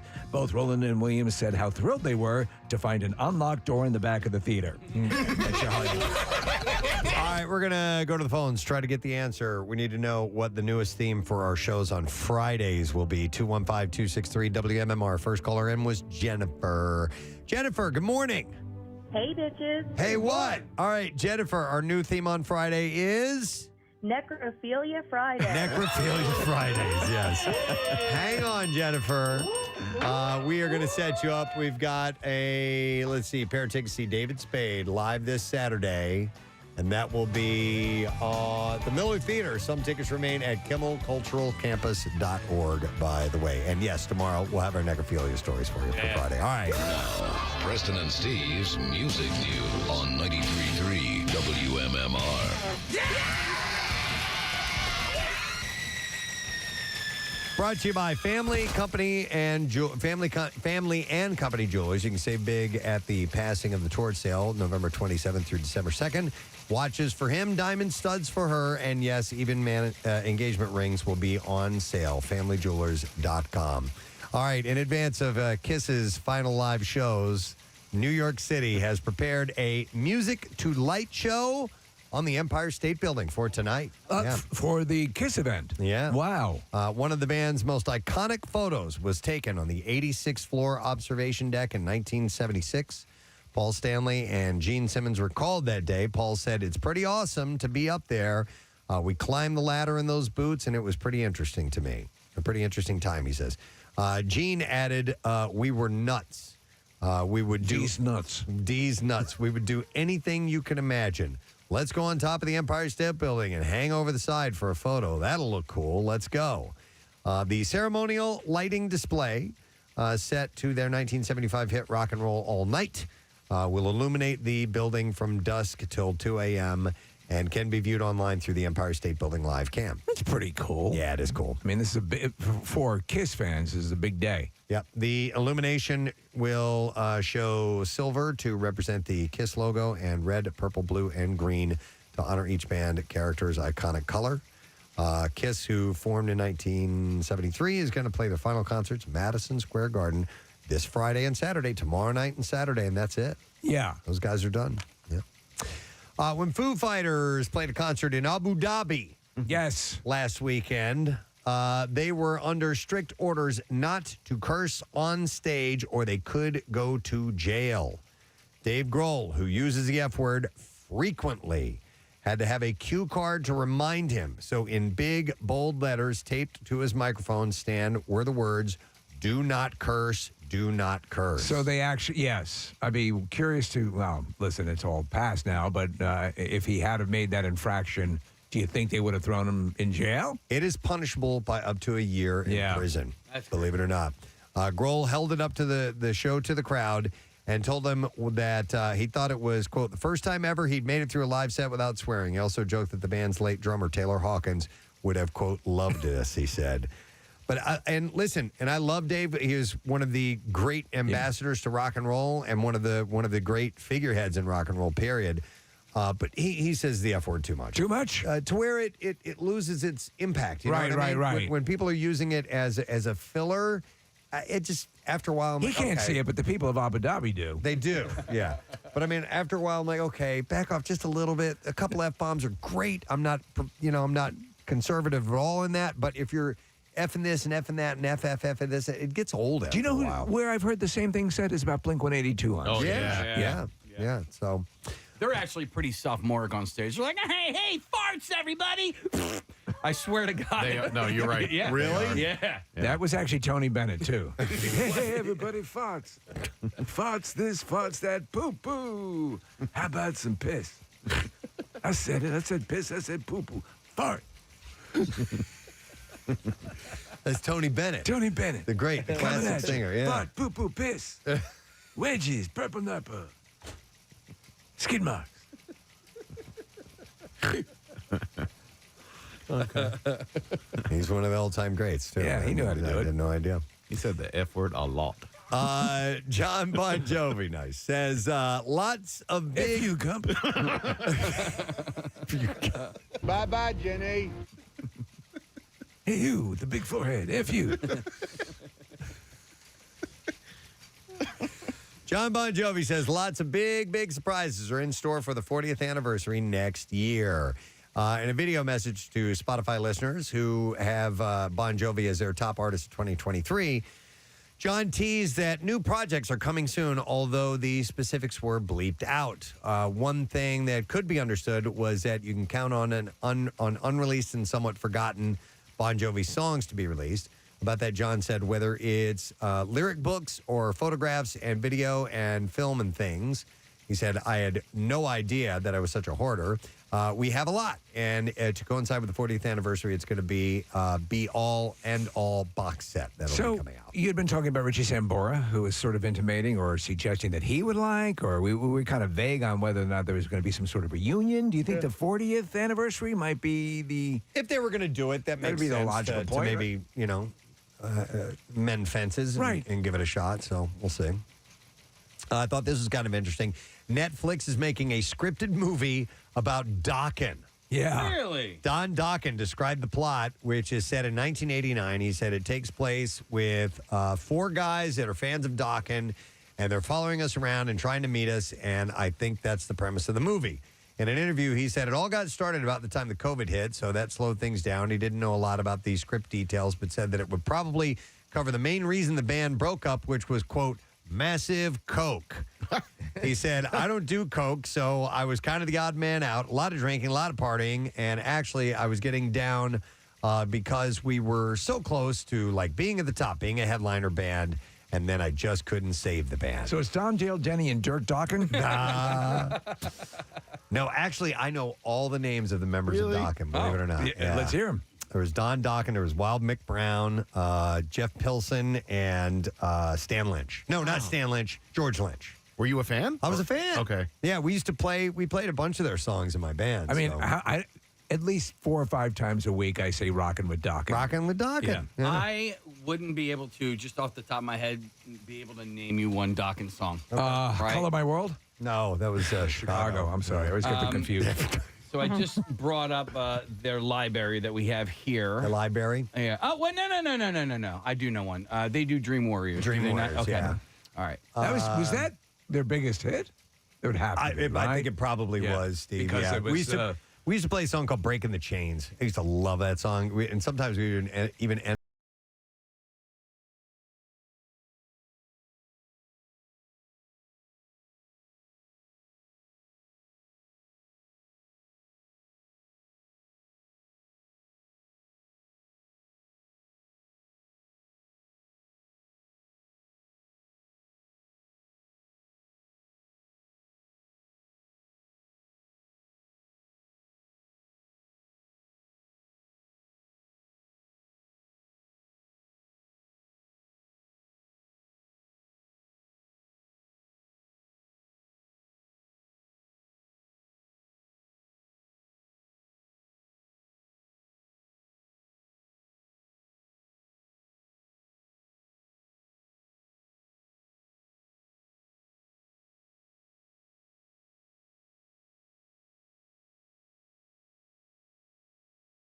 being helmed by the same director that worked on Motley Crue. Is this Dream Warriors? Oh, yeah. Motley Crue's The Dirt, Steve. So love that movie. The same director. So it any could be, movie that starts off with a squirting scene in the first 5 minutes. Oh my God, I forgot about that. Yeah. The Dokken has been asked to narrow down who will play each of them, but he didn't reveal any of the names. Yeah, this was from Nightmare on Elm Street 3, The Dream Warriors. Bitch. Yeah. Bitch. Bitch. By the way, this movie, when I was younger, was terrifying. It was available on Max, and I watched it within the last 4 months. Not as scary as it was when I was 12 It's years not as old. scary, but it's fun. And you know what? There's some pretty big names in that movie. Lawrence Fishburne. Rosanna Arquette and Lawrence Fishburne. Patricia Arquette. Patricia Arquette, I'm sorry, yeah. And Lawrence Fishburne. It was one of Lawrence Fishburne's early roles. He was the orderly. So what had happened was you had the first one, which was an out of left field huge hit. Yeah. And let us not forget Johnny Depp is in that. Johnny Depp is in the first one. Yeah. So I'm trying to get Heather Langenkamp, who is the main actress from the first one, on the show. But the second one was terrible. Yeah. And it totally broke the conceit of Freddy Krueger coming outside of the nightmare world. That's why the third one was such a return. I think the third one is more fun. Like there's so I many agree. the scenarios of the girl. You know, the arms coming out of the TV, all that stuff. Welcome The to prime time, bitch. Welcome to prime time, bitch. Just get yourself comfortable. Put on the TV set, bitch. We quoted that movie constantly back in the day when that came out, and we were Dokken fans, so we were so excited. That's the one with the Roach Motel too. They got to have the theme song for that. Nightmare on Elm Street 3 has Dick Cavett and Zsa Zsa Gabor. Yes, they're on the TV. On the TV. Oh my She's- God. That's how. Yeah. She's watching the TV, and Dick Cavett is interviewing somebody, and Freddie comes in and like, rips his head off, or He's something interviewing like that. Zsa Zsa Gabor. Okay. Yeah. By the way, big fan of Ava Gabor. Love Green Acres, bitch. Yeah. I've never seen any of those movies. Not one. No. Really? Because they scared the crap out of Yeah. me when I was a kid, and I'm a giant wuss, so I ignored them and avoided them. When I I like them, bitch. as an adult, when I watched it a couple of months ago, I didn't have to cover my eyes once. Progress, baby. By the way, there is a great documentary on Robert Englund that just came out recently. Really? Yeah, and he is a guy who loves those roles, has his favorites, has his favorite movies, and knows what he really likes about him. But you want to talk about a guy who loves and appreciates his fan base. Yep. That's Robert Englund, man. Yep. All right. And real quick, we have audio from Matt Cameron. Oh. Yeah. Talking about Pearl Jam and possible album and tour. Oh. Which is cool. Those sent over, Marissa? Yeah, we got him. All right, let's play the first one. Here they are, bitch. Yeah, here we go. Yeah, we're sort of figuring all that stuff out right now. But we did make a record with Andrew Watt that's in the can, mastered, mixed, ready to go. And so I think like the powers that be are trying to figure out, when that's going to come out and touring and all that kind of stuff. So that's a complete album, done, finished, ready to go. All they have to do is get it out into the public. And then he talks about touring. Here we go.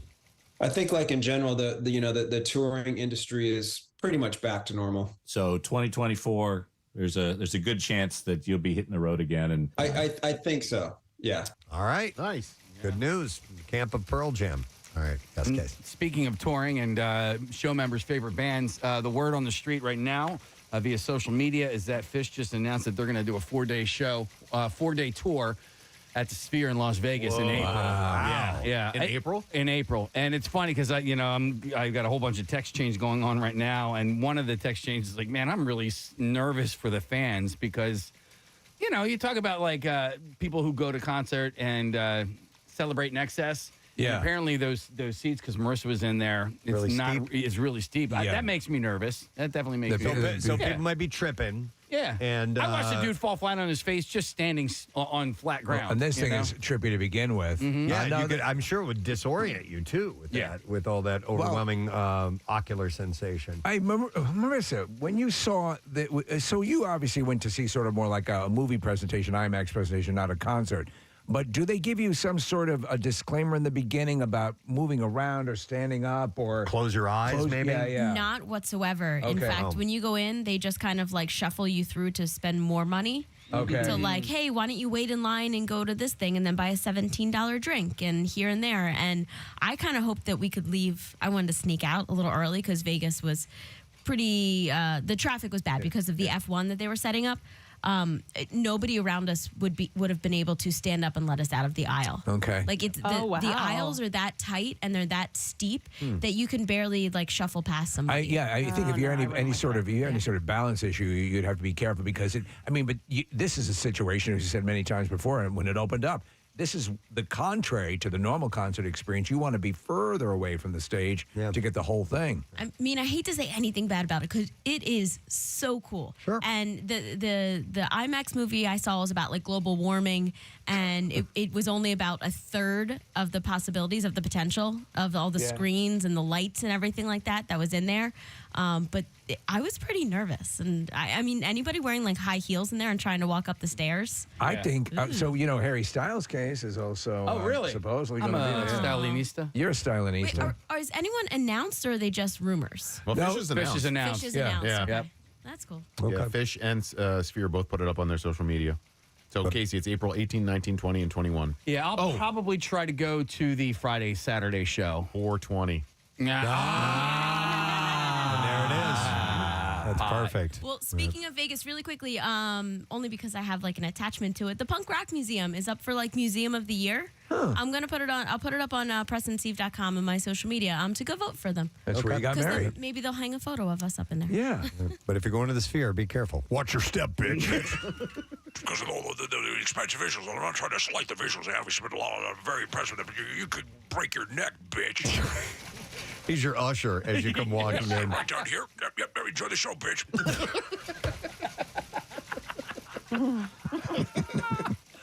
Oh, you're on the wrong side of the. Let me check your tickets. Wrong seats, bitch. Excuse me, the people back there asked you to stop talking so loudly. They want to enjoy the show, bitch. Sir, is there an intermission? There will be about an hour and a half, bitch. All right. That's it in music news. Folks, enjoy the show, bitch. All right.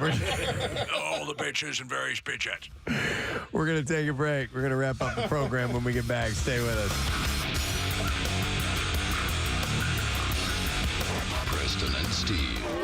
So you don't eat cake, huh? No, I actually don't. But I appreciate the 7 candles. It's my 7th birthday. There you go. So you can blow out the candles and there it is. Preston and Steve's Music News on 93.3 WMMR. Choo choo choo kaboogie boop boop badoop boop badoobie boo boo boo boo boo boo boo. Wow. Didn't even know we had that. All right, so the band Korn has posted a cryptic message on its Instagram account suggesting some sort of announcement is imminent. I love when you get mad at yourself. It is inevitable. The post shows a black and white image of what appears to be a tangle of cables with fans asking to visit the band's website. I like it. What was the There's a fart at the I end. don't know where the fart came from, but I love it.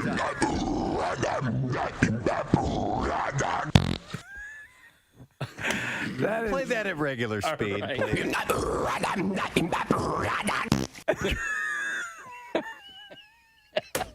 That's the greatest sound I've ever heard. One more time. Marissa, trace that back to April 20th, 2017.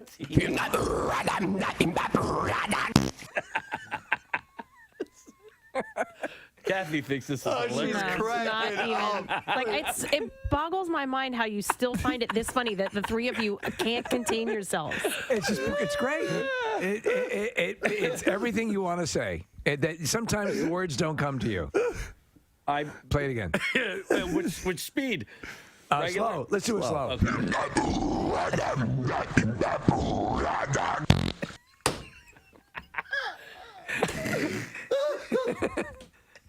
I can see you give it like a little chuckle and then move on. No. But at this point, we've been here like 3 minutes now. You're not seeing the greater picture. So as it's gearing up in classic Korn fashion to be this aggressive sort of war chant, it's completely undermined by the childlike poot.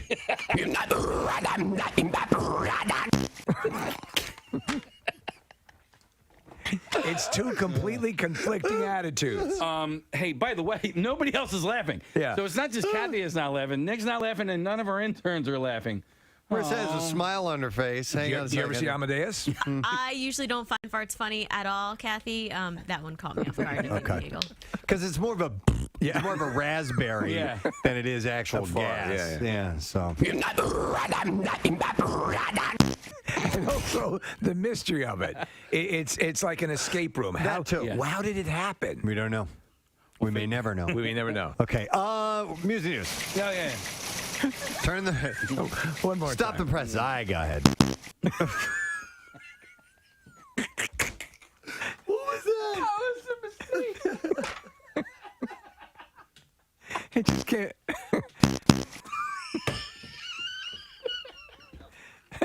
There can't be more of these gems. Can you do that more than twice? It's like finding a separate cabin in a diamond mine. Okay. See, sometimes when you hit this button, it doesn't work. So when I hit it twice, it went burp burp. Yeah. Look, Chuck's laughing so hard he's crying in the other room. I love it, Chuck. Anybody who doesn't find that hilarious is dead inside. Yeah, dead inside. Or just a little more mature. Oh, God. I wish the button was What is better. great is that you have a massive company, a media company, Beasley, who's currently paying us to do this. Dude, they took us down to D.C. last They week did for some big award in front of senators. Yeah. That's how stupid we are.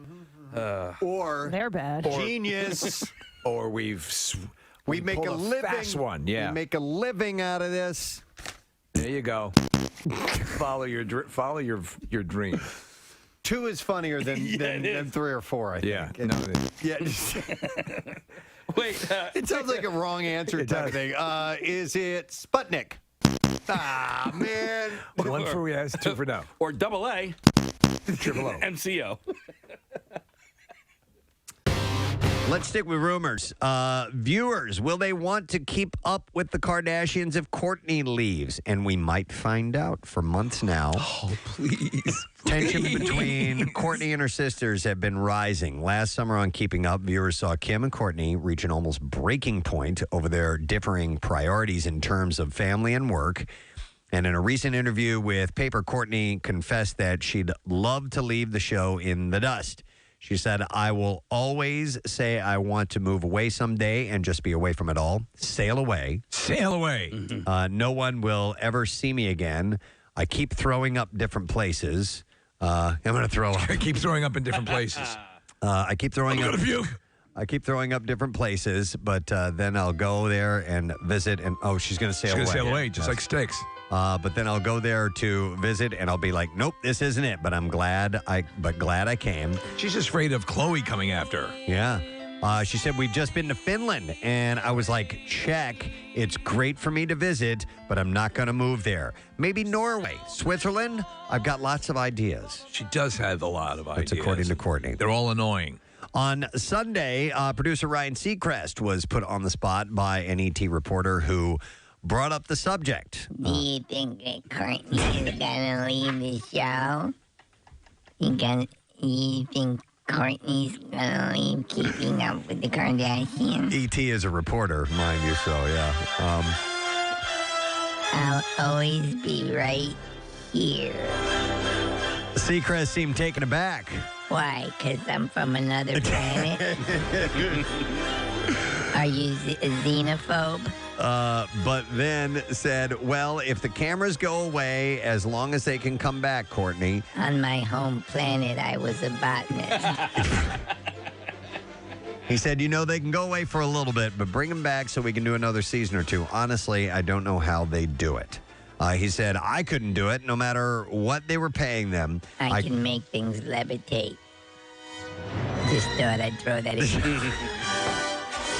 He said, I could not do it, so I give them a lot of credit for having those cameras in their lives all the time. And I love you, Kourtney. Love her. He loves her. He loves her. Well, that show has made millions for him. Oh, my God, yes. Of course he loves Honestly, her. I have to say, I thought that meteor would have crashed Earth long ago. And they still keep renewing it. It's very resilient. I wonder if it's like don't get it. Alcoholism or something. You're just addicted and Maybe. you just do it out of routine. Maybe. You know what? American audiences always need, though, that super rich family to watch. True. And there's what no. they do. Well, I guess there are a few of those. In fact, maybe even Dynasty itself is on. But I think that kind of covered the bill for a while. Then now we get reality TV, which takes over for that. So that's like the Real Housewives and all that stuff. Maybe you're right. So, I don't know. It's annoying. I don't watch any of them. None of it? I'm a botanist. Okay. No interest. Yeah. All right. So this is interesting. Haven't heard this name in a little while. All eyes were on Val Kilmer as he took center stage Sunday night at a benefit for his Twain Mania Foundation, created to impact the iconic writer Mark Twain's legacy to children. The 59-year-old posed on the carpet with a pair of binoculars around his neck. How's he looking, by the way? I have not seen the photos, Steve. I'm not really sure if we have any. If you guys To be honest, find any, that'd be great. There was a point there. Huh? Yeah, it's okay. He had throat cancer, some sort of variation I've got a of throat little cancer. You got it? information All on right. that coming up. But we're looking at a picture of him right now. He looks. Now he was heavy for a while. He was very heavy. He got pretty hefty. Looks like he's lost the weight, but man, has he done some work on his face. He's Mickey Rourke-ified. Yeah, he's aged clearly, but you can tell that there's been some work around the eyes and the cheeks. And that just, I couldn't tell you. If you showed me that picture and said, who is this? I couldn't tell you that's Val Kilmer. It No looks way. like a drag queen pretending they're Val Kilmer. Yeah, kind of like that. He's not going to be featured in the new Top Gun? Yes, he's going to be in it. Is. Is he? So Okay. his son Jack was also in attendance for this event. But the appearance previews a comeback of sorts for the star, who is set to hit the big screen again in Top Gun Maverick. Last summer, Cruise said of Val Kilmer that he was doing really well. Well, it's unclear what prompted Kilmer's hiatus from Hollywood. It became apparent that he was struggling with health issues during the hiatus. In 2015, a spokesperson told People magazine he was rushed to the hospital for a possible tumor. In 2017, he admitted that he had 7-nation army. Of course, it's white stripes on MMR. Everyday Rocks, 10:46, the end of our Thursday program. We have reached that point, which means we can officially say the words no sad bro Friday. Abso-friggin-lutely. We'll usher that in officially. I mean, and is it too early to say Happy Necrophilia Friday? That we wait on. Okay. Yeah, we'll wait on until it's the actual day. But we'll ring in No Sad Bro Friday with some Froggy tomorrow morning and all that good stuff. But I would like to thank our one and only guest this morning, Mr. Ed Bassmaster, who stopped by to promote his show coming up at City Winery on Saturday, 2 of them, 6 and 9:30, I think. Tickets available at citywinery.com, and it's good to see Ed. It's been a long time. So It's good to hear from Kendra, too, calling in on the show as part of the video, which I think is still, as you said, Nick, the most highly viewed video for PrestonandSteve.com. Yeah. So it was cool. And Pierre Robert is in the studio as we speak, wearing his Hooters T-shirt from their latest album release. I love that. That's cool. A great little shirt, isn't it? Yeah, it is. How you doing, man? Howdy doody, kids. I do fine, thank you, and you do you. You do you. Why don't you? Yeah. Words of inspiration. That's what I'm thinking. Yeah. Getting some sugar in your coffee? Well, I got to stir it. Oh, yeah, you're going to do your little... Holy jeez, that's like a novelty item. Have you tried that out yet? Yeah. Okay. Have you? Yes. It didn't look like it just now. Pierre, I would put it in, and then turn it and then on. start it. Yeah. I have the little frother thing. Yeah. But it also serves as a great mixing in of the sugar and the cream. Yeah, it's also good if you want to bathe in coffee. And then I had it a little too high to the surface. Oh, right. And what it was. Nick got a little spray. He got a little schmutz on him. La Colombe spritz. Here you go. I like it in the face, Pierre. Well, Everybody has their preference. Yeah. But I'm more a pearl necklace man myself. Yeah, whatever suits your floats. Whatever floats your suit. Yeah, so that's cool. And I've got some cool other extra news. Okay. I can get to now. Yeah. Or I can get to later. Are you teasing? You Want to take in cold or I'm going to take in hot? Let's do the letter first, then we'll get to your new news. You've all right? formally been teased. Here we go. Preston and Steve on 93.3 WMMR. Now, the Daily Letter. All right, the Preston and Steve Show is brought to you today by the letter U, as in understanding. All right, and we'll give away 2 festive gift packages from Omaha Steaks tomorrow. One that you can keep, one that you can give as a gift. And the package includes 4 butcher's cut top sirloins, 4 boneless pork chops, 4 gourmet jumbo franks, 4 caramel apple tartlets, Omaha Steak Seasoning, and 4 Omaha Steaks burgers. You can visit omahasteaks.com and take advantage of 50% off site-wide. Plus, use code WMMR at checkout and get an additional $30 off your order. Minimum order may be required on that. So something special to announce? Well, we are in the 13 days of the Rolling Stones with Stones tickets every day. And, of course, Jackie is agonizing in Mummerland because he took this week off. To prep, yeah. And he would normally have wanted to be here this week. And then, he'd already planned to take off, so he couldn't change that. And on Friday, and Sarah's been doing a great job filling in, on Friday, Jackie was going to kick up, they had envisioned, and then they forgot Jackie was going to be away, 2 hours of Rolling Stones music to kick off the You Call It Friday night show. And so Sarah came to me and Chuck came to me and said, would you like to come back in and co-host that?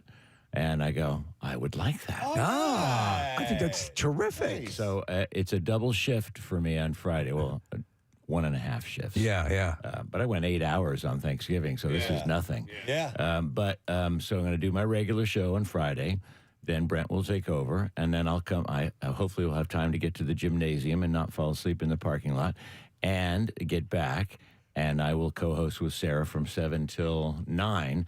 2 hours of Rolling Stones by request. That's fantastic. Yeah, that's going to be a very special You Call It Friday night event. Well, or very terrible, one or the other. Either way, it's a tune-in, for sure. Join us for a very special or terrible evening.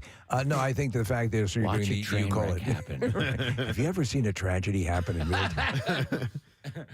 Yeah, it'll be fun. Yeah, It's going to be fun. So All right. I wanted to announce that and give that time to savor over the next day or so. Cool. I'm sorry. The great thing about the Stones for me is that I forget how many awesome songs there are. And in the promo that we've been running, Mixed Emotions is a part of that song. Right. And I love that song, but I had forgotten how much I love that song. Well, you guys had Between a Rock and a Hard Place. Another great was one. it this week? Yeah. And I'm listening to it and I go, they don't normally play that song. I go, oh, wait, that's the Stone song of the day. And I didn't know what the Stone song was or what time it would be coming up. And lo and behold, I hear Rockin' a Hard Place, which is also a longer song. And you guys tend to like shorter songs because you're, you got many things on the frying pan or many frying pans in the fire. And so you played Rockin' a Hard Place, which I love. Great song. Anyway, on the Today's program, we'll have... on the Today's program. On the Today Show program. Welcome to be watching for the Today's. We have calendar of events that you might experience. Oh, dear. Year's best. We'll have a block of Billy Idol. It's his birthday. We'll have a block of Muse and a block of Pink Floyd. They released The Wall today in 1979. Wow. I remember that came out. Amazing. Rushed right out and got it. Yeah. So that's what we've got cooking in the fryers today. Enjoy, dear friends. All right, I'm going to take a moment to thank our sponsors. Preston and Steve Show is brought to you today by Dunkin', and the Preston and Steve Show runs on Dunkin'. Listen to this Friday show we have lined up for tomorrow. Actors Adam Devine and Anders Holm will be joining us. The Workaholics. We have Christopher Titus in studio tomorrow, and we will talk to David Spade. Wow. From what I understand. So that's going to be a full program. That's a lot to get to. I love it. That's it. We're done. Rage on. Have a great day. Keep it in Nooch. We'll see you tomorrow, gang. Bye-bye.